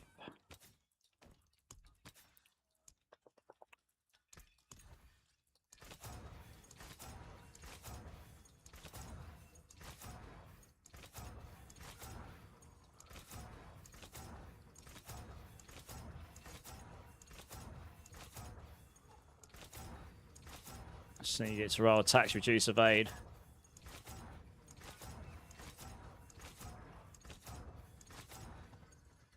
Yeah, there we go. That'll do. Lovely. And then we temper on the movement speed as well.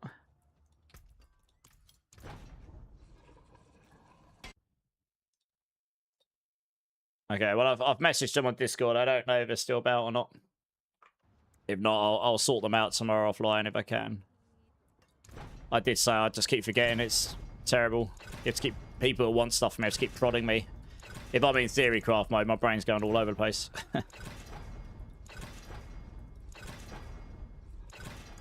Yeah, we'll want the GA here.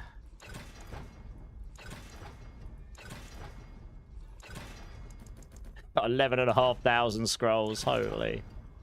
That's crazy.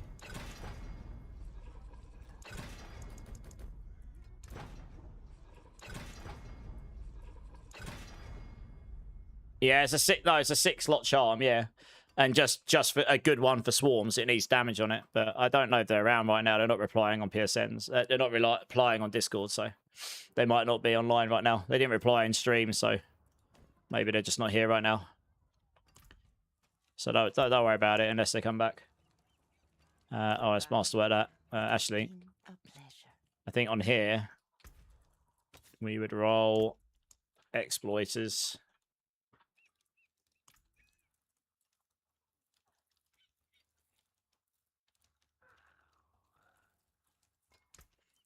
Yeah, just for the damage. You put apprehension on the amulet, probably. Step up to my anvil. Anyone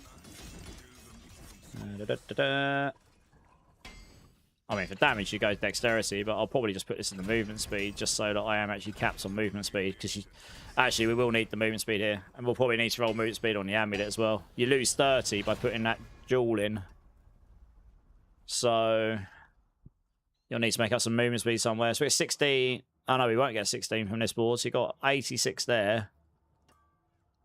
We get another 38 on the amulet, so that's 94, 124, and we lose 30, so we'll be 6 under. It's close. Hey, Punk Beauty, how's it going? Welcome in, welcome in.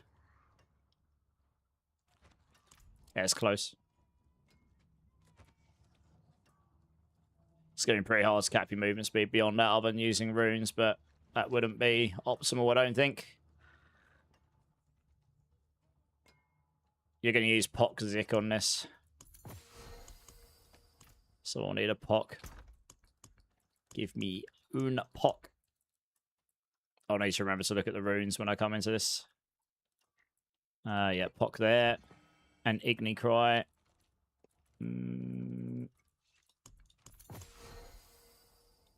Okay. Let me just dump these there. Dump that in there. Don't really need all of these copies of these either. I'm never really going to use them right now. I can't use these right now. They're not doing much for me.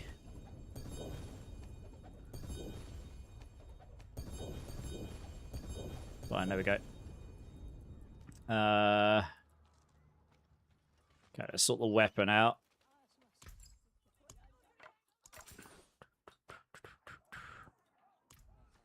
Oh, actually, we need skulls for this one. What do you bring? Yeah, I haven't got the biggest jewels in either. Like, you could get slightly more damage out of the effects. I haven't got Heraldic Flawlesses in there or anything. I've just done Grands. Easy peasy. And put attack speed on here. That helps get the cap on the attack speed. Oh, GA first time. Nice. My character looks awesome. Thank you. Yeah, it's a pretty good skin.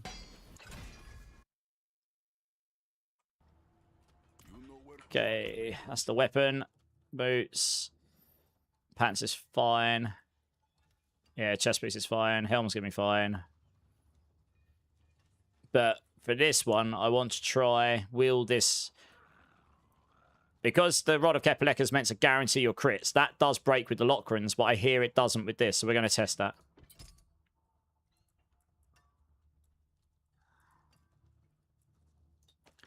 So you'll want the DR and the damage. If it doesn't, nuke it. If it actually does work with the Rod of Kepeleka, then it's a huge damage increase, this build. Like, enormous. Right. Let me just check the rest of this build. Like, how do I normally build this? You're still learning how to play. Nice. If you've got any questions ever, you can just shoot them in the channel, no problem. Always happy to answer questions if we can help. Oh, you're here. Nice. Okay, knife. What is it you're looking for on a charm? Is it a just to clarify? Is it a 6 charm swarm seal, right? And what are you running right now? Like, what have you got on yours right now? Hey, Bloodfarts, thanks for the lurk, because there might be a couple of us that can help you with this. That's all.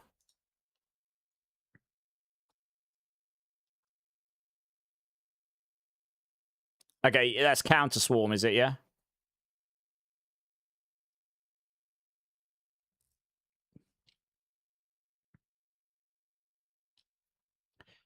Redirected. Yeah, I used interdiction on this build. I don't know if that's the way to... Yeah, I think interdiction redirected is not worth it. Because you can put a damage aspect here. And then you can go for a slightly lower Fist of Fate. And that'll just be better. Yeah, Fist of Fate's probably better than redirected. It probably just is. I mean, this has got fire damage on it, so that's not so good. But I probably could just slap that in. Or if I've got 300 movement speed, or even 280 movement speed. Yeah, redirected gives 120, but it's because you lose the damage on one of these. You have to put interdiction on your amulet now, pretty much, which means you lose your 1.6 up here. It's not worth it. Redirected would have to be a lot stronger. So 100, I did this math earlier, times 1.2. Oh, actually, no, 100 times 2.2. Or 100 times 1.9 times 1.6. Oh, 100 times... Oh, for God's sake, I can't hit the buttons. 1.9 times 1.6 equals 340. It's just better, yeah. So you just go for this instead. It's probably the best option. Or we could put... with 280 movement speed times 35, 0.35. That's a 98. So this is, yeah, I mean, actually, Fleet Wings is probably better than this.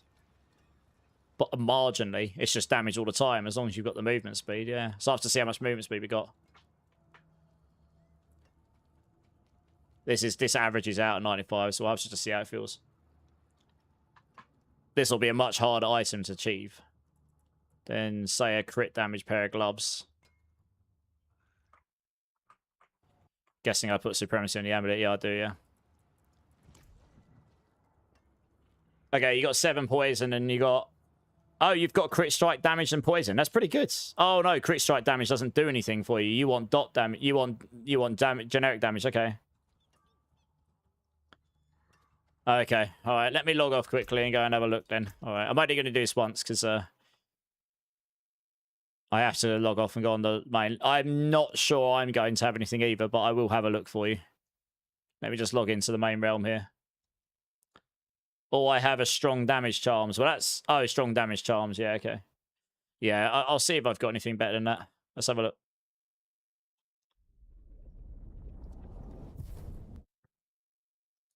Yeah, Fists of Fate or Fleet Wings are probably roughly about the same. Just one's going to be more consistent than the other.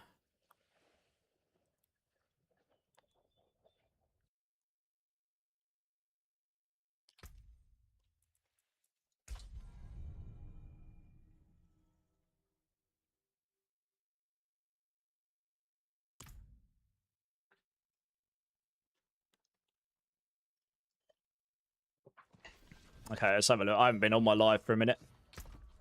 Let's see what we got here. Okay, I mean, this is immediately better than what you've got. It's cooldown reduction and a maximum damage over time, so that's pretty decent. What else have I got? I might have a few more laying around, so let's have a look.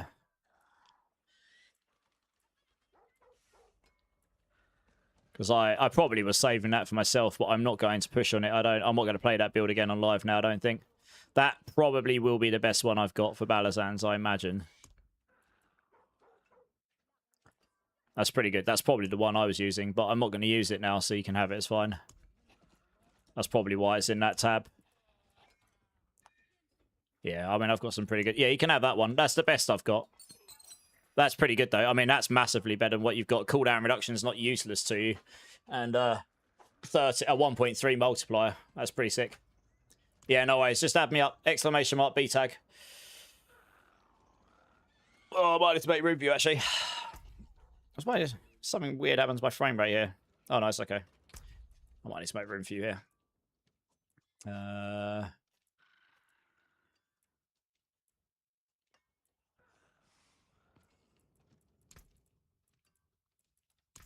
Yeah. Oh, okay. I'll just add you. It'll be quicker.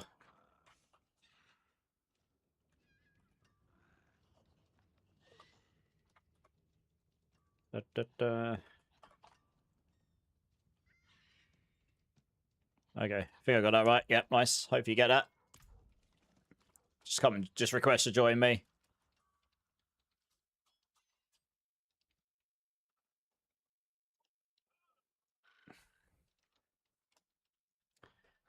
Let me know if you get it.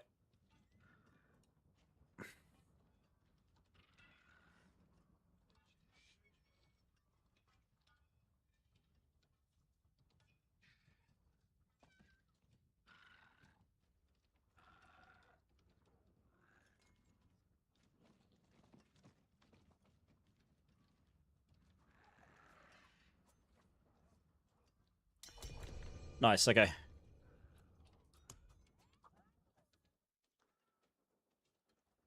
Elite Gaming, I'm literally just, I've just logged on here to give someone something, and then I'm going back on the PTR to test some stuff. Do you need help with something? Because I can look, see if there's anyone else in the community that can help you in the meantime. If it's something you specifically need help with or something. But yeah, welcome in, dudes. Welcome in. That one, this one. Yeah, there you go. Good luck. That'll tide you over until you find something better. Yeah, let me know if you need help with anything, Elite Gaming, because there are some people playing that may well be able to help you with whatever it is. Hybrid Theory, how's it going? You're looking to play Spiritborn for the first time in Season 15, okay? Started in Season 13 and only played one class per season. Makes sense? Is the situation as bad as streamers and Reddit users are saying? I don't read Reddit because it makes me want to get a silver spoon and smash it in and out my eyeballs. What are streamers saying? Because I'm like the only streamer that typically plays Spiritborn, dedicated. So you'll have to let me know what they're saying, and then I can answer that question more accurately. And I have a pretty good answer as to, I have a pretty good idea how good Spiritborn is. I've been showing it. But yeah, let me know what they've been saying, and I can tell you if it's true or not.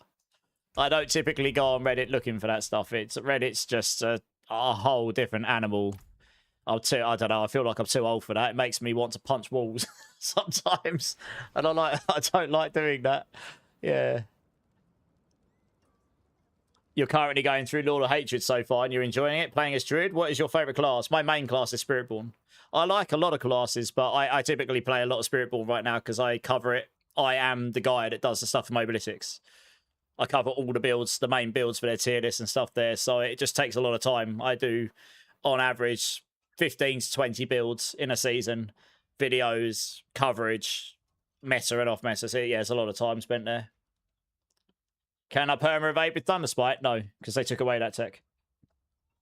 That the class is cooked. One good build, evade counter swarm, spirit attacks bugs, rune bugs, set charms bugs. Basically nothing good to say. I mean, I figured that's what you were going to say. You played Paladin in Season 13 and Warlock in Season 14. Okay, well, Warlock at the moment is easily looking like the strongest class in Season 15. But look, let's put it this way. I just played an off-meta speed build, and I just did a pit 131 in 7 minutes 21. No transfigurations. And it's fast. And it's easy to play. And it nukes everything in the game. Like, I demonstrated nuking T12 Mephisto. Now, yes, there are Spirit Hall tag bugs, but that doesn't affect every build. Yes, the Swarm build is the strongest build, and yes, at the moment, that looks like it probably will be again. And yes, there is a Zik rune damage bug. It may as well be a feature right now until they fix it. I'm the one that reported it, and I'm the one that revealed it. I am literally the one that revealed it live, and I revealed it in the YouTube video, and I reported it at the same time directly to the devs, because I can, because I've got that line of communication.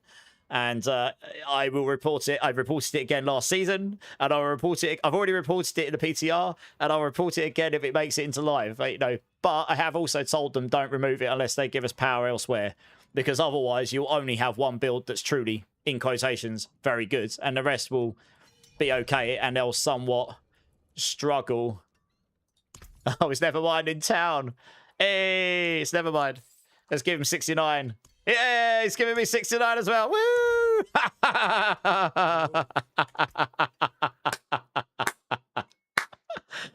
Oh, that's so funny. Oh, that's the Druid guy. We just 69'd each other in town on the PTR. Happy days. Giggity. Don't want to play again straight away? No, fair enough. So, Hybrid Theory. I'm not going to go put my Firestorm build back together, but it's fast, it nukes everything. Storm Feather's fast, nukes everything.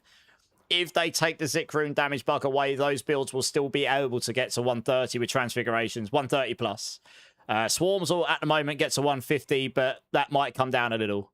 I also, on Lightning Thrash, with a broken Paragon board, straight up doesn't work for it, did a 130 in about 7 minutes. So even with the Zik Rune coming down, once the board comes back up, it will still do 130 plus, maybe 135 plus. So I test everything without Transfigurations. So it depends what you classify as good. I'm not going to sit here and tell you it's the greatest class of all, but if I look at the current PTR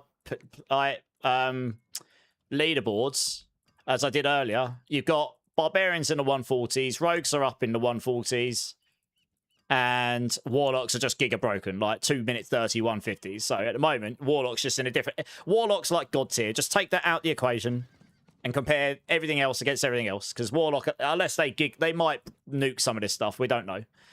But everything else, like Paladins in the 120s, Druids in 130s, Sorks in the 130s, Necromancers in the 130s, right? So Spiritborn's fine. Like, the only thing, like, Rogue and Barbarian was significantly above what this Firestorm build did. But otherwise, this is relatively comparative to a lot of the other classes. And then Swarm will go to 150, probably. Once you, like, invest enough into it. As things currently stand, it will do it. So it depends. Like, it depends what you want to play, really. I think the class being cooked is probably a bit too strong. Yes, there is a lot of stuff that's broken, but as I'm going to demonstrate, once I get this Crushing Hand build together, we've probably got some other fun stuff that will easily do 130 to 140. Which, if you can do 130 plus, you can nuke everything, including T12 Mephisto, like, no problem. Necro Paragon 184 T7. Okay, Elite. So what is it you need? What is it you need help with? Because I'm sure there's some people here that can help you if you need it. I say I'm just doing PTR testing, so unfortunately I won't be able to right now. I am not the max roll guy. Ignition is. I am the mobilytics guy. But I always tell people hybrid theory to follow either the creator or website that they prefer. You know, I am meant to tell you to go to mobilytics. It's the best place ever. I can vouch for my builds. You know, I do spend... I'm sure I make loads of mistakes in them, but I do put a lot of time and effort into testing and writing them all. But if people really prefer to follow other people's guides or just prefer to use max roll, I prefer you to do what's good for you. You know, my stuff's on mobilytics exclusively for Diablo. And they're really your two main places to go for Spiritborn. There are some other places, I'm sure, but I would say those are your two main locations for them, really. Right, where was I? Boots. Yeah, we'll start with Fist of Fate here, but we could put a different one here. We need to roll an amulet here. Let's roll an amulet. You do prefer max roll, okay. Yeah, I mean, that's fine. I understand. Different people have different preferences. Yeah. Or you won't miss it, hybrid theory. If you go onto it and go to the tier list, it's just me. I'm the tier list guy for Spiritborn, so you'll find loads of my builds there. But it's, you know, as I say, if you prefer max roll, that's fine too. You won't typically find such a strong array of builds on max roll in terms of, like, when I say strong, I don't mean, like, their builds are great, the ones they've got up there. I'm not trying to knock them, but they don't typically cover as many of the builds in the class. They will typically cover whatever is the S tier and maybe one or two around it. While I go out, I'm not asked to, I just specifically cover, like, 13 or 4, like, between 13 and 15 builds from S tier down to B, C tier. Anything that's half fun, I think is actually remotely worth putting up, I will put up there. And I'll spend the time doing it. So that's the one thing you'll get over on mobilytics, typically. Most people don't play anything below, well, best case scenario, A tier, so it's a lot of wasted effort for me, probably, but, you know, I have fun doing it. Gives me a better understanding of the class. I need my obols.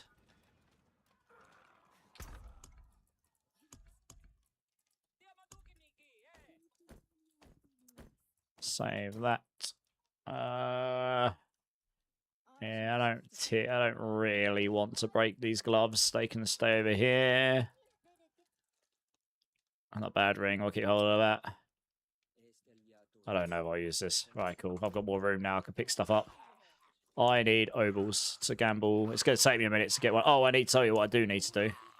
I need to make a loot filter for this build, don't I? Because let's do that quickly. Duplicate. Won't take me too long. Talisman sets. We want the Bliss of the Multitude. It's fine.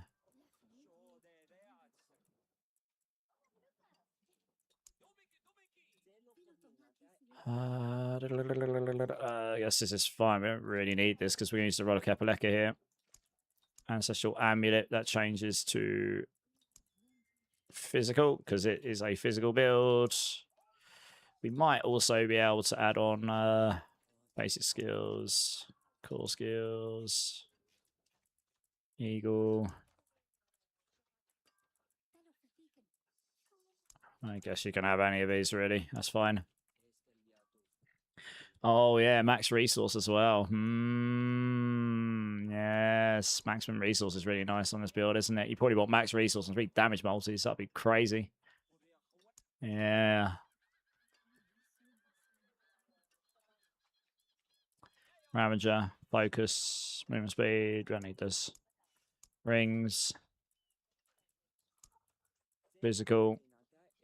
In fact, actually, both our rings are going to be mythic, so this is fine. I can sort those immediately.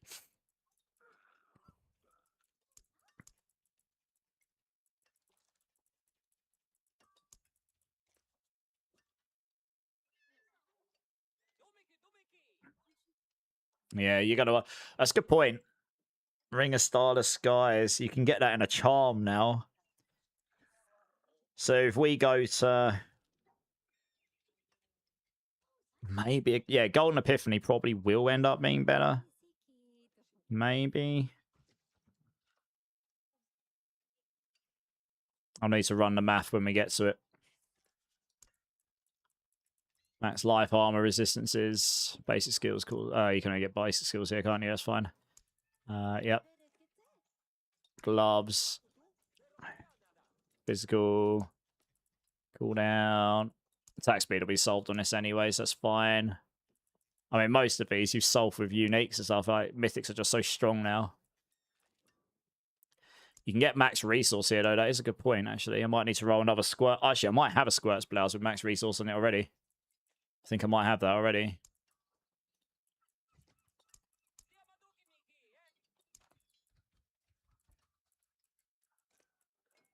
I don't need GA weapons. Desired uniques. Rod of Kapaleka. We don't need Flicker Step. We don't need Scorn of the Earth. Squirts. Fist of Fate. Harmony of Evil Waka. Temerity. Maybe Echo Quatley. You're never going to equip this, though. If you ever did, it'd be a charm. We don't need Sunbirds. We don't need Bannerfirst Breath. We need a Ring of Midnight Sun. Yeah, if you've got a mythic Ring of Midnight Sun on, you need like 4% resource generation, which you get from your Prodigy's Tempo board, and that's it.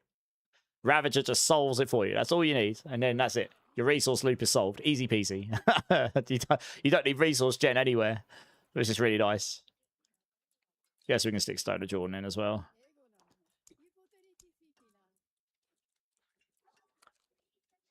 One thing I can confirm with the needle is that you apply that glitch poison on lucky hit, then using Widow's Web to explode that. Too bad it's not a real build, yeah. Yeah, I actually heard there's a bug there as well with Widow's Web, but I haven't tested it. I don't typically go out of my way to test builds with bugs completely.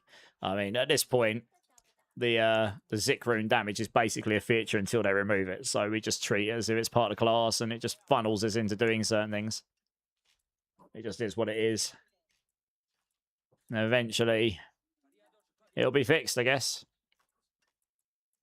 I think it'll be nice, Sun. No, Jordan. I didn't put Starless Skies in here. We want that. Is that not in here? Oh yeah, Ring of Starless Skies, we go. You'll be able to get a Ring of Starless Skies easier as well. Oh my gosh, cat, what are you doing? Stop screaming at me. Hey, come here. What are you screaming for? Bloody unit, this cat is. You can pat him like a dog. It's a meat bag. Right, charms.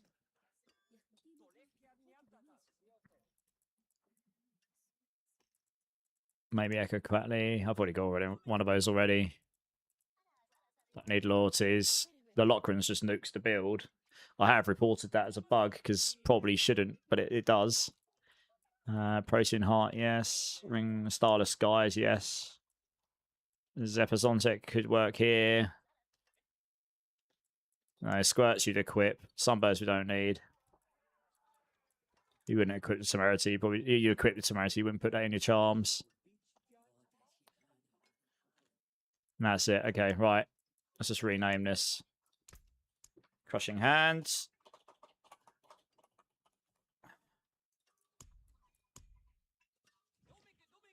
Hey, Kenneth, thanks for the sub on YouTube. Appreciate it.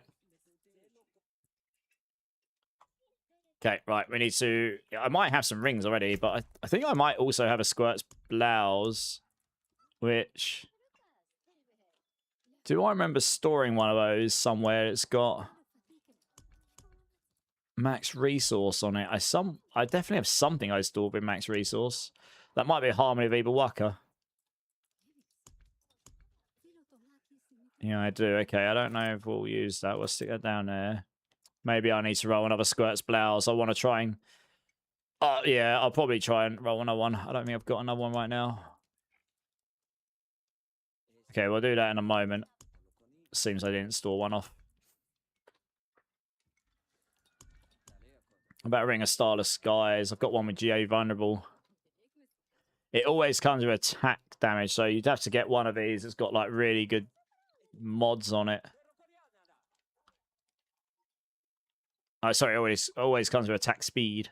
You'd need to roll this with like crit damage, vulnerable damage, dex, and then you can roll the attack speed off to the other one. You might put that in a charm eventually, but anyway, we'll stick that on for now. That's fine.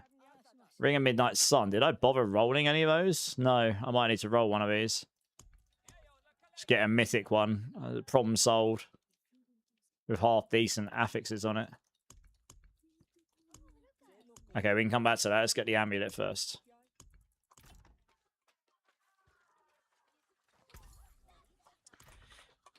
Obols.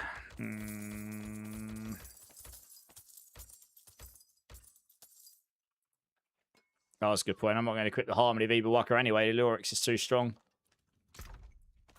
Means you'd want one of these that's got max resource on it, the Lurix Crown, but that's too strong not to use, especially if that gem works.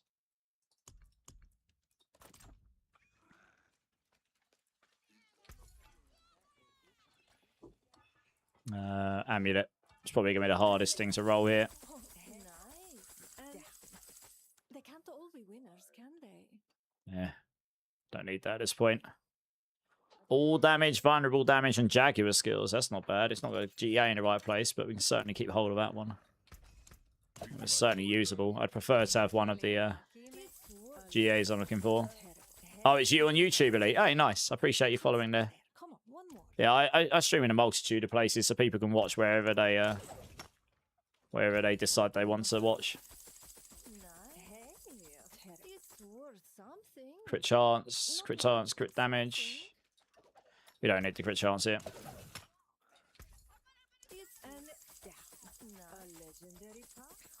Yeah, not too bad. Taken apart. Care for a gift. Hey, yeah.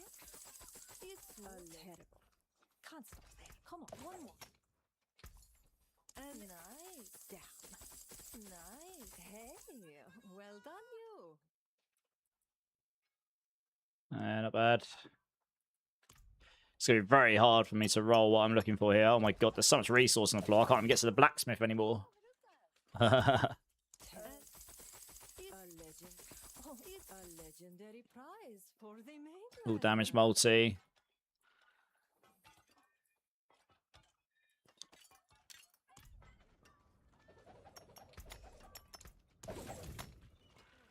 Oh, look at that.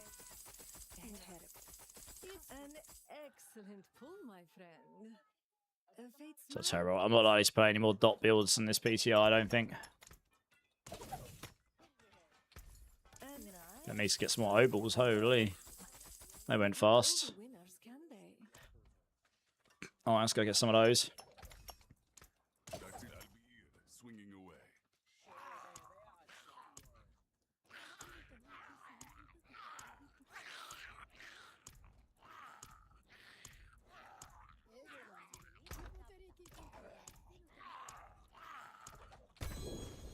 All of the obols.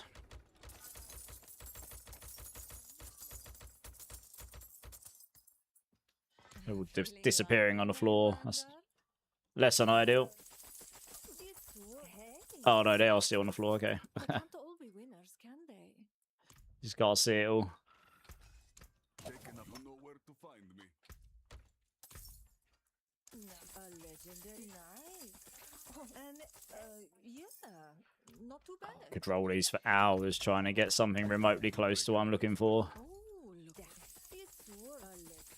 It's an excellent pull, my friend. Fate smiles. I mean, that's pretty close. It wouldn't have the max resource. That's the same as this, I guess.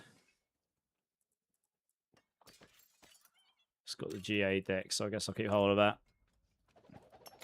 Trying to get one that'll be able to get the 3 damage multis and max resource on it. It's not going to be an easy feat, I don't think. A legendary prize for the mainlander.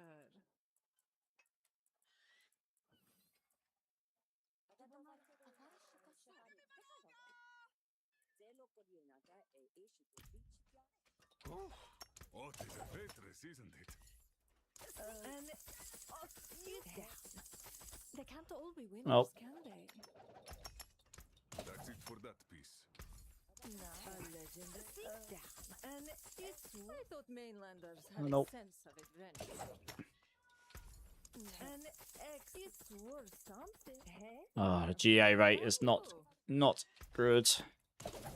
There are like hundreds of these things, barely get any GAs at all. An excellent pull, my friend. Oof. A fate smile. Might have to just go with the best of what I've rolled Taken apart. Mapped it down. in order to save time. And it's worth. Oh, we were just getting warmed up. Oh, it is a waitress, isn't it? A legend. Oh, hey, well done, you.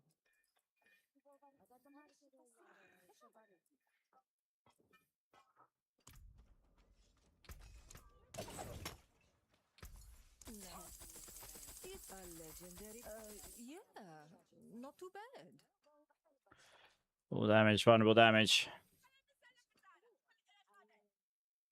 It's only 850 though.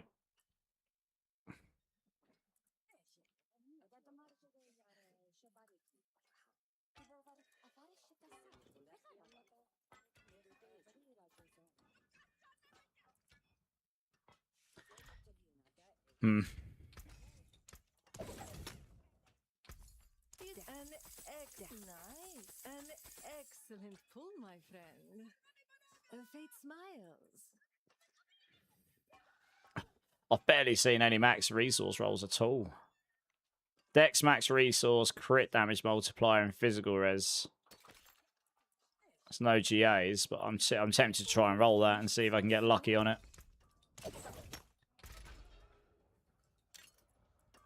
All the physical res, chaotic roll.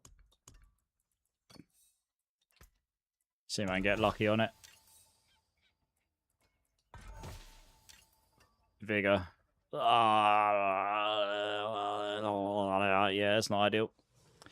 Well, it's probably going to brick the one that I want. No, but it made it worse. And it did. Oh, I suppose I can keep re-rolling until I get it again. And you hope it hits the vigor and changes that one.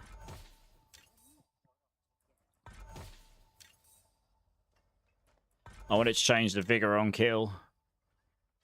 I mean, that must be resource based, surely. Yeah, it is. It keeps re-rolling it, though.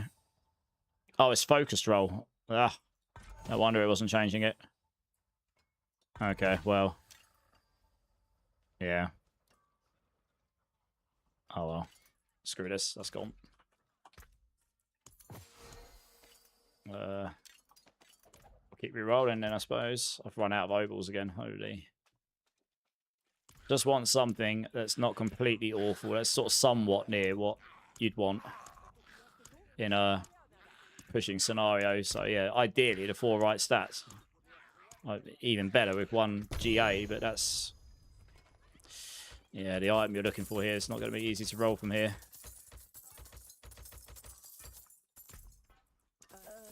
Yeah, no worries, Jay. Have a good one, dude. Something.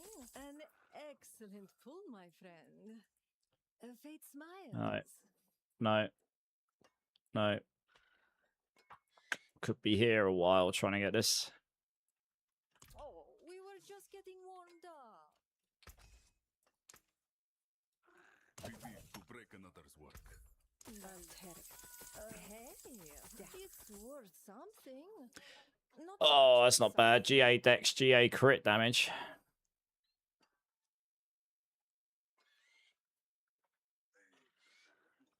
Oh, we've got to try and roll that into something usable, really. Still relying on some luck, though. Back to it then. Don't need the movement speed, so kind of hoping that rolls into something useful.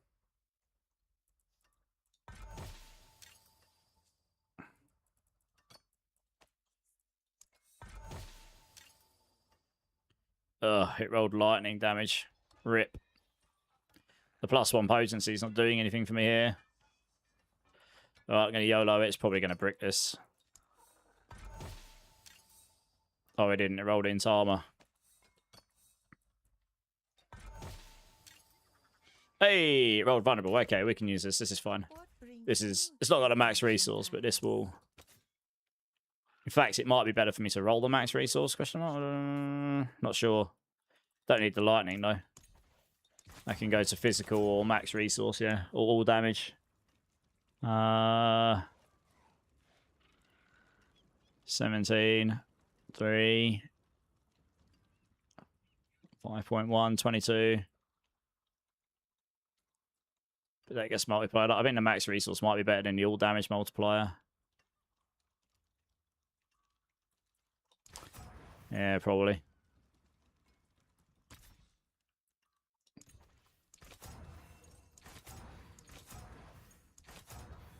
See if I can get a little bit higher. Makes it worth a lot more if I can get nearer to 20 on it.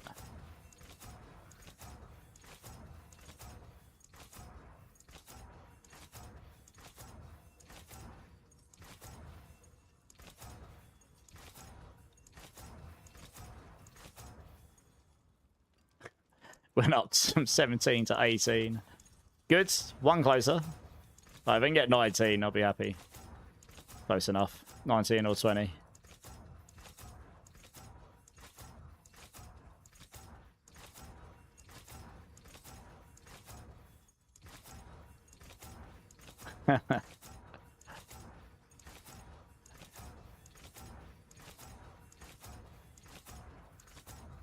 We keep on rolling, rolling, rolling. Going through my mind right now. I've done like 1 billion gold. You know, I'm just gonna leave it as is. It's fine.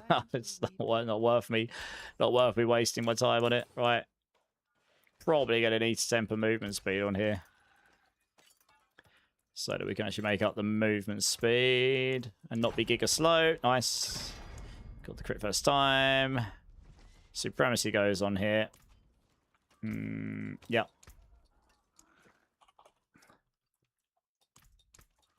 Nice. And then we'll put the Coolian in there. We'll try and get apprehension on here if we can. It's a pretty solid choice.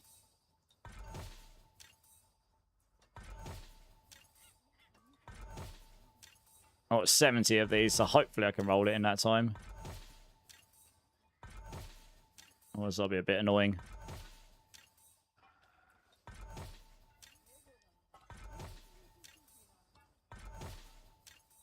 Yeah, there you go, 54, this'll do. You don't get it de facto up to max, but because it's not a mythic, but it's close enough. Right, let's just put that up to Put that on crit damage. That's going to give us a lot more damage than anything else. But okay, yeah, that amulet's pretty sweet. We'll live with this. I need to roll a Ring of Midnight Sun here. Probably. Oh, 2GA, one of those. That was rubbish, though. Hello, cat.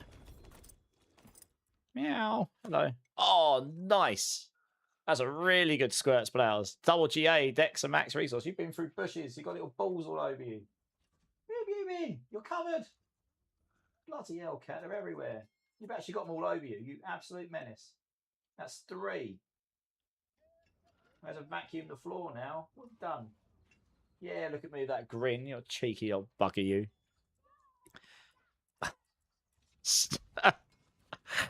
Oh, God. Okay, right. That's a pretty good... That's a good Squirts. We'll keep hold of that. Allurix with cooldown reduction. That's not bad. But I don't really need this. Yeah, we can roll this. This Squirt's probably better because I got the max resource on it. It's like literally all I needed. I do not need the gold drop rate on here particularly, so I can just roll all the counter attack really, but I guess we'll just change the counter attack into max life. We'll just suffer the armor. That'll be fine.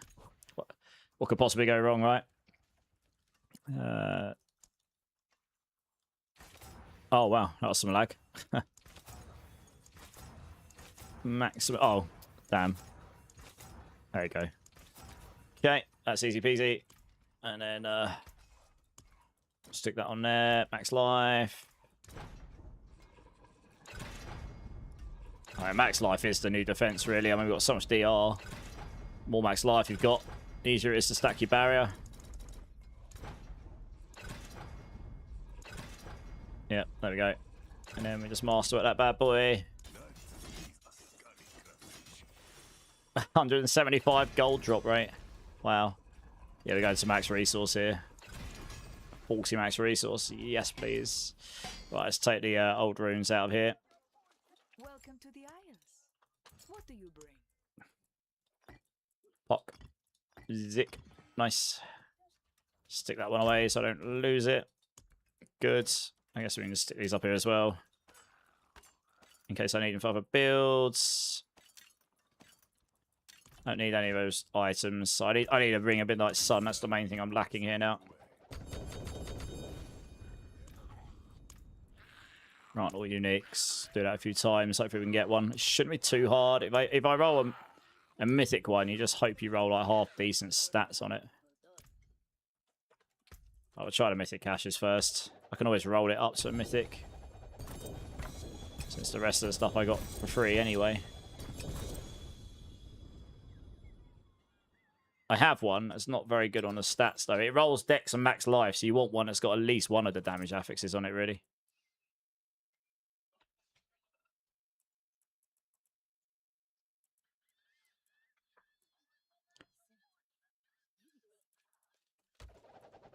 Crit damage, lightning damage, weapon damage, core skills. It's got GA crit damage on it. Okay, I'll get hold of that just in case. Lightning res, dex, crit damage. Okay, that's not terrible because I could get 2 of the damage multis on it. Might be hard to get something significantly better than that. Why the hell am I seeing X-Fold signets? I shouldn't be seeing those.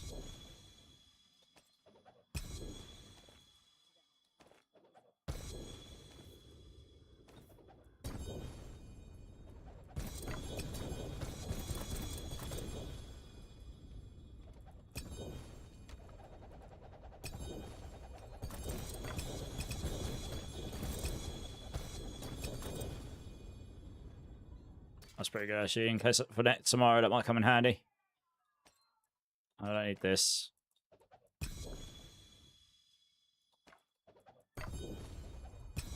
No. I'll try a couple more just in case I can get the jackpot and hit the 2 damage multis.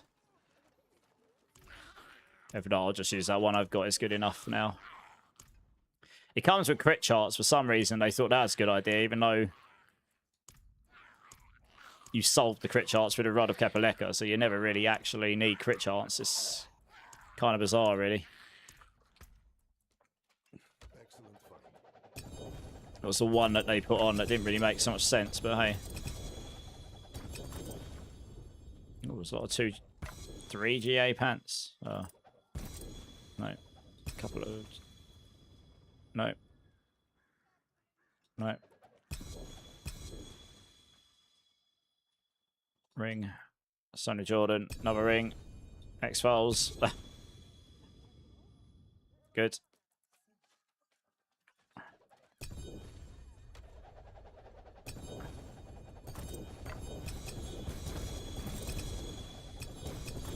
Bring a Midnight Sun. Physical damage, cooldown.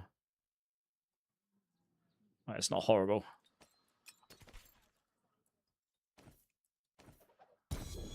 Okay, I'm not going to bother looking at anything else because I just don't need it. I'm looking for the Ring of Midnight Sun right now. That's the main thing I'm looking for.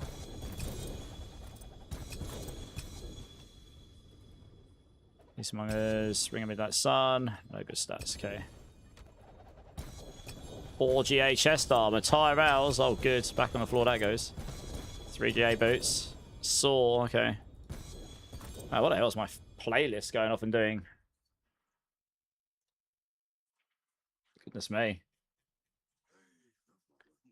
I don't mind this stuff, but let's find out a playlist here. It's going off and doing all sorts of weird stuff now. Alright, let's put this on. This will do. That's taking me back to my uni days. There's all the clubbing we used to do when those songs all dropped. Didn't really matter if you liked the music or not. It's just what was played.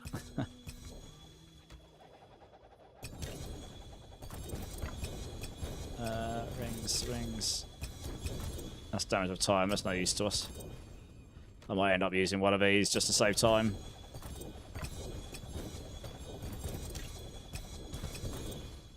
That would have been really nice if it was a fire damage build. That might actually be better than what I'm using now. Yeah, it probably is. Sweet. Although we're probably going to end up using that in the charm anyway. Oops. Because you don't lose any damage putting that in as a charm.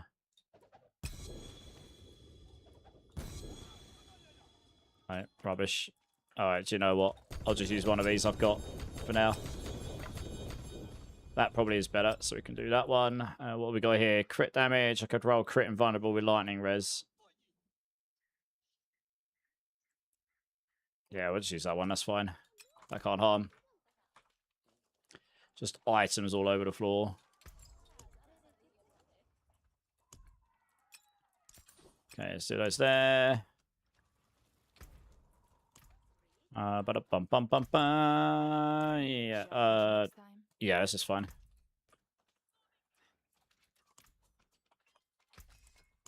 We'll temper on resource cost reduction onto both of these. Yes.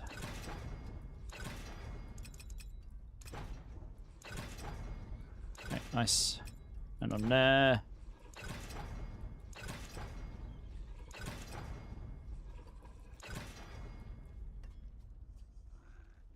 Might actually want to roll a resource cost reduction modifier on one of these. Have to see where we end up. When we masterworks all these.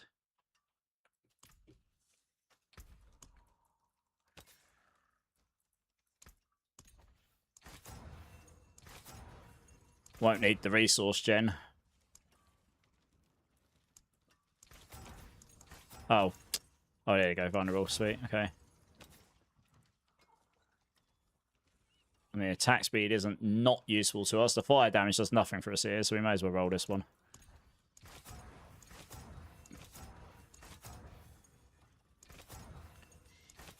Vulnerable, please.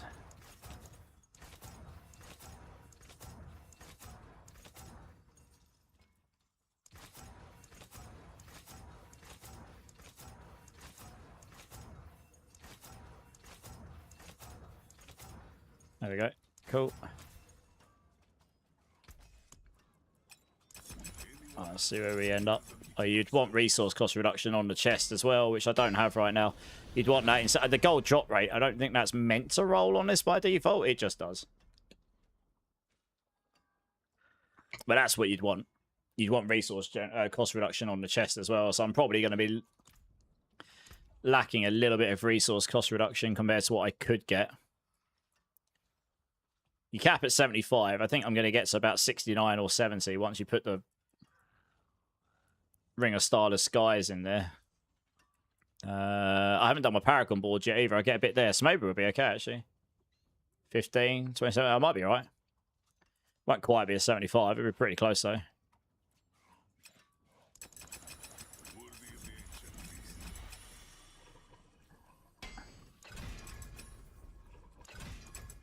Let's put this on crit damage as well. 27.7, yeah. Okay, so we got the damage reduction, the crit chance, these other jewels. But your primary resource costs are increased, so we don't necessarily want to put that in. Because that actually will be counterproductive. We don't want to increase the costs of our resource. Yeah, what that does is it actually puts a negative on your this here. If I put that one in. Yeah, look, it hurts this, so we don't want to put that in. We'll need to put one of those in, the damage ones, to make that activate.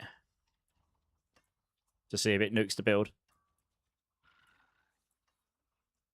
Yeah, so that'll go in there, so that works. And then we'll need a damage reduction one in there just to make that work. So we might need to roll another one of those. Oh, there we go. Now it reduces our speed, but we're still at 200, so that's fine. Somehow, 38. 94. I should be at 124. How the hell am I still at 200?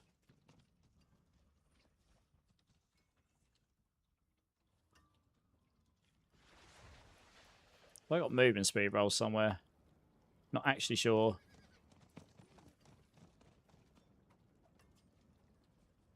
Oh, it's because I've still got the drive board on. That'll go away, yeah. But we might be able to put Moonrise or something on later. Yeah, so we won't... You gain maximum life, but your maximum primary resource is reduced. You don't want that either, because that will reduce... We're at 39k life. We're actually pretty tanky anyway. So you just put the Soul Stone in. The Black Soul Stone, yeah. But for the other two... You just put standard jewels in, maybe. In this instance. Yeah. I gotta take a guess. My resistance is a whack as well. Okay, resistances aren't too bad here. Poison's crazy, but the rest are at least nearly 4,000 highest. We're using the multitude set, so these will go a bit higher. That's probably because I've actually got resistances on here. Yeah, look, the resistances on charms go crazy. I've got 3,750 on them. It's mental.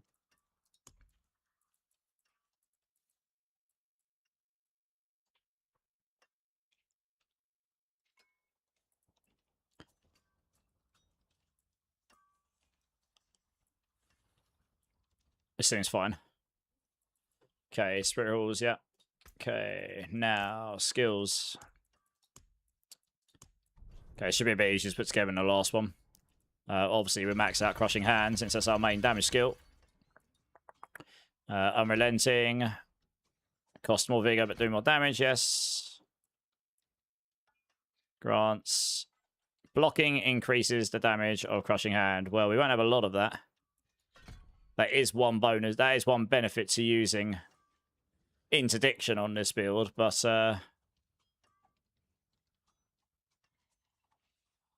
yeah, we won't have a lot of block on this build, so I don't know if we'll really benefit from that much.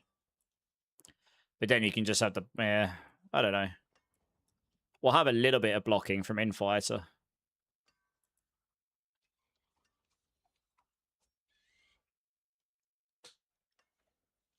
Well, actually, we'll be fine, I think, because it's for 5 seconds and it resets every time you do it. And if we've got Armored Hired active often enough, that gives us, that combined with Infighter will give us like 60% chance, so should be fine. Yeah, Vortex, of course. Knockdown. Generate resource, yes.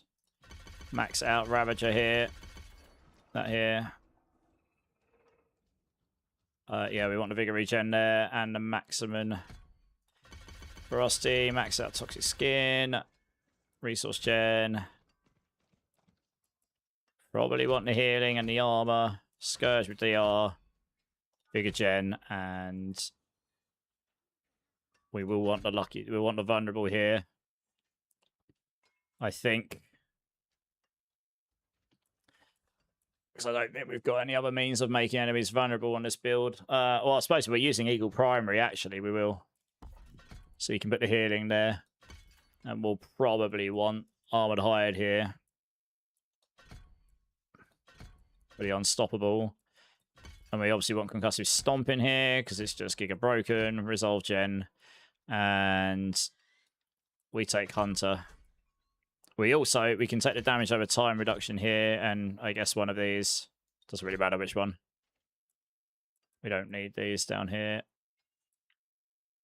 Yeah, and then we can just max out Hunter here, get the Velocity. Yeah, so with the Temerity, Hunter's actually pretty good as well, because it's got the healing on it, larger area healing. So if you're spamming this often enough, you're going to be healing quite often. Just slap the points in there. It doesn't really matter where they go too much. Hey, so Herb, how's it going? Ubellion, is the 5 set piece for Multitude worth it? Wouldn't it be? I will test Golden Epiphany shortly. Baseline it without it, and then we'll put a Golden Epiphany in and see if we can make it actually feel stronger. It does work better than you'd think, though, yeah. I've used it on a lot of builds. It does actually work better than people think. Okay, so this is fine. Let me just sit these in the right bar as well. Skill assignment. Right there. Hunter there. This is fine. And Armored Hide here. Okay. That seems fine. You're gonna cry. Toxic. And then Paragons refund. Okay, where the fun begins. We'll do the glyphs afterwards, but we obviously are going to want Prodigy's tempo here. It's pretty much impossible to solve the old cooldown problem without this. Put Menagerist in here, I think it is. That is now better these days. That's it. There. Take all these, knows it.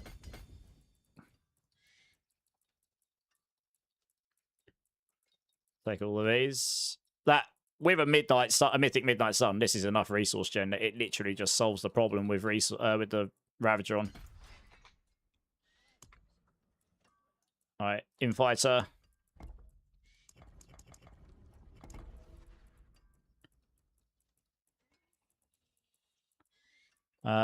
What do we normally put in here? I have a feeling I end up normally doing this. Coming up and putting a strength-based gem in here, if I remember rightly.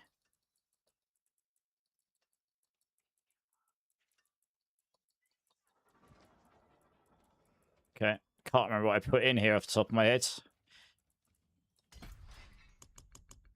Right, convergence up here.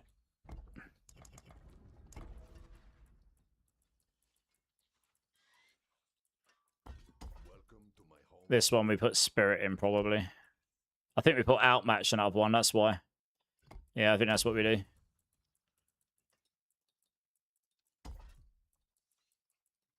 Right. Oh, that is a good point, actually. The only way I can get that to 60 is I need all damage rolls on this, don't I? It's really hard to hit this to 60%, otherwise I need all damage on one of these. I could roll the vulnerable to all damage there and there. Yeah. Because all damage scales all of these, including physical, and that scales up that very quickly. Yeah, okay, I'll do that. I forgot about that. You just need one roll on here. And actually, but I've put crit damage there, which I suppose for the other build I was playing is actually better, but do I have another Fist of Fate I can use? Probably not. Let me have a look. I need that one.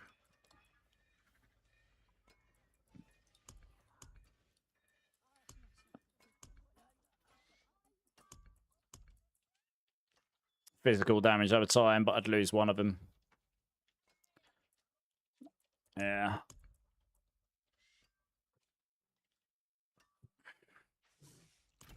Yeah, in this situation, you'd ideally roll this as well.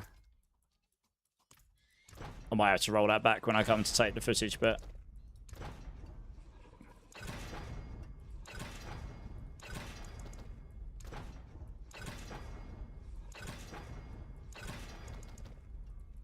Yeah, 3 uniques. If you were going to do the Golden Epiphany, that's what you do, yeah. We'll try that in a bit. Hey, Spoxu, how's it going? WoW Classic Plus. When and where, etc. Most intriguing. A new Dungeon Dragons? Diablo 4, the PTR is incomplete. What new stuff are they adding at BlizzCon? Yeah, it's Spoxu. Yeah, there should be a lot of stuff coming at BlizzCon. I mean, they put a lot of time, energy, and money into that event, and it's their 35th year as a company and 30 years for Diablo franchise, so I imagine they'll have some fairly big announcements. Couldn't tell you what at all, but, you know, I imagine there will be some big announcements, so we're all looking forward to that. I'll be there, so I'll get to soak in the atmosphere, hopefully. Oh, here we go. Yeah, so I'll get slightly less damage from the multiply, from the vulnerable here, but... actually, let me just double check where it's at now.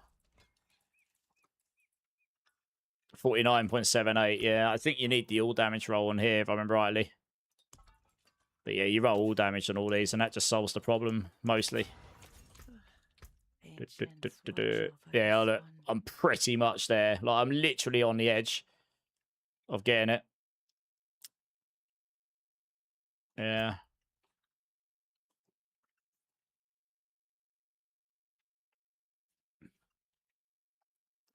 Yeah, it's very close. If I had all damage, and you do all damage on the gloves because it's a bigger roll, I think.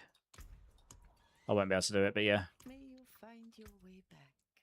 But this is fine. This will do for now. It's close enough. I pretty much maxed it. Fine. That's that there. You put outmatch in here. Where's outmatch?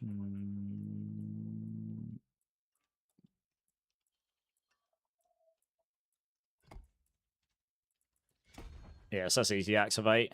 Madrist. Colossal will go up top, probably. Or... no, Colossal can go in here. Because you can get a lot of strength in this board. Let's rather than go this way. Yeah. And then Viscous Shield can have Spirit. And then the last one... if we weren't in Zikrune Damage Bug Gel, we'd use the lightning variant to spawn us Storm Feathers. So because this gives us 30x move, this will give us movement speed, and it gives us 30% damage in the middle. But generating actual feathers to pick up on this build will not be straightforward without that. So otherwise, we're looking at... that's a 25 in the middle now. That works. Yeah, what other options we got? 25 in the middle. That's poison damage.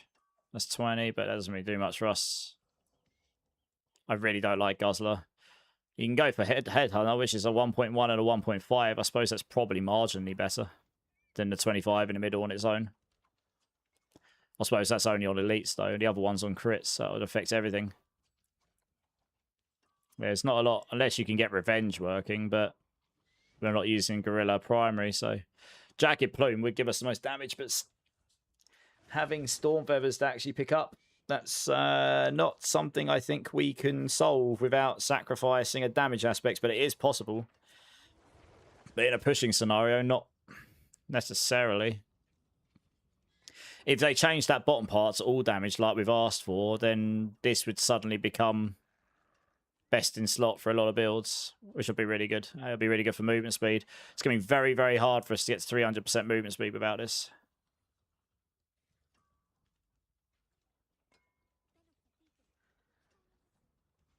I think the only way we can... you either need Recalling Feathers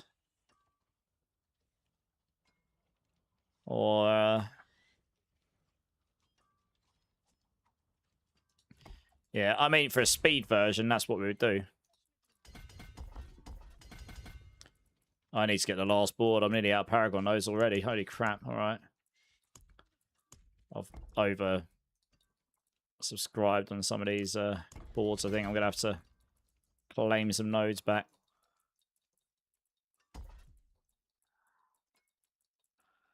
Yeah, because I haven't got enough to even get up there.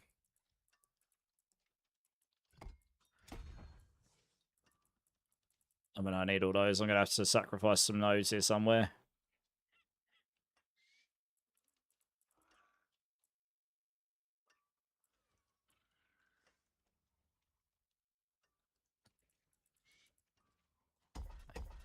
Guess I don't need these right now.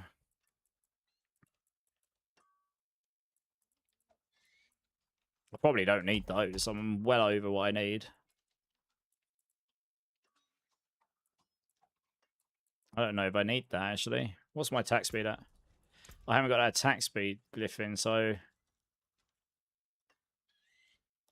I get 20 from infighters, so that's 77. And I'll be at 8 stacks of ferocity, so that's 40, so that's easily enough. Yeah, so I'm well over. I don't need these for now. With infighter, I'll be able to get those fine. So that gives me the points I need fine. I can get those later on if needed.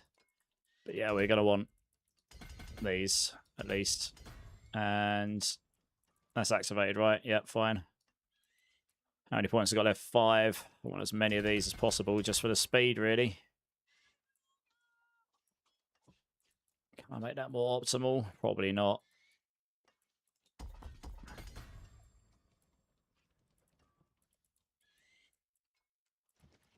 I kind of want the movement speed.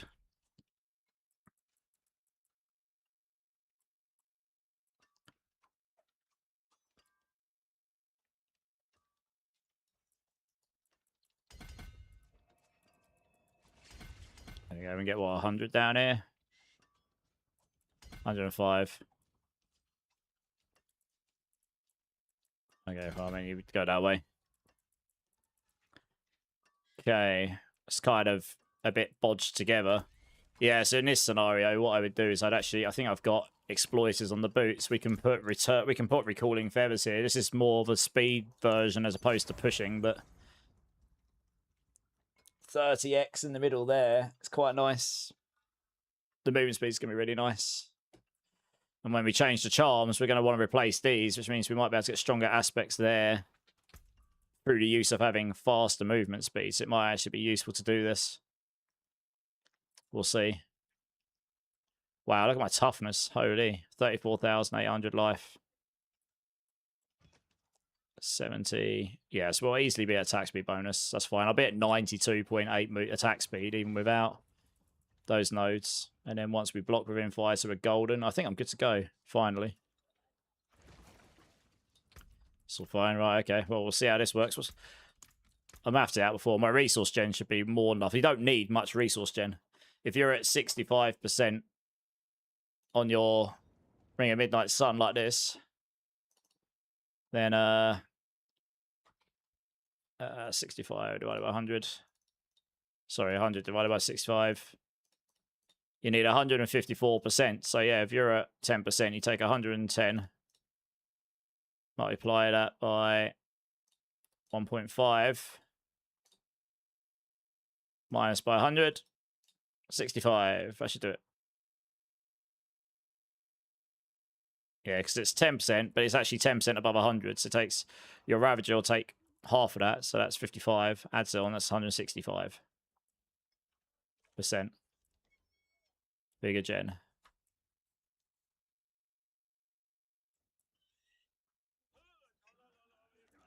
Yeah, 165. So I'll be at 65% resource gen when I only actually need... like 54. So that's fine. I'll be miles over. Yeah, so you only need like 4%, and then you'll be able to get there. So this should work. Right, let's try 100, see if it works. We'll soon find out if it does or not, because the that gem might brick the build.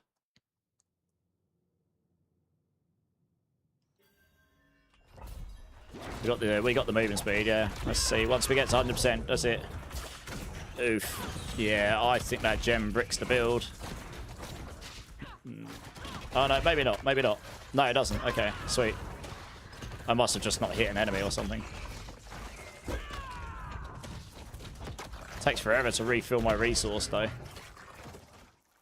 I don't have... Oh yeah, that is one thing actually. By not stacking the resource generation, my resource is genning like really, really slow if I don't hit them, which is a bit annoying. Getting back to max resource out. If I don't hit an enemy with it and your resource gen flunks, or you don't have Ravager up when you do it, you have to wait quite a while to get this back up again.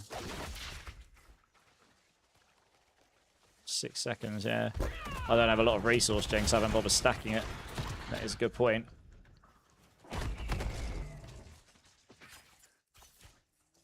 But I mean, this is easy collapse as long as you're not in that situation. Is there a way to make that better? I've got like literally no crit chance at all outside of the Rod of Kepaleka, so we can't rely on that.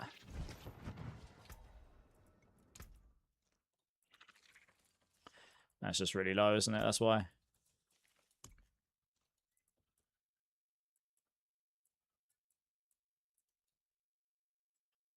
Yeah, it's just lasts so short, but you need this vigor generation here, really. I've got all of the vigor gen stuff everywhere as well. Oh, I suppose I could take the vigor gen on Hunter as well. That helps. Okay, let's whack that up to tier 125 or something. I'm gonna need. I've already got crit numbers on, so we should be able to see. Let's see. I mean, let's see what sort of trillions we get to on this build, if any. Just wait. You gotta wait till you crit. You gotta wait till your resource goes up. Oh, well, we're hitting in the trillions. So that's a good sign.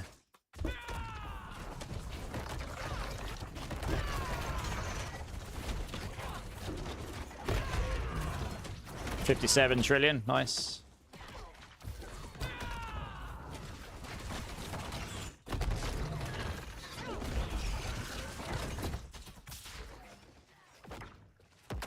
Let's just see if we can fly through and find the elites here.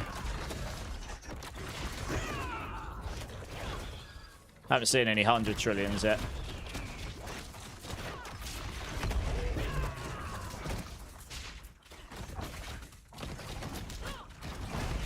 But there is one thing we can put on that might help with the resource quite a lot, actually.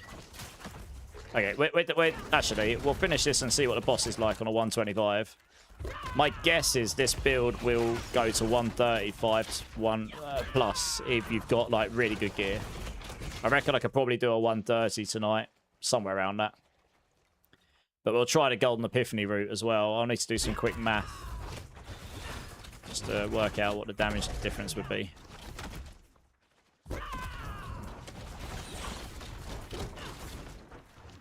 Because there is something I could do which might, even though it might have marginally less damage, it might make the build play a lot better. Actually. There is something I can do, maybe. Because this is... because this isn't a variant build, this will work without the 5 set bonus and the multitude set. You won't need that to get all 4 for the Harmony of Ibawaka. Yeah. And obviously I'm not using exploiters here. I'm playing the movement speed version, which I should be up at. Yeah, 300% movement speed. I mean, it's just godly. 300% movement speed is just godly. Like, it feels so much better to play on all these builds. Like, you don't even need the lock-on with this. You can just run at a decent speed around the dungeons. That plus the hunter, it'd be great. Just nuke the room, no problem.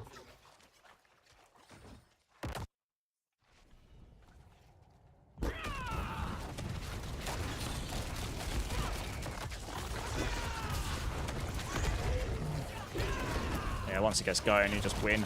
Okay, fine. I think we're going to annihilate the boss in here, which is great.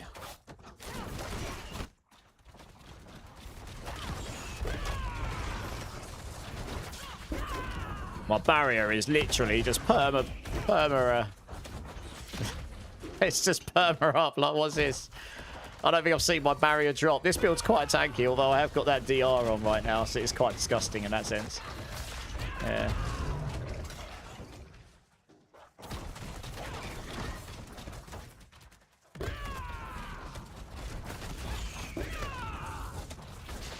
I actually do know how we probably can make this better with the Golden Epiphany. What's my vigor reduction going to? Oh yeah, the boss is going down easy. My vigor reduction, yes, my vigor cost reduction is only at 64%. I say only, but that's quite a bit of damage I'm missing there because I haven't got the vigor cost reduction on the chest piece, which you could get. I could also, yeah, if you had resource cost reduction there as well, you could even get that. You could get, actually, we could roll resource cost reduction on the helm and the chest, and that there, 2 affixes there, even non-GA, that would push you into 70+% territory. So that you can get more damage there as well.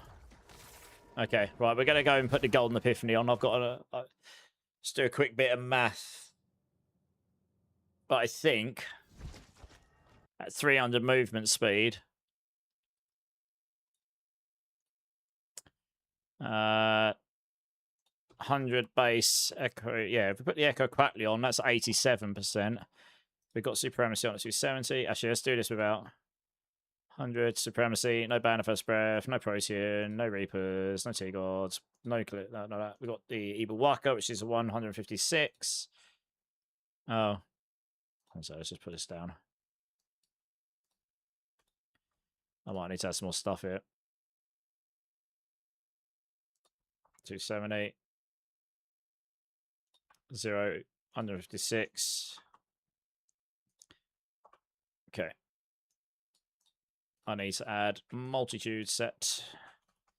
Multitude sets. Just doing some quick math here to figure out what my best options are. 0.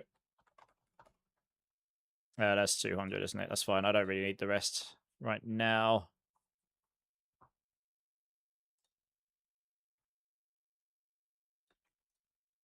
Oh, let's put that in there, actually. AE.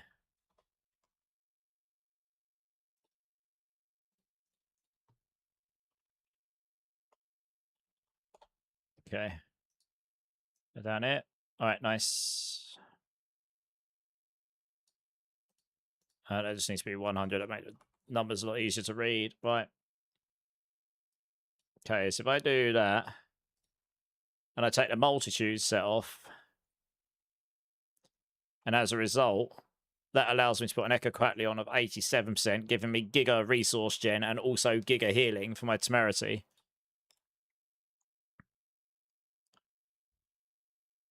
And then I can swap the Scourge onto Constant Vulnerable. And Fleet Wings, which will be 105. That actually gives me more damage. Because Fleet Wings is buffed now. If you're at 300 movement speed like I am, you go to 105. And Echo Quackly and 87. That will outweigh a 200.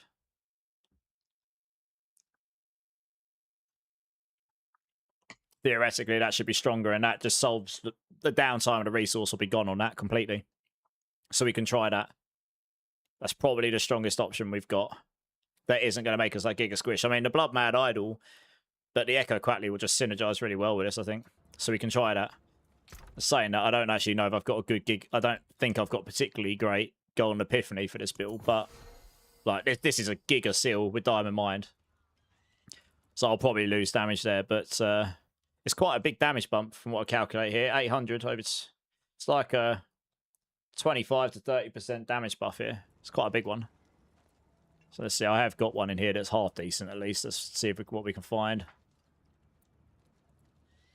I have got one in here somewhere. Where are you? I've actually got a resource cost reduction one there, but it unfortunately doesn't have the other stat on it. Can't remember where I put it.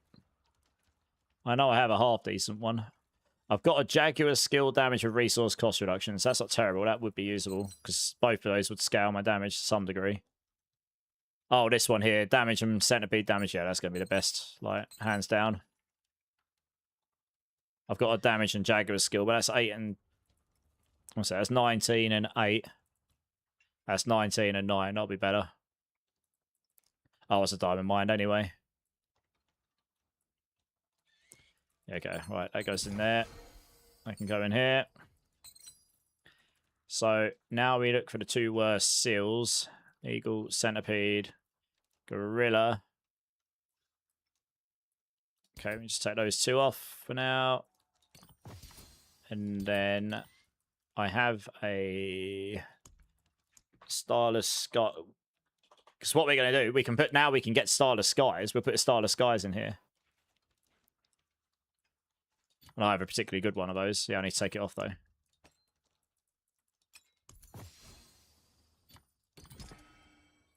And then we can put an Echo quietly in there because it helps solve that problem with the downtime. I'm going to have to go roll one of those, I think, as a charm. I'm pretty sure you can get that as a charm, yeah. Actually, I know, I've already got one. What's the best one I've got? Gorilla skills, centipede skills. We'll do the centipede skill one. Because that affects all my skills. Nice, yeah. 1.87. 1.5, yeah, you get... It removes the vulnerable effects, but as long as you've got constant vulnerable application, it should be okay. It's just the fact that every time you hit them, you're going to heal and generate vigor. Which actually might be incredibly good with this combination.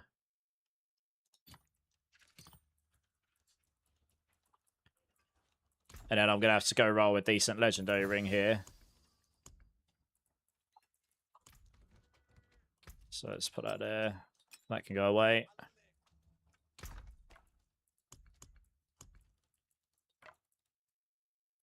I can go back in here.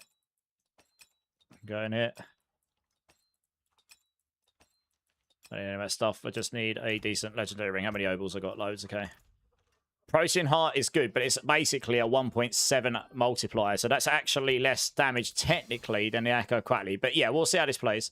If the Echo Quatley doesn't work out, then we can try the Protein as well, yeah. I have got a Protein Heart here somewhere there. I've got one here. And that gives me DR, but I don't actually need the DR in this build right now, funnily enough. I've got so much of that. It just gives me double dex, but my dex isn't so high right now.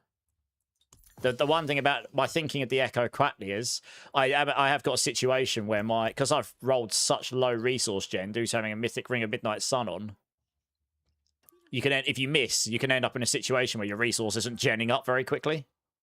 And the higher that is, the slower that's going to be. This just gives you some crazy amount of resource gen to get you back to max again if you get in that situation. But it also gives you 5% maximum life. Like with Temerity, you're going to be like healing like absolutely no tomorrow because it's 130% as well. You actually get 6.5% per hit on a vulnerable enemy, which is nuts. And yeah, with this setup, we can change. We won't need the lucky hit heal here. Constant vulnerable application there on Scourge. So it should just instantly make them vulnerable over and over and over again. So that should solve that problem. As long as we're putting them in often enough, which is the aim. Yeah. That's kind of my thought. Oh, also, I think... Actually, no, and it's a mute point anyway. On top of that, if we run Eagle main, these constantly make enemies vulnerable as well. Yeah.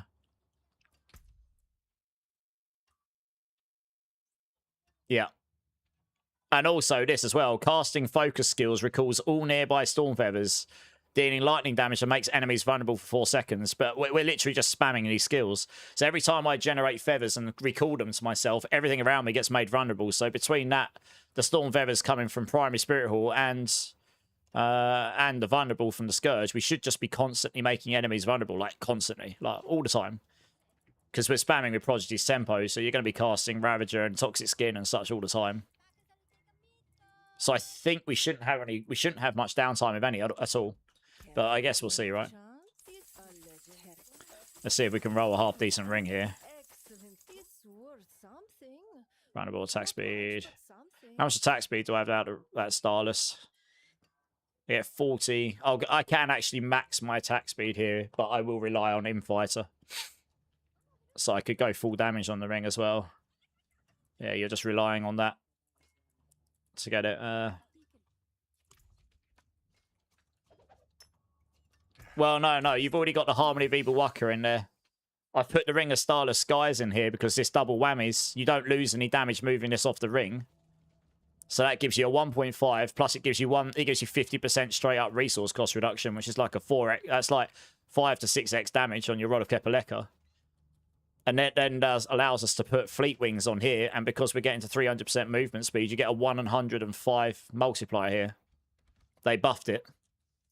So that's bigger than pretty much anything else we can get other than redirected force. But you have to sacrifice another aspect for redirected force, which you can do. You could put redirected force here. You could put interdiction there, redirected force there, and that would synergize your crushing hand. But then you wouldn't be able to pick up the feathers, which means you won't get the damage from Jagged Plume, which is now a 1.3 damage multiplier, plus gives you a bit of movement speed as well as you pick them up. Yeah, we're trying to get Jagged Plume moved from a lightning damage multi. I'm not thinking that'll happen, but if it did, so it changed to all damage, because that would work better for like Firestorm and all these builds, then that would be really nice. Yeah. Yeah, so it's just like sometimes because that glyph is so strong now, you can probably just sacrifice the bottom bit. There's not a lot of other options there for the glyphs that will just be straight up better. What are you doing, cat? You making a ruckus because I haven't given you treats and it's 4 in the morning? Goodness me.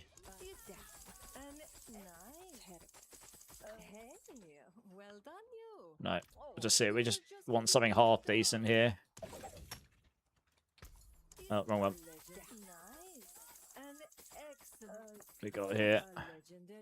No. Oh, that's it for that piece.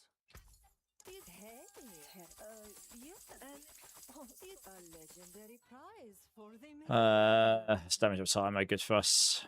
Triple GA, but the stats are useless to me. To break another's work.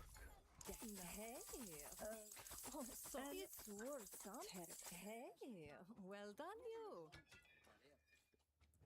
Oh, finished so soon? Taken apart. Melted down. It's worth an excellent pull, my friend. Dex, all damage. Oh, I could try roll that. Same with this. Just depends if I get lucky in the cube, really. Resource generation, all damage. I mean, that would have been good if you needed the resource generation, but I don't. No. No. Lots of GA max lives there. Okay, we can try and cube these and see if we can get anything good out of them. Oh, not that. That is the better of the two.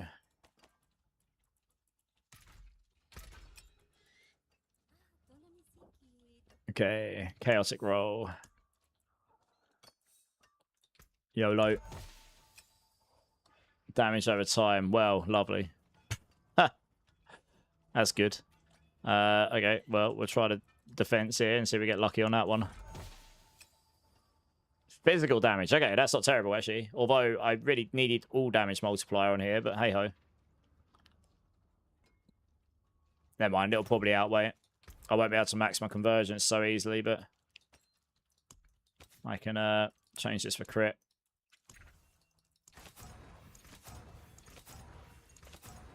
The physical damage multiplier will scale convergence, just not as much as all damage multiplier. Okay, that's close enough. Goodbye. It has been a pleasure.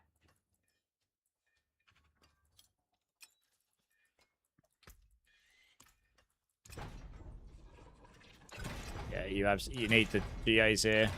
So resource cost reduction, you can take. I don't need the resource gen here, so you can get that on the helm and you can get it on the chest piece. That would certainly be best in slot, I think. Yes, it's fine. See that in there. I'll sweat this up into. I mean, that's fine, but crit's probably better. But we'll leave it invulnerable. Why not? Probably balances things out a little bit better. Suck it there.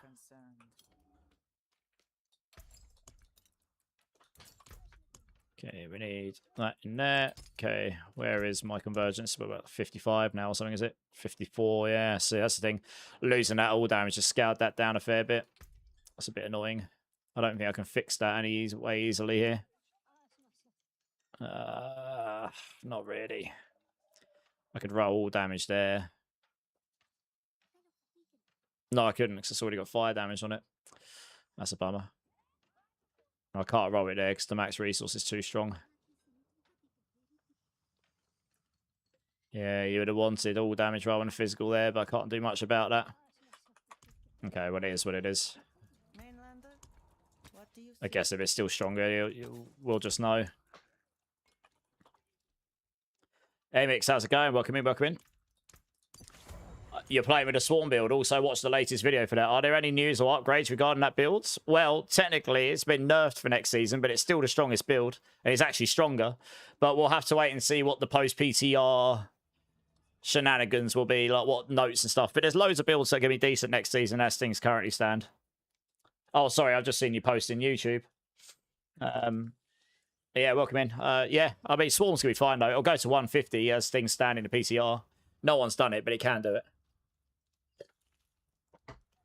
Okay, yeah, so with 300 movement speed, that gives us 105.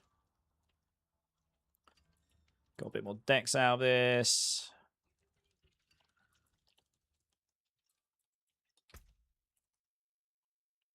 This looks fine. It's been very interesting to see how this plays. I'm not entirely... I'll just try 125 again. I want to check convergence in the entrance as well. Oh, they're right on top of me. Lovely. Yeah, it's slightly under, but it's okay. Doesn't matter. Yeah, it'll be interesting to see what the damage feels like. Yeah, so they are just like constant vulnerable. That's what you want. But is the damage once we stack up Supremacy better? I mean, we lost obviously a bit of damage on convergence there, so... Yeah, I never saw 100 trillion on that last setup, so if we get anywhere near there, then we're golden.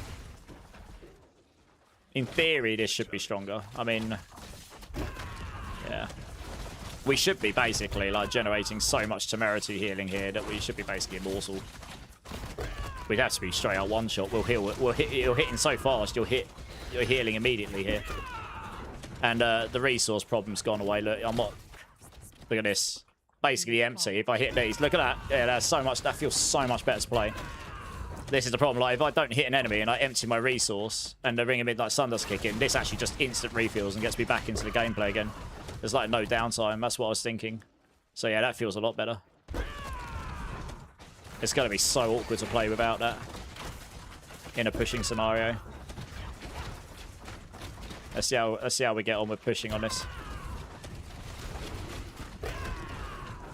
This feels fine. I'm chunking this stuff down, no problem. 70.8 trillion. Nice. Well, there's plenty of improvements to be made on the gear as well, I'm sure. What's my attack speed at? Is it going to 100? 80.3, but I'll need to do the blocks to be able to get to 100. That is the one issue. Drink City streamer, Gorsh. Cheers, man. You're waiting for the new videos. Yeah, I was planning on doing some before the season, but I don't know. I've got to make my mind up whether I do some before or not. As in record them and they'll go live, like just pretty much as the season goes live. But it'll be based off of PTR stuff, so I don't know exactly what's coming. Yeah, I'm definitely not hitting the... Oh, no, so I do get to 100% attack speed. I've just got to get that blocking, so it does happen. But relying on that might not be the best thing. Just like insta-deleted that elite. Holy. Wouldn't payback just be more damage for scope? No, because it doesn't have the damage baked into it like Crushing Hand does, unfortunately. It used to be. I kind of want them to make one of the variants the Thorns variant again, so it actually plays differently, but obviously once they buff Thorns back again. Yeah, I'm shredding this stuff right now. Once you get the old Supremacy stacks up. I don't think this is as strong as Firebird, though, funnily enough. I mean, Firebird might be stronger. But I suppose my gear on Firebird might have been a bit better. Maybe. I mean, really, if Rizoka's reset over and over again, we'd go Rizoka's in here and we'd play Plains Power and all that, and this would definitely be stronger, but it's... Rizoka's just does not feel good to play at the moment, unfortunately. But anyone who wants to play this, it's definitely going to be pretty good. I know people have done 130 plus with this in the current season. Right, this is way less piano-y. You're just like holding your button down and smashing the enemies, basically. And you got loads of movement speed. You feel a lot better on this than we previously have. He's in a wall. Good, right, boss. How fast do we get this guy down? Oh, well, he goes down pretty... Okay, the boss goes down pretty quick. Nice. I still haven't seen 100 trillion, so I think it's about this. I mean, it was marginal. Because I've lost that convergence damage, I guess the damage is marginal. The damage difference. Wow, look at my toughness, though. Toughness is like 20 million. Wow. Let's see if I can do a 130. I mean, that's pretty good if I can do a 130 on it. How much resource do I have? But that's the thing. My resource isn't that high. I've only got 203. I could get max resource on the helm. I could get GA max resource on the amulet. So those would be pretty nice. You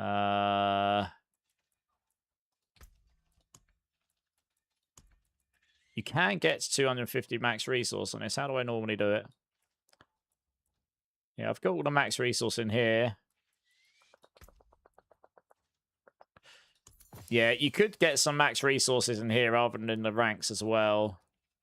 Maybe get like 3 rolls of max resource, 3 ranks of ranks maybe to balance them out. And the max resource in these might be better. I haven't got those right now, but you could potentially. I did sacrifice a damage multi in the middle here as well.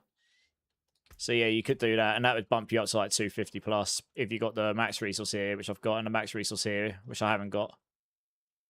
GM max resource here.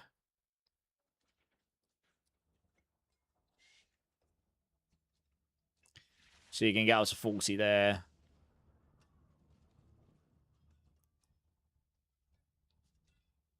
Something about 18. You could get like 40 up there as well. I mean, yeah, if you had the GA max resource on the helm, and you had the... I don't think I've got a Leorix that's got max resource on it. Have I, or have I?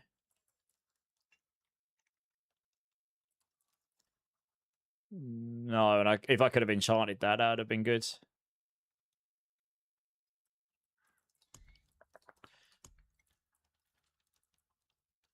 Oh, I do have a max resource one. Have I...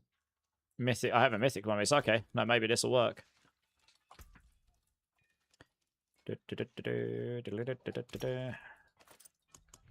I can't enchant this, so I lose the max life, but that's probably okay. I can survive without this. Hey, never mind. How's it going, dudes? That made me laugh so much earlier when we were in town. I was like, look, guys, we 69 each other. Way! How's it going, dudes? Let me get you a shout out here. How's your testing going? I saw your 134, whatever it was, on the leaderboard. I was a little bit perplexed by your charm setup, but I really don't know Druid very well since the expansion. I mean, 134 is okay. I mean, compared to... Oh, you already got a shout out. Nice. Guys, check out Nevermind. He's a Druid master. But, I mean, 134 is okay. You'll beat the game with that. But, yeah, I mean, if you compete it... Warlock's 150 in 2.5 minutes. You might as well just ignore that and just compare to other classes at this point. Your best charm doesn't work. Well, hopefully they'll fix it, right? So that's what a PTR's for, to find this stuff, right? I mean, look, if Warlock ends up being by and far the strongest class this season, I think that's okay. It was one of the classes that came with the expansion. A lot of people bought the expansion to play that, because obviously the Paladin was available before, and it was obviously nowhere near as strong and or broken as a lot of other stuff. So, which is exactly what I said before Lord of Hatred drops. I did say to people, there's a good chance the old classes might have really broken stuff in it. So, you know, I mean, if it's really strong this season, then so be it. I mean, a lot of our builds are in a similar region to what you've done on the leaderboards. But they're pretty fun. We got some pretty decent mobility if you build correctly. And I'm just going to put this on. This should boost the damage of this build a bit. I'll be a bit squishy, but that's okay. Come on, into... There we go. 40 max resource. That's huge. Nice. Let's mythic that bad boy. And... yeah, we'll see. I'm not expecting too much changes for Spiritborn. We'll obviously see Leorix changes, but I think the DR one will come down. I think the damage in here is fine. I think 230 damage is fine in here. But I think the DR will come down. Or they'll just reduce the power of the Leorix. I don't know. But either way, I mean, they'd have to make this 20% the power of what it currently is to not be our best in slot on Spiritborn, probably. So I think it's probably a safe bet to say this is likely to be our best in slot here. Just how strong it'll be, I guess we'll find out. But I mean, look, in my experience, they don't typically do knee-jerk, what I would call knee-jerk changes. They're not going to suddenly come in and buff your builds by like 500% damage, I don't think. I would be surprised. They might do, but in my experience, they don't typically do that. So it's, you know, hopefully fix it. We've got a new Paragon board. It's one of our own, it's our biggest change on Spiritborn. It was our main change. We got this new, I haven't got it on right now, but we got a new Paragon board. And that legendary node does not work for most of the skills it's designed for. It only works for Eagle, Storm Feathers, and Firestorm. It doesn't work for Swarms or Storms at all. So I'm pushing for that to be fixed. Like that straight up just doesn't work. So if they fix that, we'll have a load of builds that are at least a lot better than they were. The rest of the stuff, well, we'll see. I need 5 more intelligence, apparently. 5 more intelligence. Yeah, let's put that in there. Good. Oh, dear.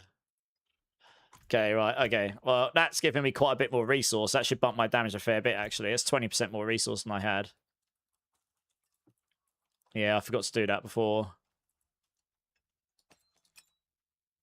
Yeah, nice. Okay. Oh, let's try a 130 on this. I reckon this build will go to about 135. You'd need to transfigure and stuff, though, probably. Has anyone got a spare Gwatli's Grace set? Needs 4 also. You need 4. You need 4 skills. You mean, Zach? Yeah. Thanks for the raid, by the way. Never mind. Appreciate it, dudes. Well, we don't know. Never mind. I don't know. We don't know if there's another expansion coming, right? I mean, you might be right, but there's obviously no confirmation of that. Yeah, this instantly feels stronger. Like max resource is very strong. You probably would put 3 charms max resource as well, just so you can get to 300 max resource, and then you'd stack up your resource cost reduction up, so you can cap that one up. Look how fast we attack as well. It's giga. Yeah, I mean, we'll easily clear this. This won't be an issue. If you can clear a 130 comfortably, you will beat T12 Mephisto, and for most people, that will be enough on a build. It's only, I mean, the reality is, no matter what class you're on, there will almost always be just one build that ends up being the outlier leaderboard pushing build. And if that's what you want, that's the build you've got to play. I don't think I've ever seen a season in this game, or Diablo 3, really. Maybe 1 or 2 seasons in Diablo 3 where you ended up with multiple classes on multiple builds in the same class that could actually compete on the leaderboards. You typically end up with one that's just that much stronger that it will just be the top one. Look how tanky I am. Yeah. I mean, my toughness is only going to 44 million. What a noob. What a noob. This is 0 transfiguration, so yeah, it will easily go to 135, which is pretty good. This is one of the things I hated on this build before as well. We didn't have any movement speed on it. We got movement speed now. We got max movement speed now. We can keep up with those whirlwind barbs. Those pesky whirlwind barbs speeding off without us. We can keep up with them now.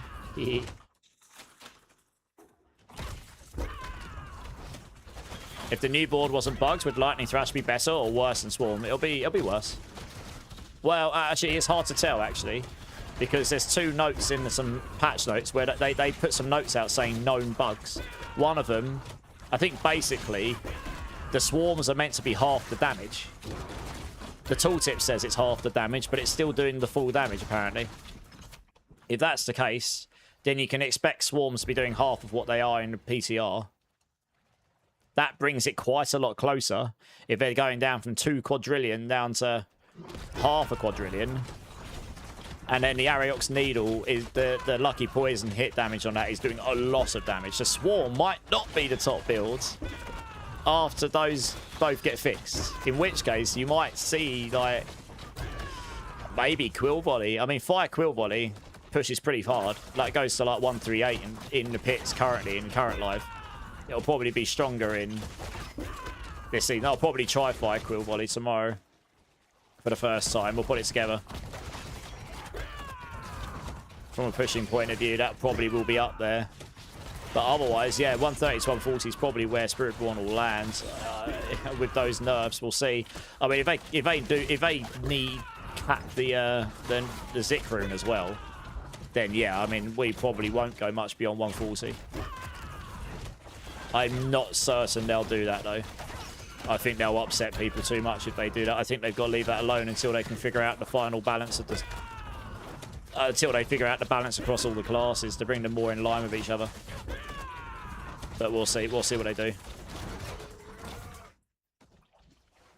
I mean, with the Zik rune, these builds are feeling good. Like, you're going to have to farm pretty hard for this gear. Even without the transfig, this is pretty decent stuff I've got. Most people are going to have to farm for a while to get this, and then you'll be able to beat the game, like, no problem. You can just then go and farm off the... Then you can go leaderboard farming or whatnot. Yeah, this is feeling way better than last season. Quackley's Grace is insane. Not Quackley's Grace, the Quackley's... Echo Quackley's insane. It's just... With the temerity, it's giga. Yeah, it's really nice.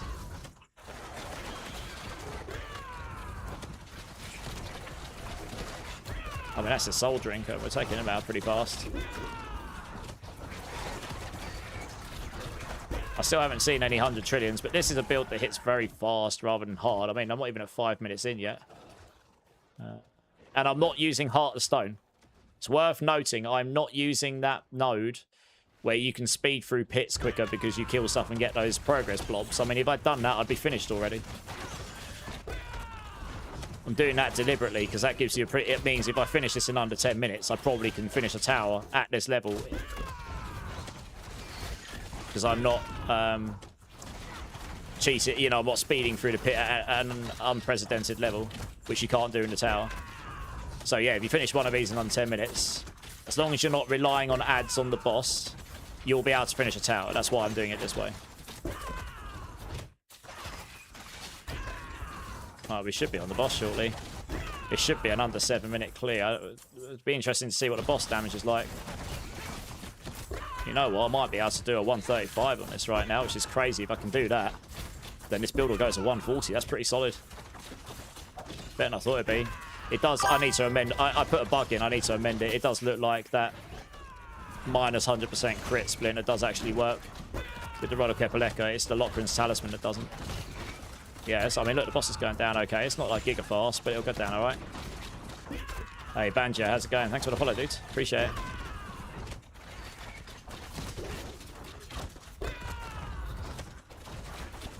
Yeah, it's going down pretty fast.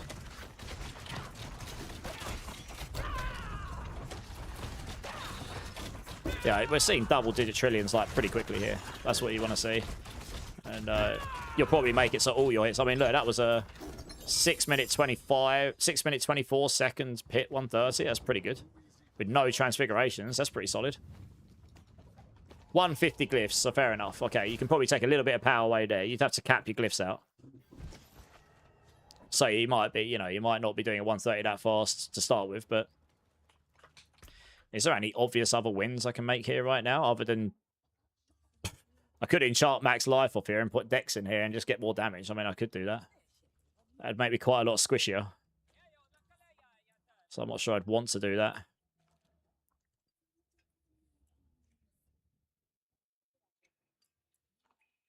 Yeah, I mean, I've just got a straight up dead affix here, fire damage. So you could have all damage or physical there. That'd be really nice.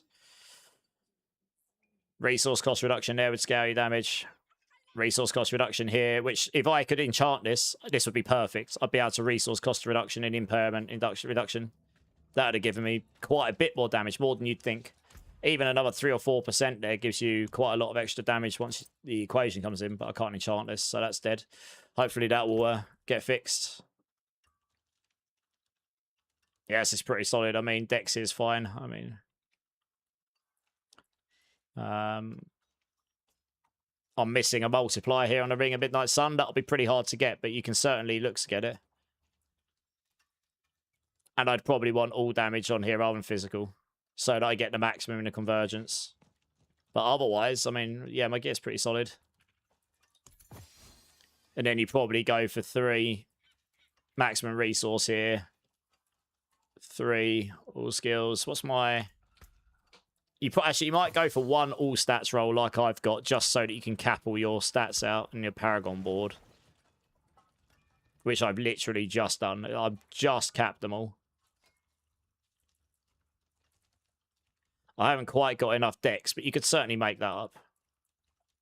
It's not the end of the world if you haven't got that anyway. But you could certainly make that up with GAs, so that's fine.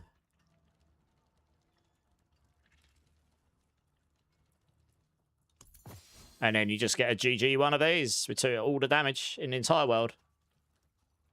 And yeah, I'm missing skills here as well. I haven't got any GA skills, so 1, 2, 3. I mean, even if you only go 3 skills, that's 3 more skills I could get. And then you go max resource on 2 of these, maybe. And that would push you up to near, yeah, it gets about near 300 resource. Well, if you had a GA resource on all these, you'd be over 300 resource. So 2 resource, 3 skills, 1 all stats probably. Maybe. Just so you can max all that stuff out. And off you go. You win. It's pretty decent. I mean, sure, we're not getting damage out of this. Flipping these around, you get more DR. And you get more damage down here. You get 20% more damage down here, but then you wouldn't get all the movement speed. You wouldn't get anywhere near 300 movement speed, so then this becomes lesser. And the next best thing is probably like 80% rather than 105.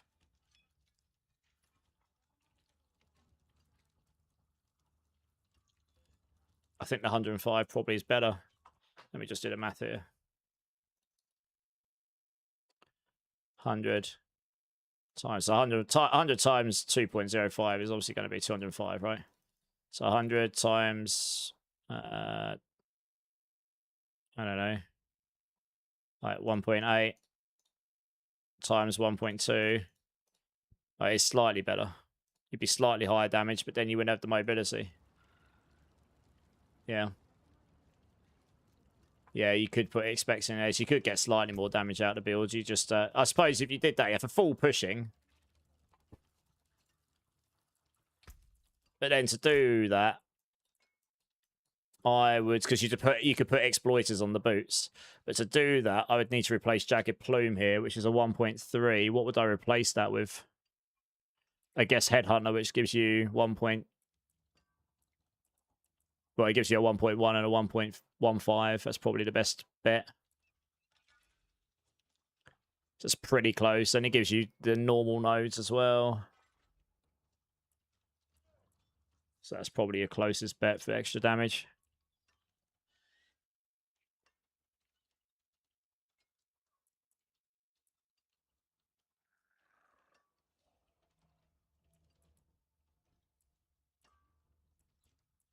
It'll be a lot slower though. But we'll quickly try that. Yeah, if you put that in there, so you get loads of decks. So you get a bit more decks. It will give you all your stats, blah, blah, blah. Switch these around. And then you'd have to change that one to... Because we're not going to have anywhere near 300 movement speed now. Nowhere near.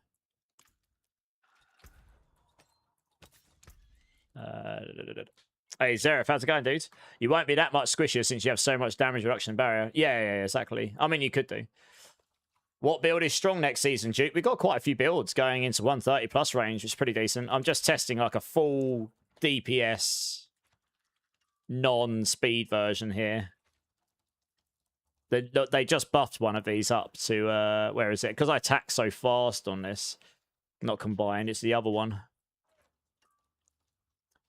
Where are you? Expectant. Basic skills grants 8% damage for 4 seconds. Stacking it, yeah. You're hitting so fast on this, this will instantly stack. It's like 1.8. It's even stronger than Moonrises. So, we've got mobility with the Jaguar, so you can stick that on, and then you can go exploiters on the boots. Like, that's full damage. We'll just, this is as fast as we'll run. We'll be a lot slower, but yeah, if we try a 135 here, the damage should go quite a bit higher, I think. As long as I haven't completely royally messed that up. Doing hardcores, I can't Oh, you can't do the PTR on PTR. Okay, nice. What class are you playing on hardcore? Can you charm or use the ring that gives you 50% more resource? You can, but it's probably not better than what I'm already using, Fusco. Yeah. But it's something we could try at some point, yeah. But it's a 135, so it'll be interesting to see how this goes. This is full DPS. I've got the exploiters as well.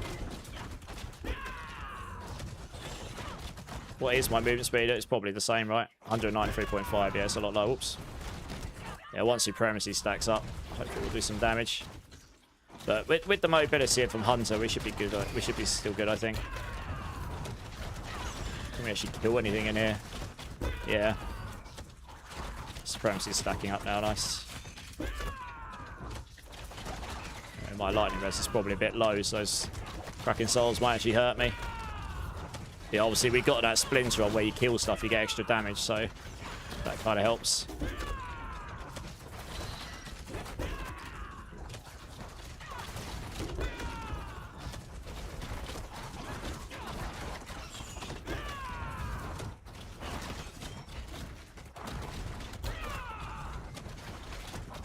$50.1 trillion. I mean, I haven't seen any numbers higher than what I would have seen before.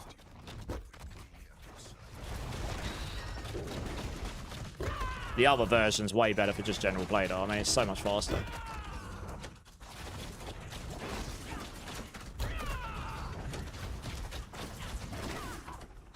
Oops. Don't know what happened there. We got a bit of latency. 78.3, 81.9. 102. Oh, that's 102 billion. I thought it said 102 trillion for a second there. I was going to say, if we get to 100 trillion, that's certainly going to be bigger. I never saw any 100 trillions. Even with the splinter stacking. This guy's got berserking, so he's just like really tanky.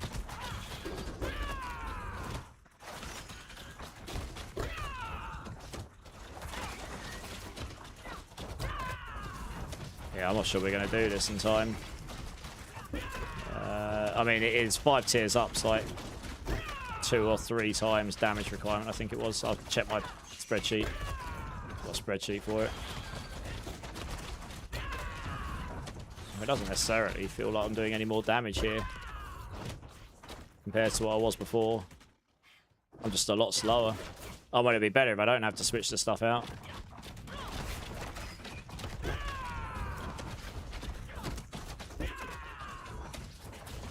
I suppose by not having the storm feathers, they might not be staying vulnerable as much. Yeah, that might be happening. The storm feathers on the floor also make them vulnerable all the time, don't they? So in terms of the hits, I might not be getting all the big hits all the time because the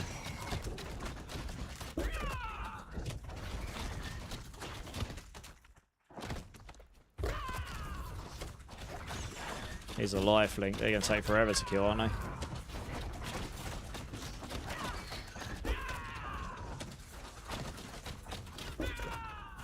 Yeah, we're pretty tanky on this build though, so that's pretty nice.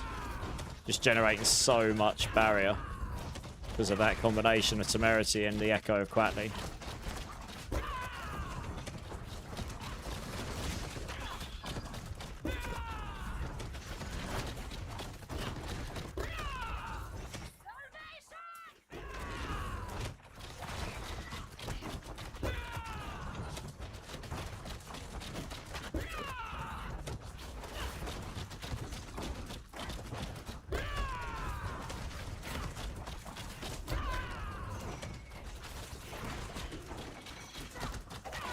Okay, I'm going to try my other setup. I want to see how much worse it feels or better, or if it doesn't feel any difference, because honestly, the other setup was so much faster. Barbs, I needed... Yeah, you need to challenge it. Okay. Oh, fair enough. I mean, Barb's a solid choice this season, for sure. So let's just change that all back again. This will tell me... I mean, I might just not be able to do any damage to anyone here in a moment. But it'll give me an idea of what I'm doing. It wasn't too much... wasn't falling, it was recalling. It'll give me an idea of where we're at. That one there, yes. That one there, yes. And then it was Jagged Plume, wasn't it? But yeah, the generation of the feathers, that does make them pretty much vulnerable as well. So it's like that combined, it just... I think that was it. I just get a lot more movement speed out of this. Way more.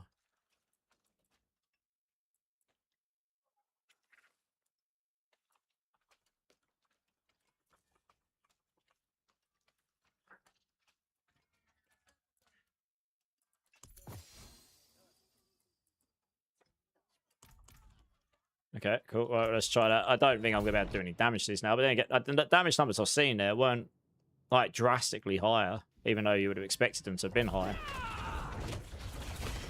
So we'll see. See how it feels. I mean, that would be better if this feels better. You literally just have one version. As I say, it might be the interaction between the...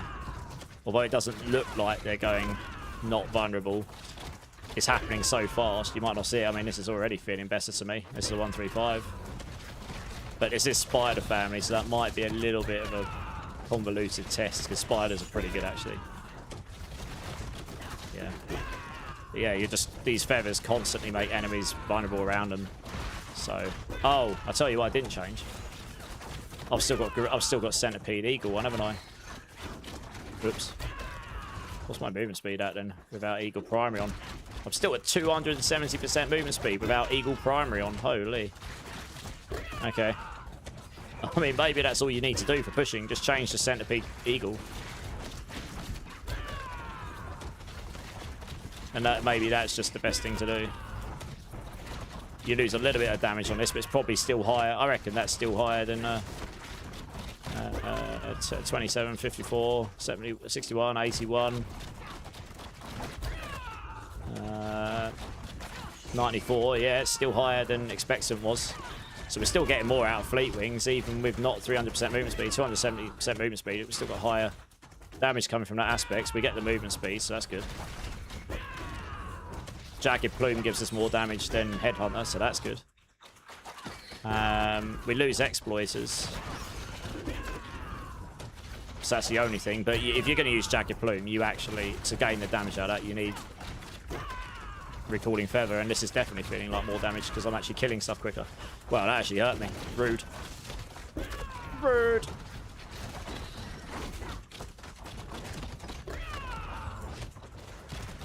Berserker, they're like giga tanky. They've got like stupid amounts of life, or they just get extra defense or something. They take forever to kill.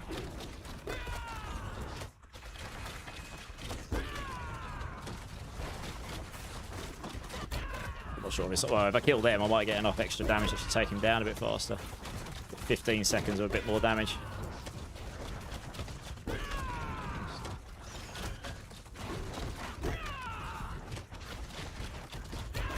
This guy is giga tanky compared to the others. What is going on? Let's push him into them. Almost. And he keeps moving away from me, which is kind of annoying. And I'm kicking him away from me.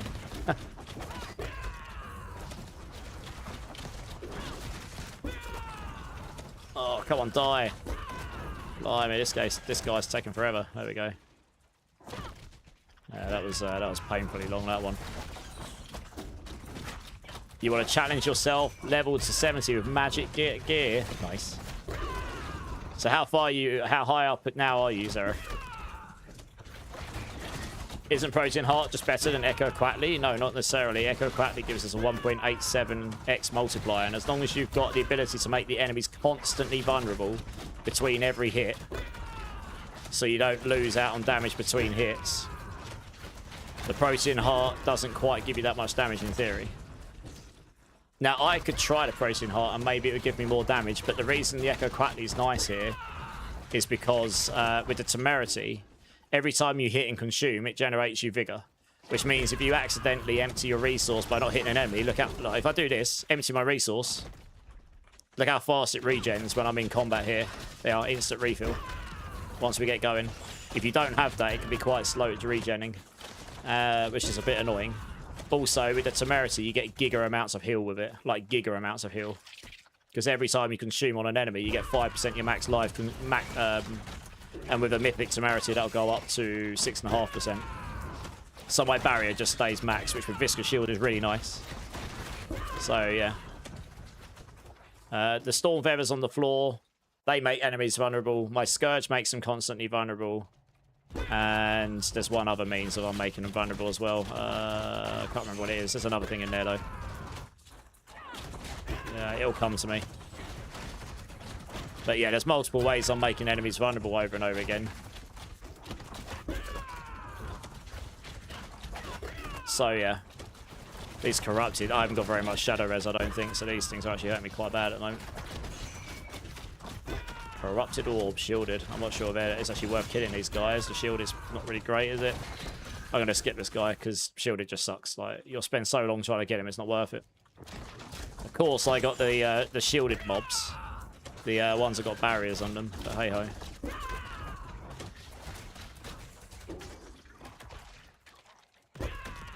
I mean, maybe there is a slightly more optimal, like, pushing version of this, but if I can do a 135 on this without the without the use of the Heart of the Stone, then yeah, I mean, you'll be able to complete these way faster with the Heart of the Stone.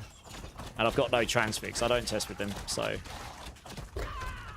I mean, barring any nerfs, you know, that's a pretty solid spot to be in. We'll go, after this, we'll go test general content. I'm not going to push any higher than this. Oops, debilitating. One thing I love about Crushing Hand is you don't have to care about where the enemies are. As long as you're hitting, it's got such a big omnidirectional damage that does the same damage everywhere. It's really nice. Let's make sure we're not actually standing in those storms, because we don't have permanent unstoppable on this build. Yeah. I'm not sure I'm going to complete this fast enough to say I'd be able to do this in the tower right now, but it would certainly be viable if I got transfigs on the gear. What he's got on him. Lightning enchanted. Oh, wonderful.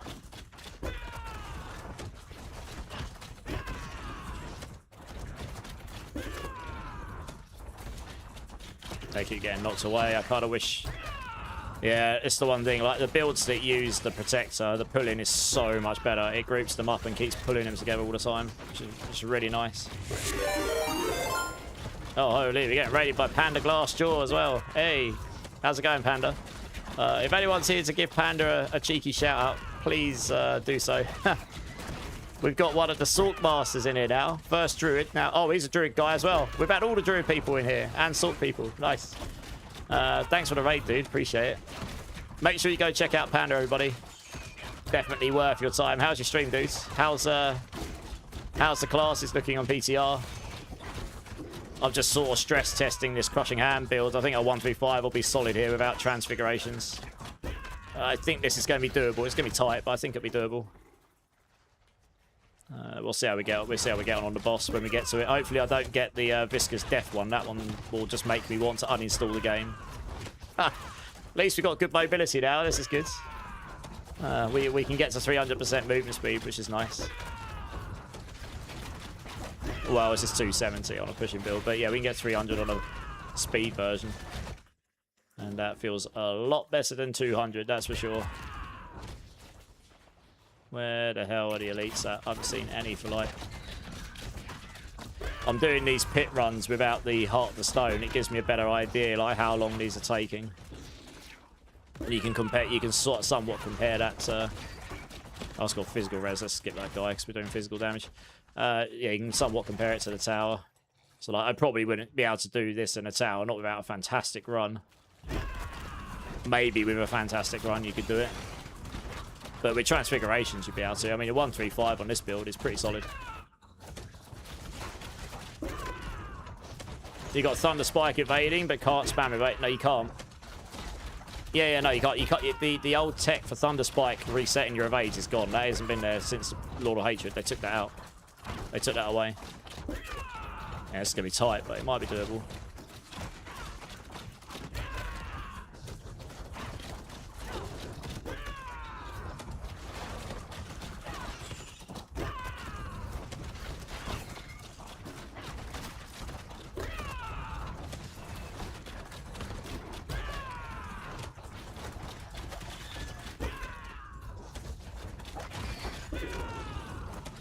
Go on, go down. How much progress this one giving me? Okay. Might end up with about 2 minutes on the boss, which would probably be enough. Just.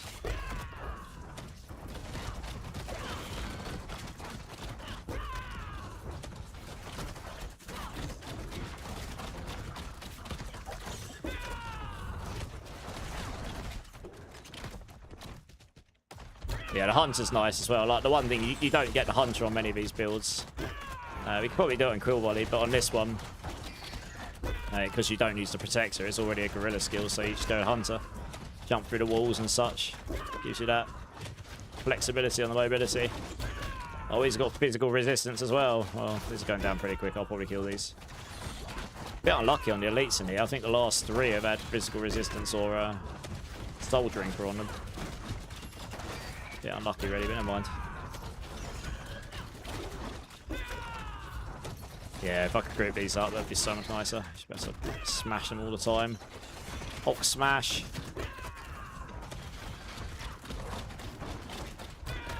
This is not quite going to push me to the boss. It'll be close though.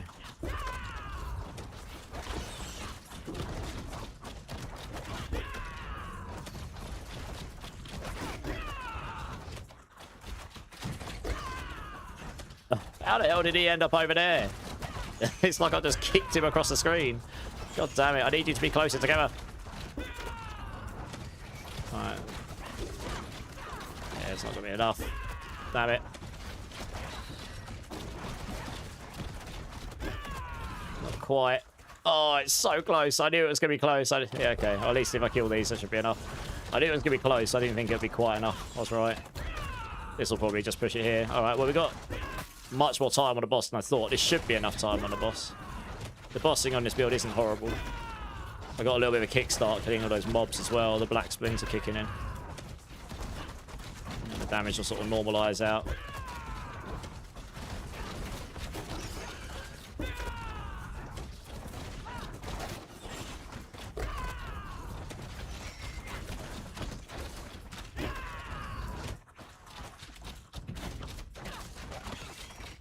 It should be doable. I think we'll complete this. We'll probably do this. I think it's about 2 minutes I needed for the boss here. I didn't get the one boss that would annihilate me as well, the Viscous Death with his stupid laser beams. After doing 2 pits, your fingers hurt already? Not surprised. Your finger blasting the pits, are you? Blasting those pits like no tomorrow. What's this, like almost 1 minute? Nearly halfway? Yeah, I was pretty close. I might be a bit over 2 minutes to him. Might be 2.5 minutes. Pretty solid though. If nothing changed at all, and you literally used this setup and just went ham and got all of the bits I'm missing to hyper optimize it, and had a better run than me, you would absolutely get somewhere between 135 and 140 on the tower, and that's not bad at all, actually. That's pretty decent.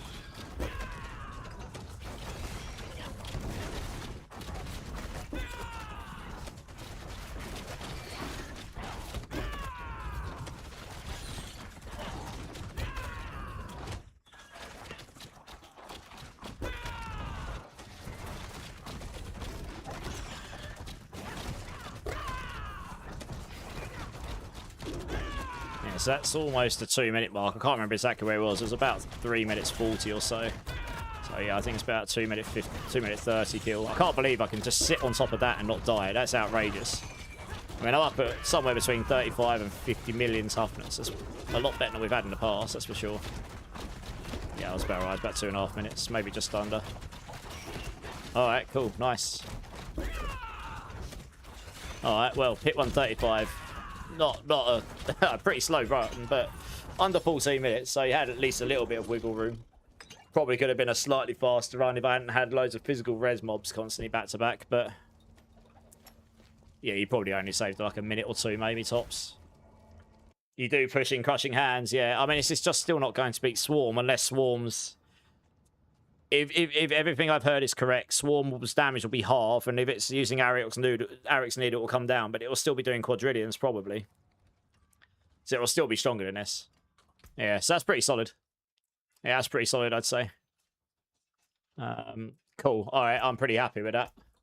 I'm not going to try and push anything else out, and I don't really need to. I'm going to save this off, though. I'll save it over my Swarm speed, because I can go back and address this when I get to it. Overwrite, yes. Rename, crushing hand. Oh, let's just do C hand. I don't know what that means. Cool. All right, let's just go test some general content here. Couple of bosses. T12 Lilith, T12 Mephisto. I mean, this will be the first season, I think, where we'll have a range, as long as nothing gets... If they take the Zik rune away, this kind of goes out the window. But if they don't, which I'm skeptical that they will... Oh, let's try this quickly. This will be the first season where we've genuinely got, like, multiple builds that aren't just all those perma evade builds that should be able to just beat all the bosses, including T12 Mephisto. Like, no problem. 300 movement speed is just Giga Chad. Oh man, this is plus 15 boss just got absolutely annihilated. Good. You know, I don't even need that stuff, right? I always do Harbinger because he's one of the ones, if you don't kill for the portals, he's a bit of a tricky one. Hey, not say, how's it going? That's a nice quality of life, but 2k of dex stats is already 250%. I mean, Fusco, I can try it in a second, right? We can try putting a Procyon Heart there instead, sure. It may be more damage for sure. Yeah.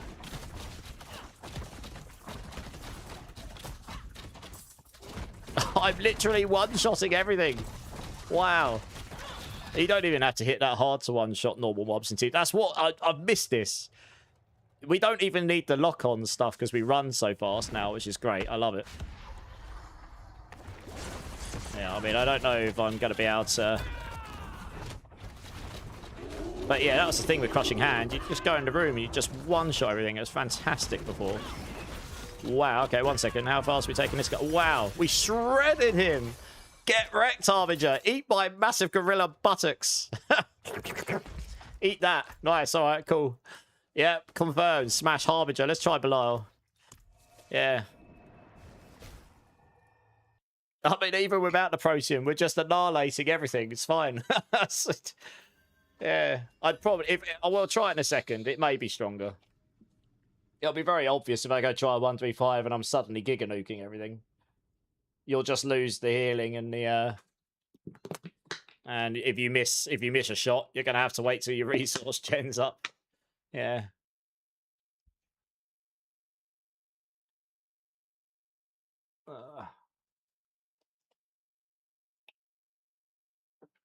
A Procyon Heart's typically a 1.7 multiplier though, so I wouldn't expect it to be mega better, but it might be.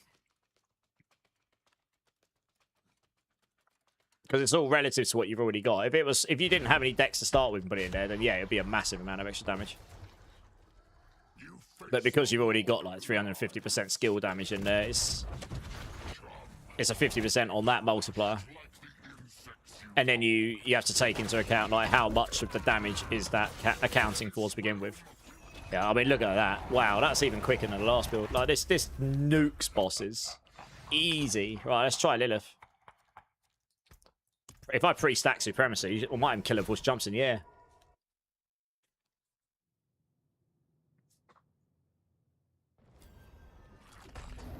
So, I mean, I can do that as we go up here. Just pre-stack with Prodigy's tempo.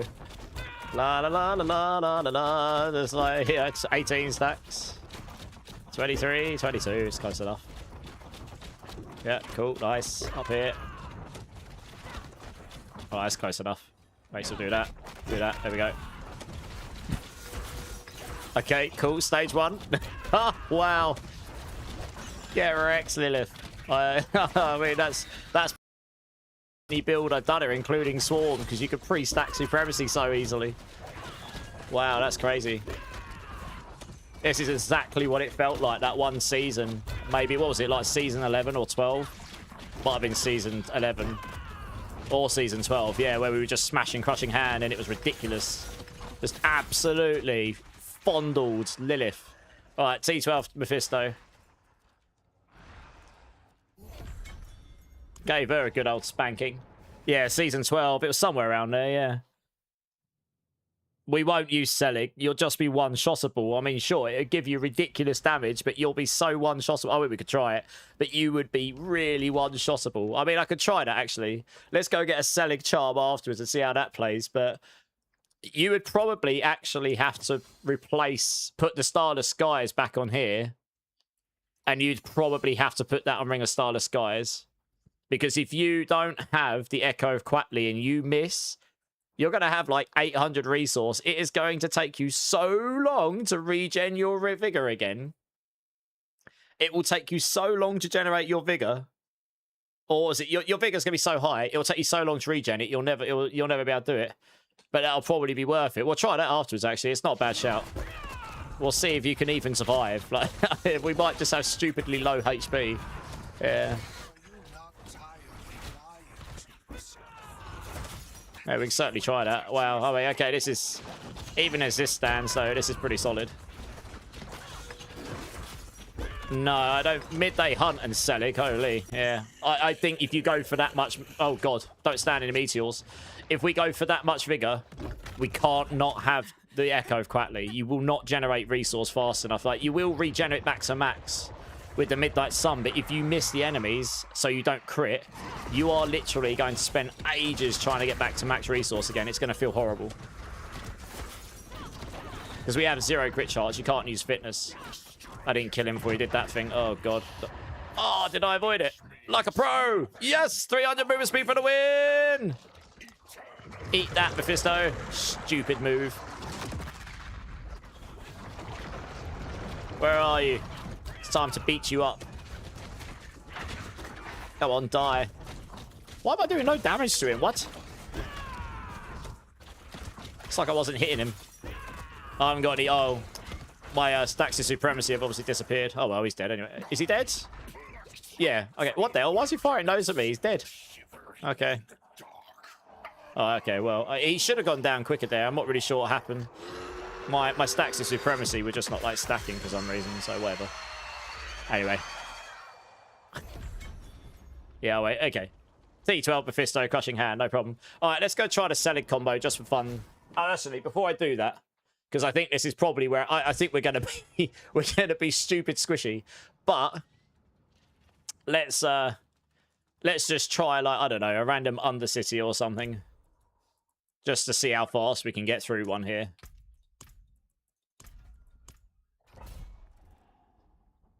I don't know. My life will be very low. My toughness won't be very high. My life will be like 7,500 maybe. But with the Echo Quatley, every single hit will generate resource very, very quickly for me. Look at this. This is feeling fantastic. This is one of my favorite builds. I am deleting rooms. Yes, let's go. You'd be able to do this in T4 as well. Look, we are just decimating the rooms like the gorilla champions we are. Let's go. I hope they don't nerf this. I'm absolutely playing this next season if it's not nerfed. I love this build. Rake will be okay, but it doesn't have the damage stacks inside it. That's the problem. It doesn't have like 100%, like 50% increase of cost, but 100% more damage or something. Or 50% more damage, 100% increase of cost, whichever way around it is. But either way, it doesn't have that. It doesn't have any damage scalers in it, which is a bit weird. Yeah, I mean, it will certainly be stronger than it was before, I would have thought. It probably just needs building differently, and I'll have to look into it at some point. But yeah, this is solid. The omnidirectional of this just makes it a better skill. In general. They took... The fact is, Rake's Wild Claws used to do like 6, 4. It only does 2 now. Because you don't get the double hits anymore, the twice hits. So it doesn't feel as good. So yeah. Yeah, this feels great.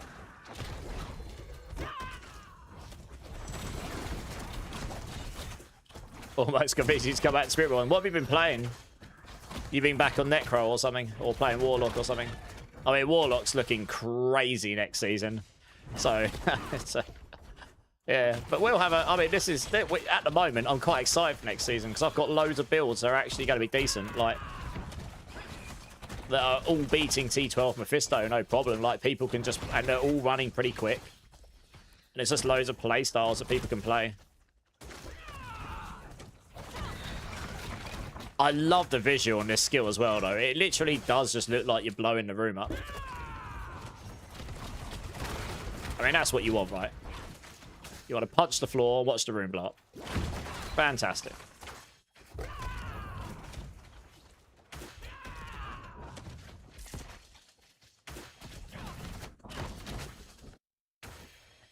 Bone Spirit is a lot of fun. Yeah, I saw that. Is that the one where you just like repeatedly cast it like a Gatling cannon?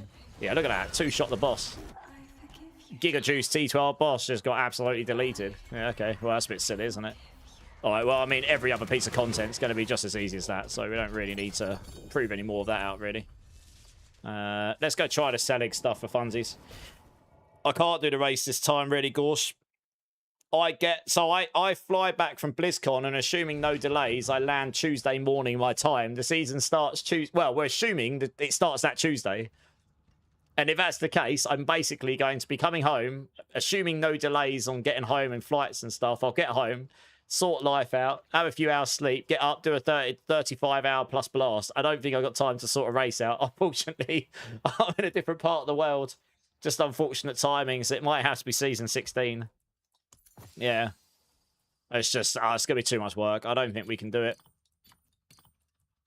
It's going to be too hard to coordinate it. Right, I don't know if I kept a Selig charm. I did. Okay, that's all stats. That's not too bad.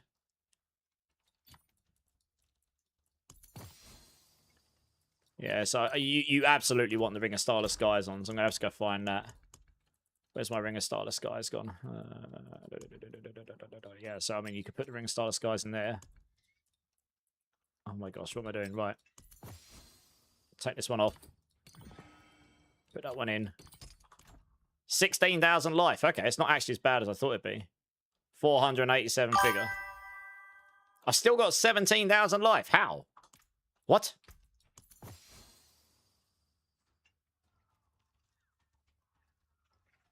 My maximum life was reduced by 75%, but my life's gone down from 31,000 to 16. That doesn't seem right.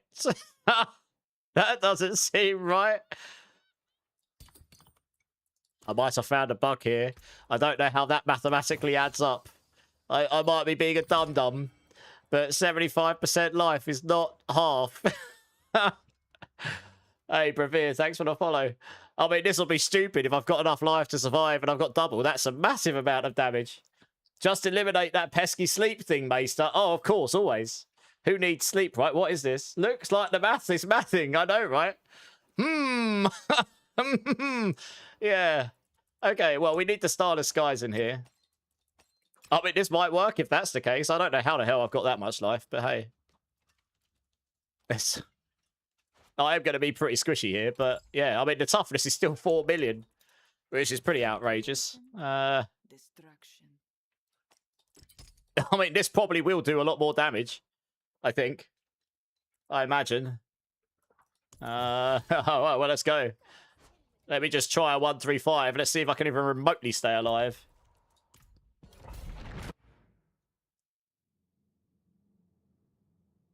I might be losing the 50%, yeah. Although, I've got double the resource. I mean, look, the damage numbers will be telling, right? Once we stack them up, the damage numbers will be telling.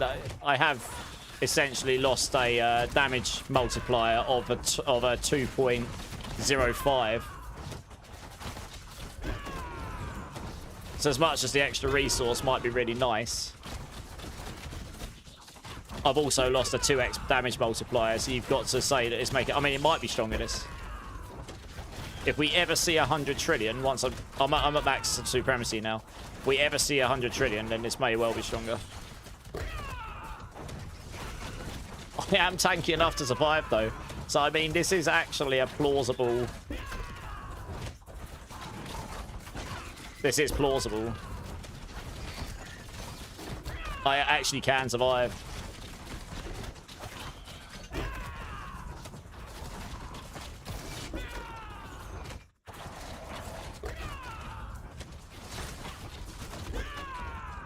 I mean, you would absolutely not put this in as a gear piece. You would socket it in. Yeah. And then this obviously then means you probably want max resource on every single, at least 3 of your charms. Because you're going to get double value from them. So every 20, you're going to get 40. Gives you increased value, doesn't it? I mean, it certainly feels a bit stronger. It's not like I mean, yeah, it certainly feels strong. It's not like, wow, okay, I've just suddenly come in here and I'm suddenly hitting for quadrillions of damage, but it's a bit hard to tell with this build because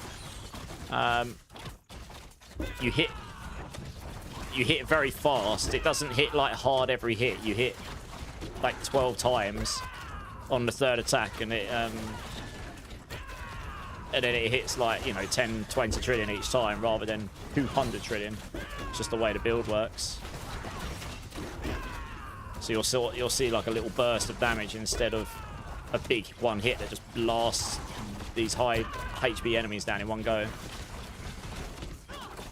But I mean, I have got a lot of DR from that Leorix. Without that, I probably would be too squishy here, but yeah. But I've got so much effective HP. I'm still at 20 million toughness. Jesus. Between 10 and 25 trillion toughness. I mean, these trillion numbers aren't going as high. So I don't know. It's hard to tell. These have got physical resistance, though, so this is a really bad pack to test on. Actually, and they had physical resistance. That's pretty bad. So that's one of the reasons my damage numbers will be low on them. Let's wait and see what we get on the next lot.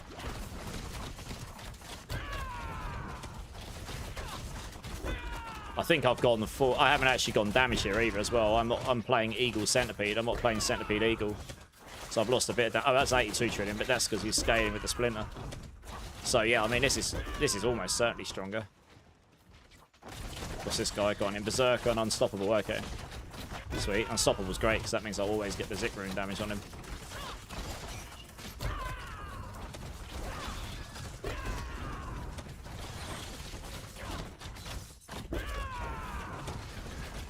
The Berserker's not so great. So yeah, I could have got another 1.2 multiplier out of this running Eagle on my secondary. So that would have made this a bit quicker as well.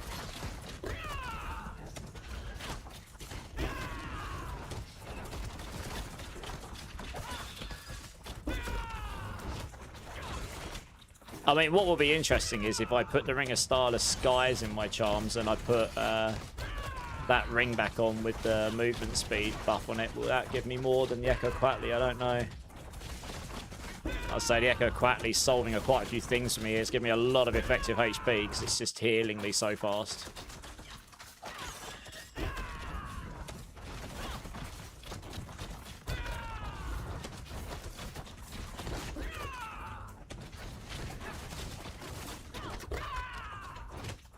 I don't know, the damage numbers don't necessarily seem as high. Again, he's berserking though, so these have been terrible packs to check on. I might quit out and change this to the right way round and the change it to Centipede and Centipede Eagle. Isn't this going to feel bad defense-wise when correct Leorix? Yeah, but you don't know what they're going to do to Leorix. Leorix isn't broken. So originally they said that these affixes weren't meant to scale, but then they backtracked on that and said, yeah, they actually changed it so they're meant to. I don't... the DR will almost certainly come down, and yes, maybe this will be squishy. But we'll have to see. You know, maybe they won't want this to be at 92 DR. That does seem a bit high. But I don't think they're suddenly just going to make it... I mean, who knows? They might nuke the Leorix, in which case, yeah, we just won't play Selig there. We'll do what I did before. And that'll be fine. Yeah, I'd have to literally... I'd have to physically math this out with the max resource and stuff. But, yeah, I forgot to change those around there. It's fine. I just think if we take the Echo Quatley out... I mean, I've got a Procyon Heart here. We can try this. We can see how that feels. I have a feeling... This will be very interesting. I have a feeling it's going to feel horrible. I'm probably going to be Giga Squish. And if I miss them, it's going to take forever to regen this Vigor up. Yeah, look at the Vigor generation. See, this is the problem. Without the Echo, getting back to max Vigor is going to take forever when you're not in that loop. So that will be a problem. And yeah, look at my barrier gen. It's massively lower. I'm definitely not sustaining like I was. I'm actually taking damage on my barrier now. So that is... it's a trade-off. So I don't know if the damage will be better here or not. Because I just changed. I got a 1.2 multiplier in there that I didn't have before already. So I think the damage is probably no better here. I mean, I don't know. Let's see how we get on.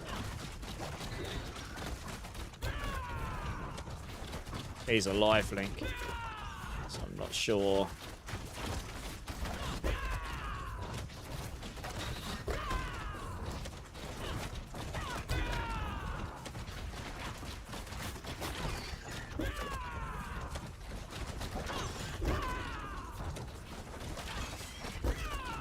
Yeah, I'm not convinced. Not convinced that's stronger.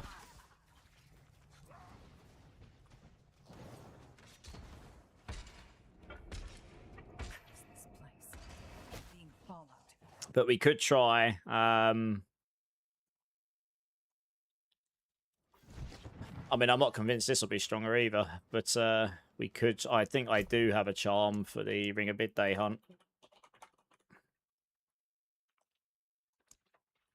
Do I not have a charm for that? Thought I did. Yeah, I do. Yeah, here we go. Yeah, because that gives you another 50% vigor as well. The other thing is, if you run this with the Echo of Quatley, you're generating vigor so fast, the chances of being one-shot through that's actually really low. Oh, I mean, the reason I'm so tanky, actually, is you're probably not... You're taking damage on your vigor most of the time, but 600 vigor. That only gave me 120, though, actually. That 50%. Yes, that's obviously only scaled...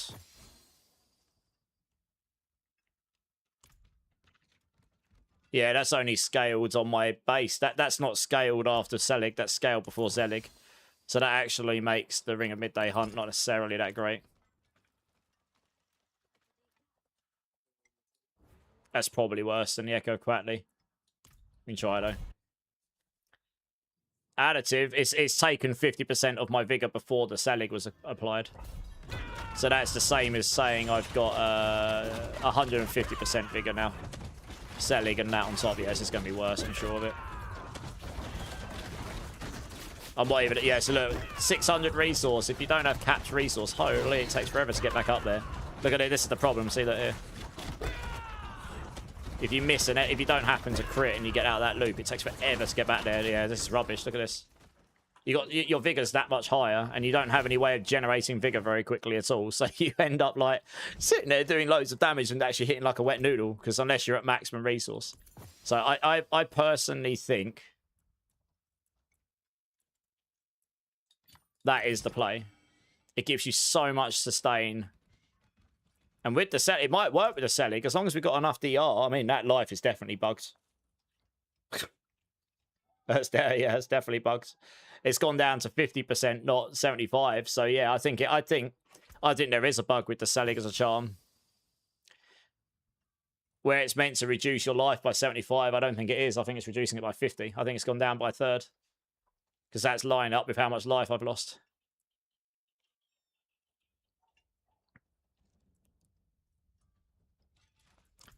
So you're still gaining a lot of damage there.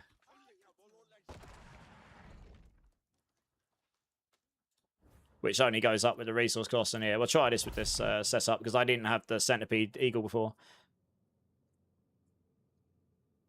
I've got the Selig on now, V-Rail. It's on. Yeah, that doubles for my base. That gives me 240. The midday only gave me 120. It didn't take 50% of 480. Yeah, so I think if you're gonna increase your max resource to this sort of level, yeah, look at this, I'm looping stuff now. You're never going to end up in a situation where your resource is not at max for very long, because you've got so much resource generation back baked in with this combo, and then the healing on it as well. And because you generate that resource so fast, even if because you're hitting so quick on this as well, you'd be very unlucky to take a shot between that and get one tapped. But it's probably possible, but...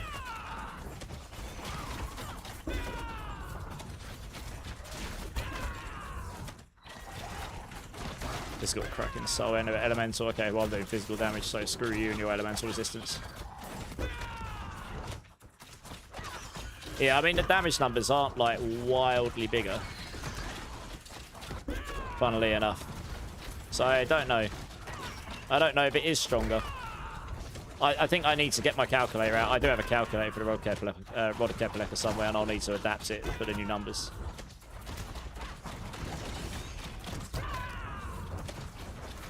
It's just because the other setup, you've got a straight up 105 multiplier.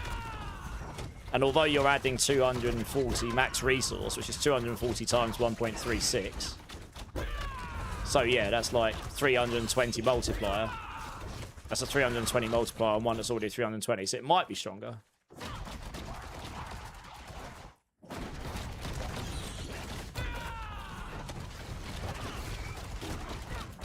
Yeah, I mean, theoretically, it should be stronger.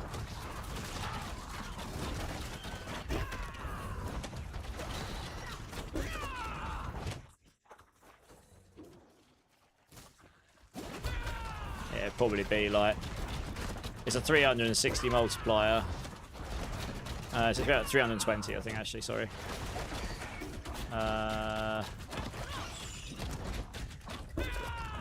Yeah, 320 multiplier, but that's half of that damage multiplier bucket. So you can probably look at that as a 160x. So technically, that's bigger than the one I've replaced.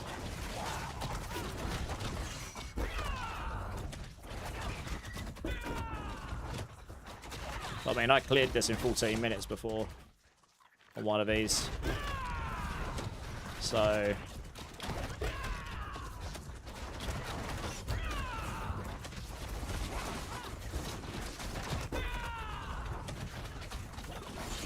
yeah, I'm not exactly sustaining the barrier as well either. That's the thing, you're losing viscous shield damage if that's the case. And if you don't complete this, there's so much more vigor to generate. Holy, look at this, even with the Echo Quattly in. It is generating pretty fast, but it's just so much of it. Like if I use it without having Ravager active, for example, it can screw you a bit. Somehow it's not completing the loop sometimes as well, which is a bit weird. So that's kind of that's why my damage is hitting like a wet noodle, I think. Look, you can see when my resource isn't maxed, you're not getting the max damage out of the build. I mean, I should have enough. It should be fine, yeah, I've got more than enough. It's not completing the loop half the time. So I am not convinced. There's something funky going on there where I'm not... Yeah, my loop is... I've got Ravager up. Sometimes it's not filling up, look. Something weird's going on there. This is why it's so slow. It keeps not filling up to full, even though it should be. So I'm probably just going to go back to what I had before. Yeah, the more resource I'm stacking, the worse it is if you don't complete the loop. But I have completed the loop. It just doesn't seem to be working half the time. I don't know. It's a bit weird. Let me put that other setup back in again and compare how that plays. See if that problem exists with the lower resource. I mean, it'll be easier to refill it with the lower resource.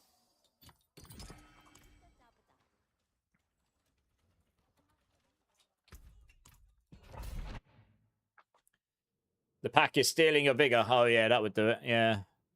Even though I should be generating vigor very, very quickly with the Echo of Quattly. Every time I hit a vulnerable enemy, I should be generating 10 vigor. Well, 15, 16 vigor. Yeah, it's going to be a lot easier to keep it maxed if you're not at like 500. This is feeling stronger already. Even though it should technically have less damage. But again, it might just be the math. I'll have to sit down and actually get a calculator. I need to update my Rod Kepaleka calculator. I already cleared a 135 just, but it was dumb. So I'm pretty happy with this setup. I think the Selig is something we can keep an eye on. And it is bugged. So, yeah, I might report the Selig thing, because that's definitely, for barbarians, that's definitely going to be beneficial to stick it in your chart. You're going to only lose, like, you're going to lose less life. And get the better full benefit of the resource scaling, yeah. Hey, Psycho, how's it going? Thanks for the prime, dudes. Appreciate it.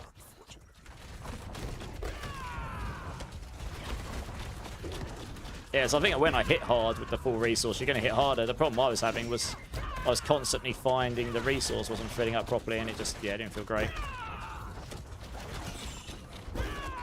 Yeah, we're not going to finish this. We don't need to. I mean, this setup absolutely wrecked the whole game. You want less life, it makes you... Yeah, I know, exactly, V-Rail, yeah. Sapper pack, not a true test, that's true, yeah.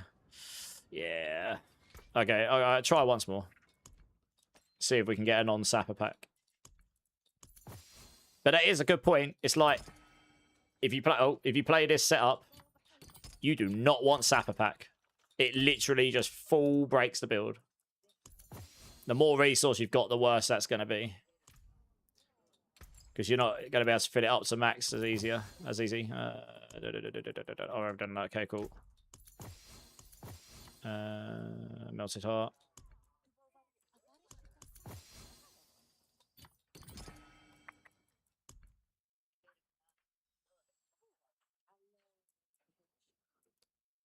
Oh no, sorry, what am I doing?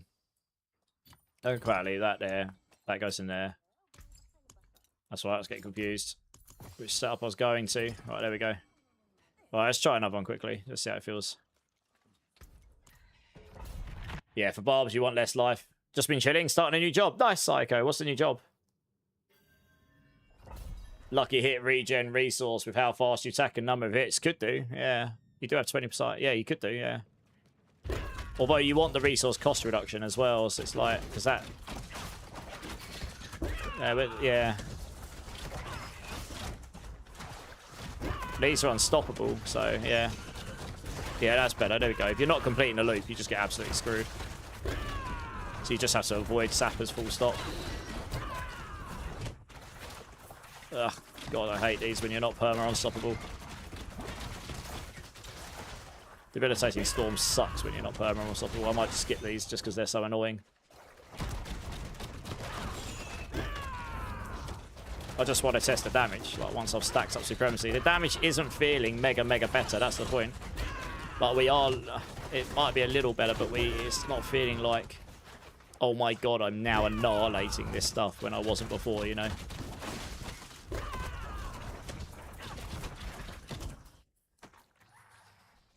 I think if I did the math, it should be a little higher.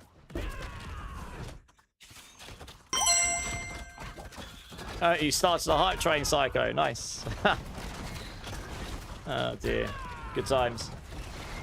Did the devs confirm the iconic mythic seals? Yeah, they are legit, yeah. Yeah, no, it's intentional, I'm pretty sure.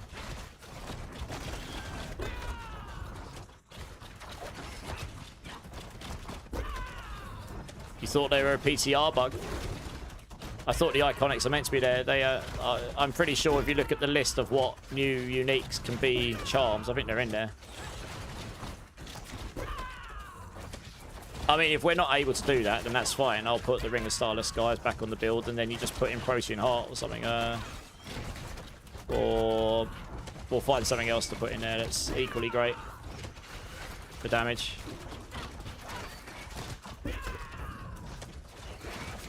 Yeah, the damage here isn't feeling like insane. It's feeling okay.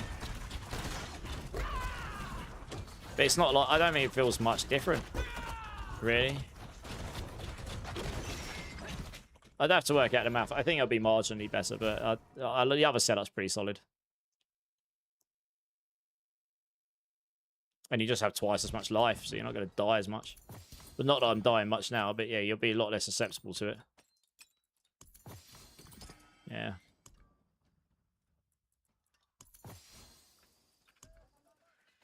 Welcome to the Let's put that back in there. What do you bring? Yeah, I'd have to... I don't know. I don't know if I can find off the top of my head the known... What's that? Let me see if I can find the known issues thing. Diablo for... Actually, let me check the PTR patch notes here. Making circuit boards and running test to pass. Oh, nice. That sounds fun. Yeah, good times. Good luck. Charm. New mythic and unique charms. Here we go. Oh, we have to go and find the list of them. Here we are.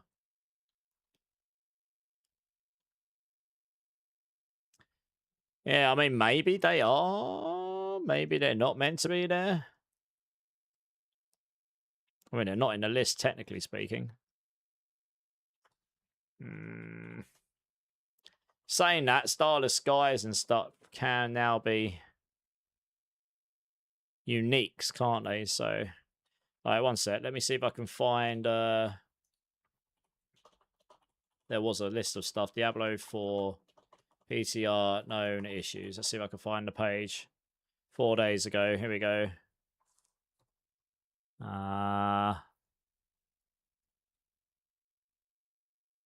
Yeah, I mean, it's not in the known issues.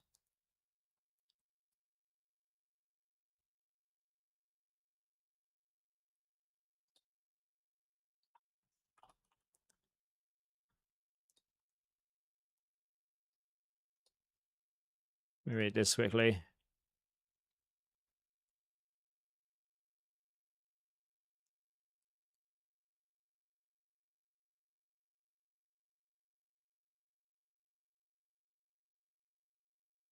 Yeah. Mythic unique charms. Along with mythic unique items, charms will now be able to be mythic quality. So, yeah, I don't see why not. I don't know. There's nothing here to say yes or no to that, really, that I can see. The known issues thing doesn't have it in there, I don't think, unless I'm being blind. That I can see. So, yeah, I don't know. Okay, well, like I say, even if it goes away, it's totally fine. I mean, I can just put the bring a Starless Skies there, and we can put something else in here, right? I mean, there's plenty of damage multiplier stuff we can put in here that'll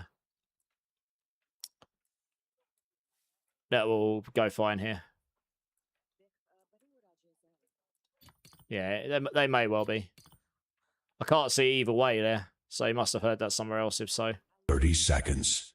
Time is running out. Oh, God, I haven't heard Optimus in a while. Yeah, I don't know. I mean, Lockrins would be the obvious choice, because that's Giga, but it's... but that actually breaks the build, so I have reported that, though. If they Describe the next song in chat. Oh, God, we're actually getting songs, aren't we? Okay, nice. Hype Rosie, trains thank you for the here. bits. Kappa in chat.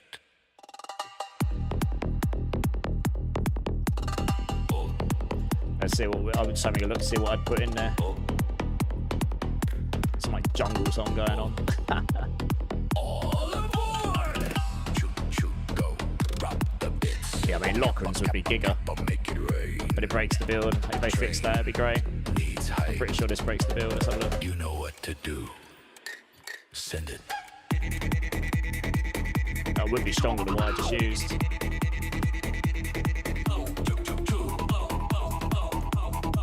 Give the song. Okay, yeah. You earned a 10k badge. Nice. Rock shoulder.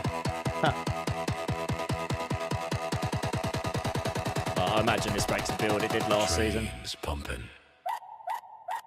Hype is growing. Yeah, it does look. The Echo Quatley takes away the going. Oh, actually, no, 1 second. Hang on a minute. Is it working? I might have fixed it. The Lockman Salesman definitely broke it last in the current season. It's not breaking the resource loop right now. Wow, okay, this might be stronger. Almost there. It might actually, I might need to retract that bug then. Cheer, cheer.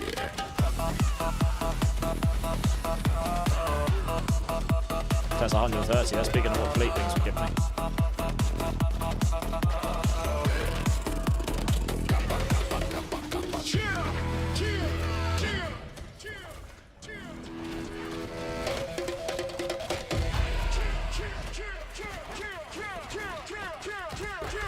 Okay, it actually looks like Lockrins might be working now. Kappa hype train. Send chat. Raidborn Your chemistry. brand new track is ready. You know what to do. Level up the Raidborn train chemistry. to unlock it. Kappa hype train. Can't be stopped. Spiritborn chemistry. Wow, good times. Is the damage actually any higher though? I mean, the Kefaleka loop's working. It should be higher. I'm gonna move on. They got physical res and their berserkers. It's actually a really bad test. I don't need to finish this whole thing. I'm just trying to see what the Time remaining 2 minutes.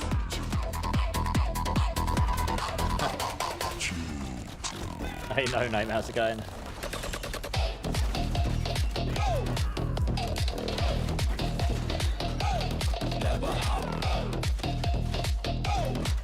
So he got reprisal. Oh god. I've had terrible elite so far in this pit run, holy. It's the subs. Have a high train can be stopped. To their time.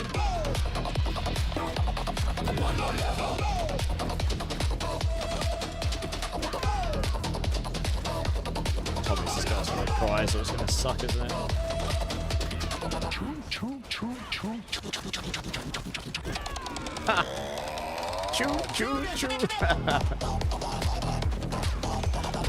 Oh dear. Time remaining 1 minute. Second rarest skill. Just trying to see, like, I'm trying to look at the numbers. I expected that to have been higher damage than the previous setup.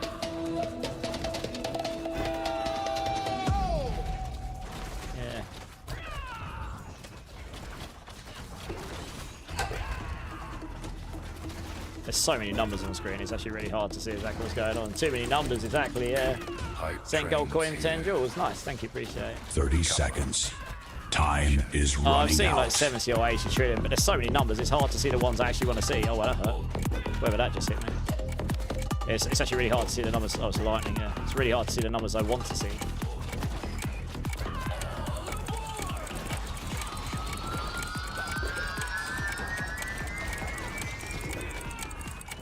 Yeah, it doesn't really feel any faster. It should have been. It doesn't really feel any faster though.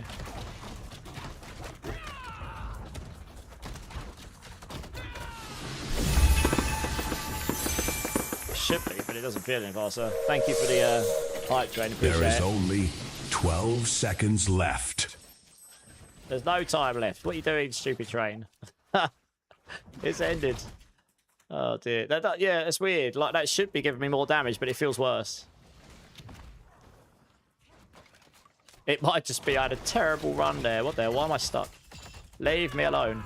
Let me leave the dungeon, please. Oh my gosh. I might have to let these kill me, but it might take a while to kill me.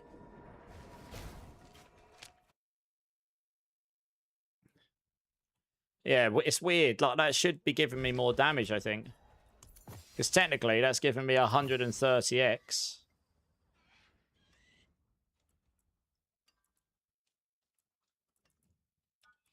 And then, but I should be getting 105 from that one.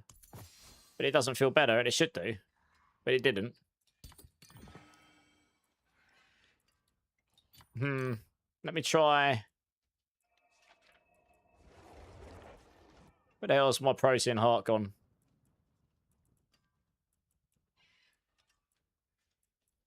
Sunburst, ring of...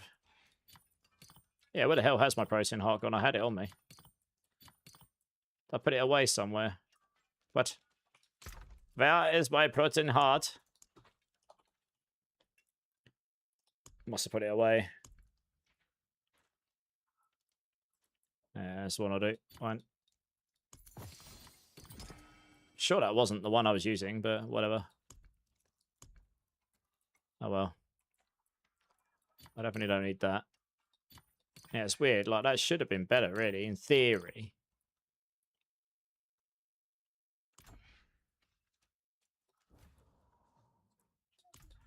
We'll just try the Protein Echo quickly combo with the Starless Skies in, just to say we've tried it. See how that feels.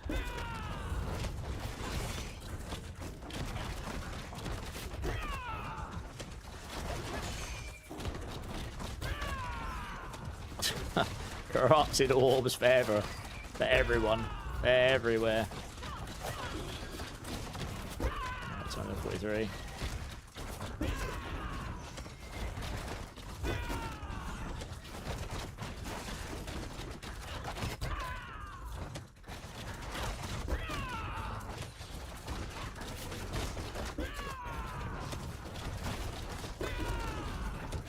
I mean, they're unstoppable, so they were easy because you were just constantly getting your Zik rune damage on them. That's like perfect. These are unstoppable as well. They're Berserker, but they're unstoppable, so great. I should be tanking off, just straight up tank that thing, yeah. It's an age where you can't group these together very easily because they're unstoppable. That's what you want to do, though. You want to get them, hopefully they'll just group themselves up. Being unstoppable, you'll just, as long as they're within range, you'll do the full damage to them. That's the great thing about Crushing Hand. Like, I'm still actually hitting all of them here because they've got such big range on the skill.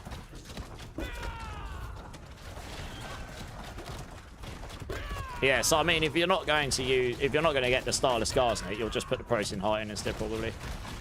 I could also try going back to the Multitude 5 set and just seeing how that feels again.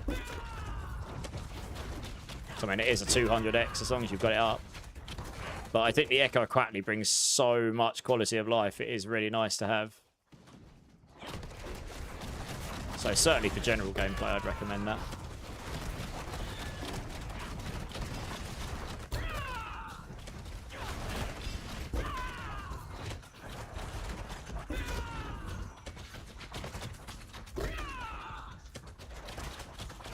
Wow, I just killed a lot of like small enemies, so you get loads of damage from that splinter.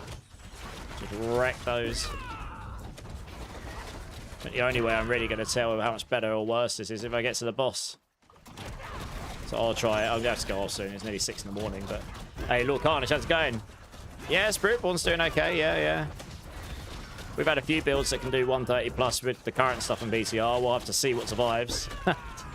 Hopefully a few bits at least. Oh, it's got physical res. Never mind. The fact that I can still damage it though is a good sign.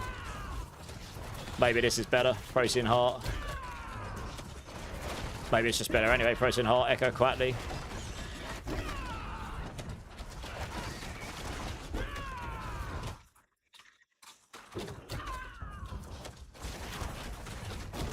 And that way we're not relying on those mythic charms.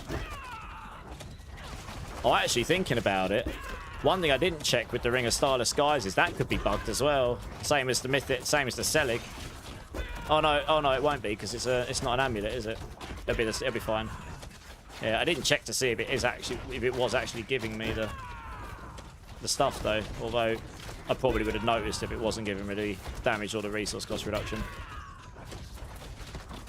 Oh, this is stronger, but I've had better elites, so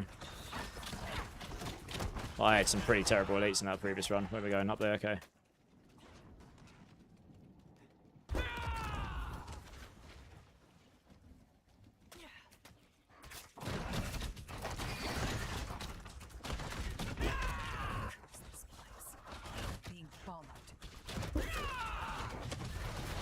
It'd be nice if I could group these together. Yep. Try and kick them into each other.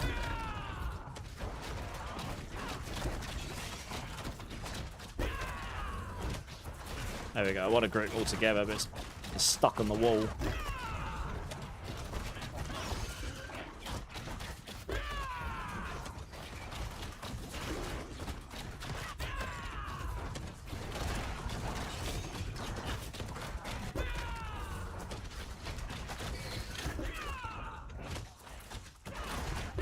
Yeah, it's weird. Lockrin should be a lot stronger, but it does actually feel like it just bricks the build somewhat. It wasn't nuking the resource, but for some reason I feel like the damage wasn't really working properly there or something, because yeah.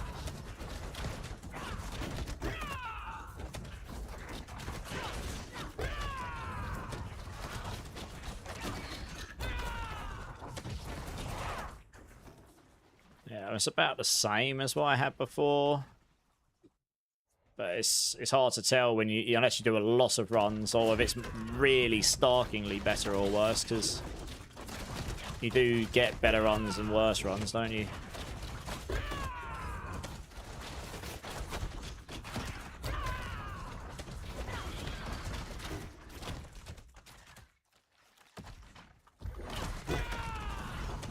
Could be bugs, yeah, that's what I'm thinking. Yeah, very likely. Yeah, I'll do the boss on this, and then I'll probably call it. I've got a pretty good handle on Crushing Hands. The Stinger will be relatively the same. You'll just play. The Stinger will build similar. It'll just, well, I say unless they absolutely giga nuke Leorix to the point that no one actually will use it on anything, which seems completely counterproductive to adding it to the game. For the season where you've got these socketables, they probably won't. They'll probably leave it to be very good. So the builds actually build differently, and they actually want to use those socketables and choose which ones you put in there and such. I reckon that's what they'll do. I'd be surprised if they completely and utterly gut it, but you never know. Unless they do that, that'll probably go in most builds, because it's going to be really strong with those socketables, I think.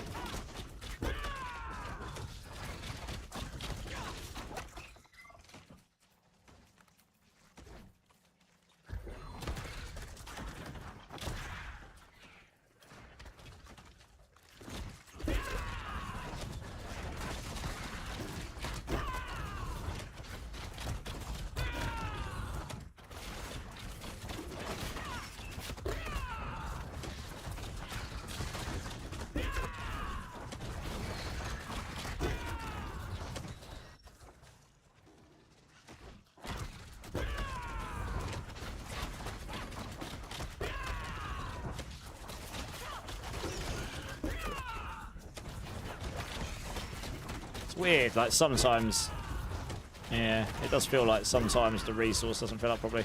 The damage numbers are about the same. I feel like my damage was higher with the previous setup, and that would make sense.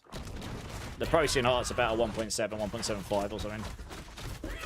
Fleet Wings gives me a 1.0, it gives me a 2.05, so it's, well, on this setup it'll be about a 1.9, so slightly better.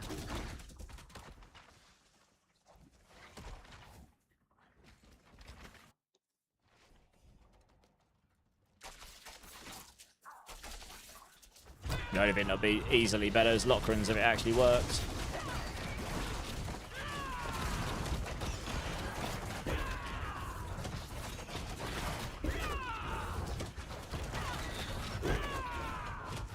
Corrupts, he's got Soul Drinker.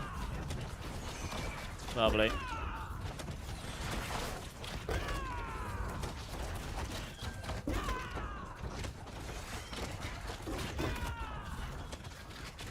I don't feel like it's worth killing him with Soul Drinker on it. It's going to take forever.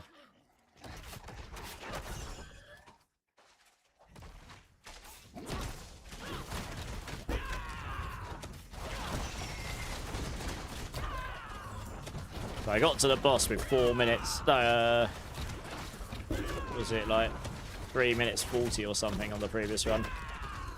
So I think that's going to be slightly faster here. I've had some pretty nice packs though. The rare packs are the way better to go for. You want to. This is actually a pretty good enemy family as well, because you get a lot of them. The Black Soul Stone's really strong here. I mean, if you want to go without the Giga damage reduction, you could put the Black Soul Stone in here, but that's probably going to get capped. So I reckon they'll cap it at like 100x damage or something, because it's really, really. I mean, Warlocks are getting thousands of % extra multiplicative damage from it. It's giga broken for them. So I think the only way they can fix that is capping it. Because otherwise it's just going to be astronomically better for Warlock than everything else. Due to the way that they can use it and no one else can. Yeah. Oh, we got to the boss a bit quicker. Let's see what the damage is like on him once we killed all the... Need to kill the enemies and wait for the Soul Splinters, or the Black Soul Splinters to end. Yeah, there you go. The damage normalizes when the Black Soul Splinter's gone.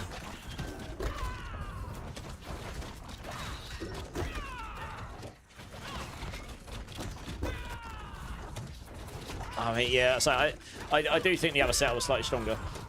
That would make sense mathematically. We'll still get this guy down. It's close because it's not that much stronger. It's only a little bit stronger. Hey, thanks for the look. Appreciate it. Annie, how's it going? Can you... this is PTR testing and I'm going offline in a minute, Annie. Sorry, man. Sting will be good for Temerity too, since it can heal when hitting vulnerable enemies. That's true. Yep. Yeah, so we'll be able to actually use things like Temerity on those builds because we'll actually be able to survive. Even if we just stuck 40 DR in the jewelry and not Leorix, that still gives you the equivalent of one of those DR aspects, and then you can put the Temerity on, yeah. Yeah, so I mean, this will be doable. It's probably slightly faster than my last run, so it might be slightly better. Yeah.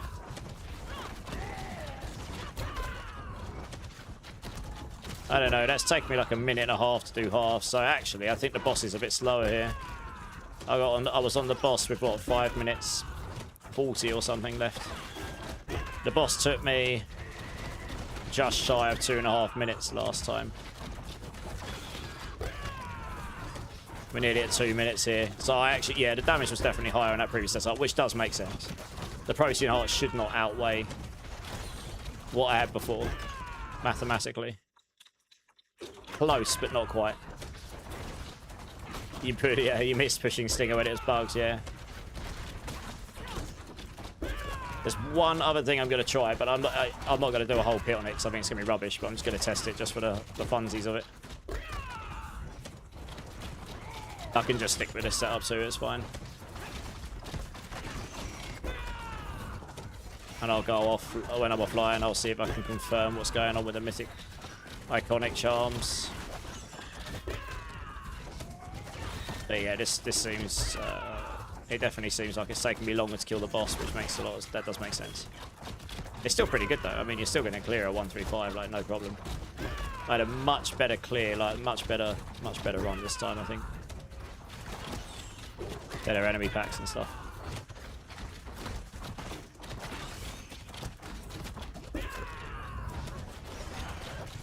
And I'm not using well, Exploiters doesn't work on the boss anyway, I guess. Actually. Yeah, nice. Alright. Boss took like 3 hours, took 3 minutes 30 there, so it was slow. So I think the other setup was stronger. Let me try one other thing. And then I'm going to have to call it for tonight because it's getting pretty late. But I've got a pretty good idea about this now. Obviously, I can make some notes and stuff, whatever, but I'm going to have to wait for the final patch notes to see what we do and don't get. Alright,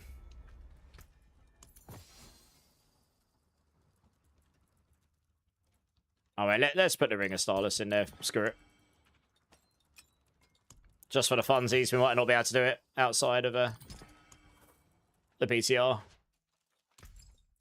Let's just see what it can do. Good luck, mainlander. With... Yep.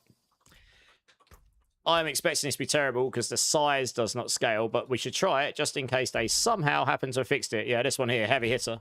Smashes a single time for big damage. But it's like really tiny. So it feels terrible to play, but we'll try.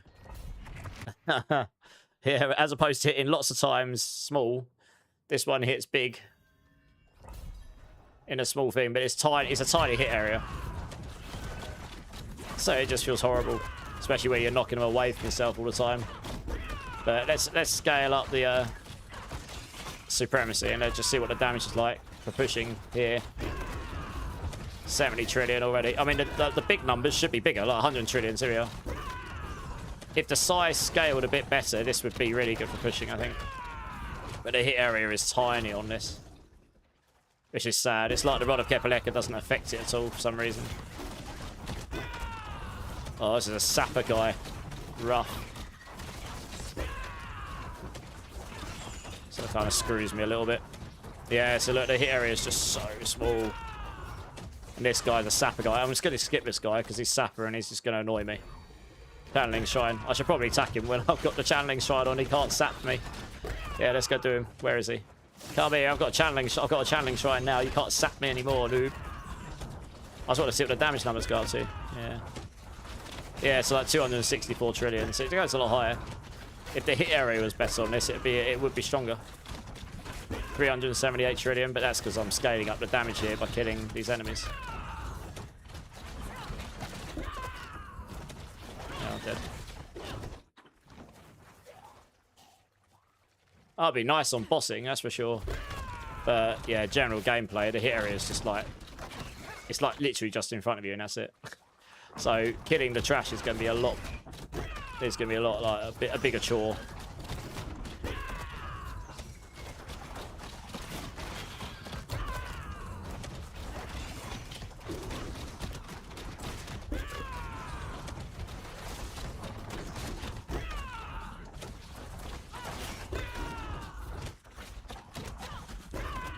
Yeah, so you see what I mean? It's like it'll take you forever to clear a room. So it's, yeah, it's annoying because the damage is so much higher. It doesn't, I'm not expecting, I wouldn't want that one to be as big as the other one, like that clears the whole room, but I'd want that to be at least a bit bigger with the Rod of Kepalika. It doesn't scale at all, I don't think. Like, make it half the size of the other one, but make it so it's at least a decent size that hits hard. And the other one hits fast and like the whole room, you know. If you're going to do that. So that's just inherently worse. It's meant to use thorns to do damage that as well, but yeah, again, with the area being so small, it just sucks. Oh, for God's sake, can you please let me leave the sodding dungeon? Oh, it's so annoying. Every season I request, please make this timer shorter in pits. I want to be able to leave a pit without having to die. It's very annoying. Oh, because I'm using such a dreadful skill here for doing area effect damage, it's going to take me forever to kill this stuff. God damn it. What have I done to myself? This demonstrates how bad the AoE is on this skill. It is not good. I can't hit this stuff in front of me. Oh my god. There's definitely something bonkers with this skill. Oh my god, are they spawning up more stuff? No! Let me leave the dungeon. Let me leave, thank you. Oh my gosh. No, he didn't sap me through, well, he didn't really sap me through the channeling, so not really. Anyway, the skill, it's the skill. The skill you just saw there, there's nothing to do with sapping. The skill just sucks. It's the hit area on that is just, it's fine that it's smaller, but it doesn't scale with a Rod of Kepalika, so it's just absolutely tiny. It's not good, yeah. It's fine. We will leave that as it is. I will save that off. Which version have I got on? Yes. Giga movement speed. Thank you. Yeah, I mean, I wasn't running that with exploiters either, but I don't think that's the play. I think having jagged plume damage down is just nice. Movement speed's just nice. Alright, cool. Alright, I am... Oh. No, there was one other thing.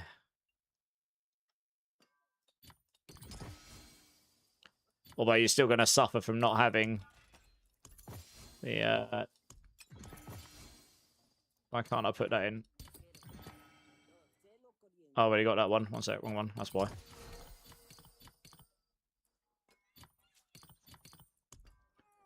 We'll need that back in. Yeah, I mean, this will suffer from the downtime problem, which felt bad. But we can try it. Especially on sappers, it's going to feel bad, but we'll try it quickly. Let me just quickly rotate that around again. There we go. Just to confirm. Hey, Clink, how's it going? This is just to double confirm myself that the 5 set isn't actually better, but yeah, with the downtime problem, it's... Look how long it takes to regen. You do no damage during that time at all. So, I mean, it'd have to be like, oh my god, okay, my damage is insane. Otherwise, for it to really be better.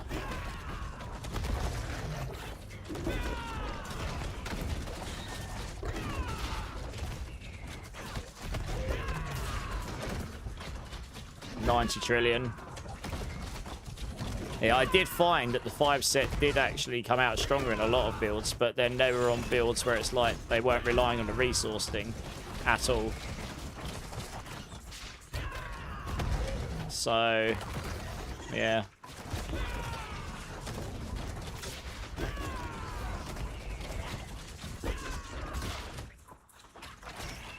Yeah, it's the single target on the boss that really shows, because Black Soulstone, if you kill lots of trash, really hides your actual damage. scales your damage quite a lot.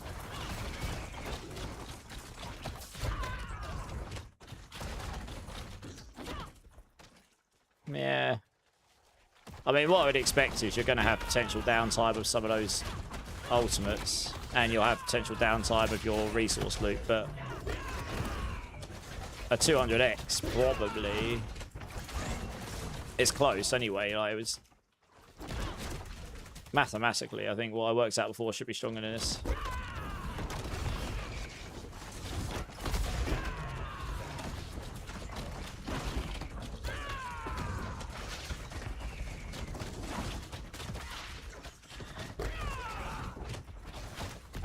Yeah, it's not feeling any stronger as such. Which is why I suspected. That's fine. I just wanted to double check just to make sure I'm not going crazy. Right, cool. Let's try and leave. Alright, fine. I'm done. You got a funny idea? Been thinking about trying? Probably do 0 damage. Well, you would never know unless you try. It's all about trying and finding out, right? Like I just did there. That is what it's all about. Alright, where's... Yep. That is what it's all about. Yeah, overall, though, pretty happy with the build. I mean, it's hilariously nuking everything, so good times. Alright, let's see who's online to raid tonight. It is after 6 in the morning. I am quite hungry and quite tired. Overall, though, Firestorm, Crushing Hand, both looking sweet. Yeah, both looking good, so... I think we're in good state. I mean, look, unless they come in and really absolutely savage us, and hopefully they don't. They don't tend to knee-jerk too much. They might nukes. They might nerf some of the bug stuff, but I mean, regardless, worst case scenario, these builds just go down 5 pit tiers, I think. So, you know, Crushing Hand, I'll still do 130. Firestorm will get there. So Storm Feathers. Swarm will just be... Well, we'll have to see what Swarm ends up like, because I don't think any of the nerfs we were meant to have seen actually have kicked in properly. Right, let's see who's online.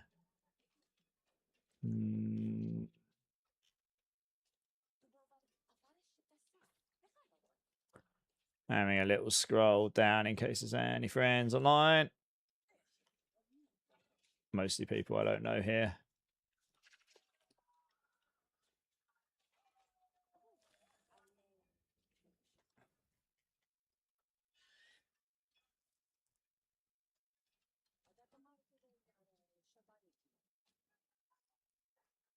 I'm trying to see if there's anyone new we haven't raided before.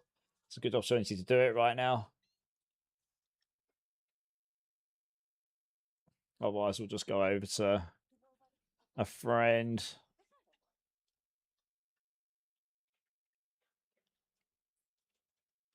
Always look around just to see anyone who's got a camera, really.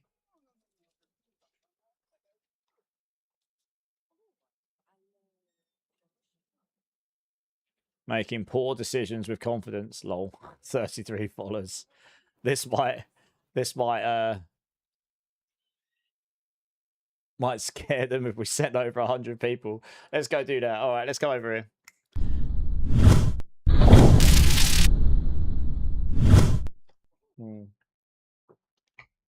All right, well, great success. Firestorm, good. And Crushing Hand, also good. So this is good. And Vertical Stream, good. Didn't break, which is good. All good. Lots of goods. Yes, go follow the YouTube if you haven't. There'll be lots of content to come for season 15, I promise. Okay, guys, thank you so much for being here today. I really do appreciate you. Everyone who's here the whole time, anyone that's new, anyone that's been lurking, anyone that hung around after any of the amazing raids today from all those awesome creators. So, I really do appreciate it, so thank you so much. If there's anyone that hasn't hit the like or subscribe button in any of my channels, please consider doing so. Really helps me out. Love to see you again.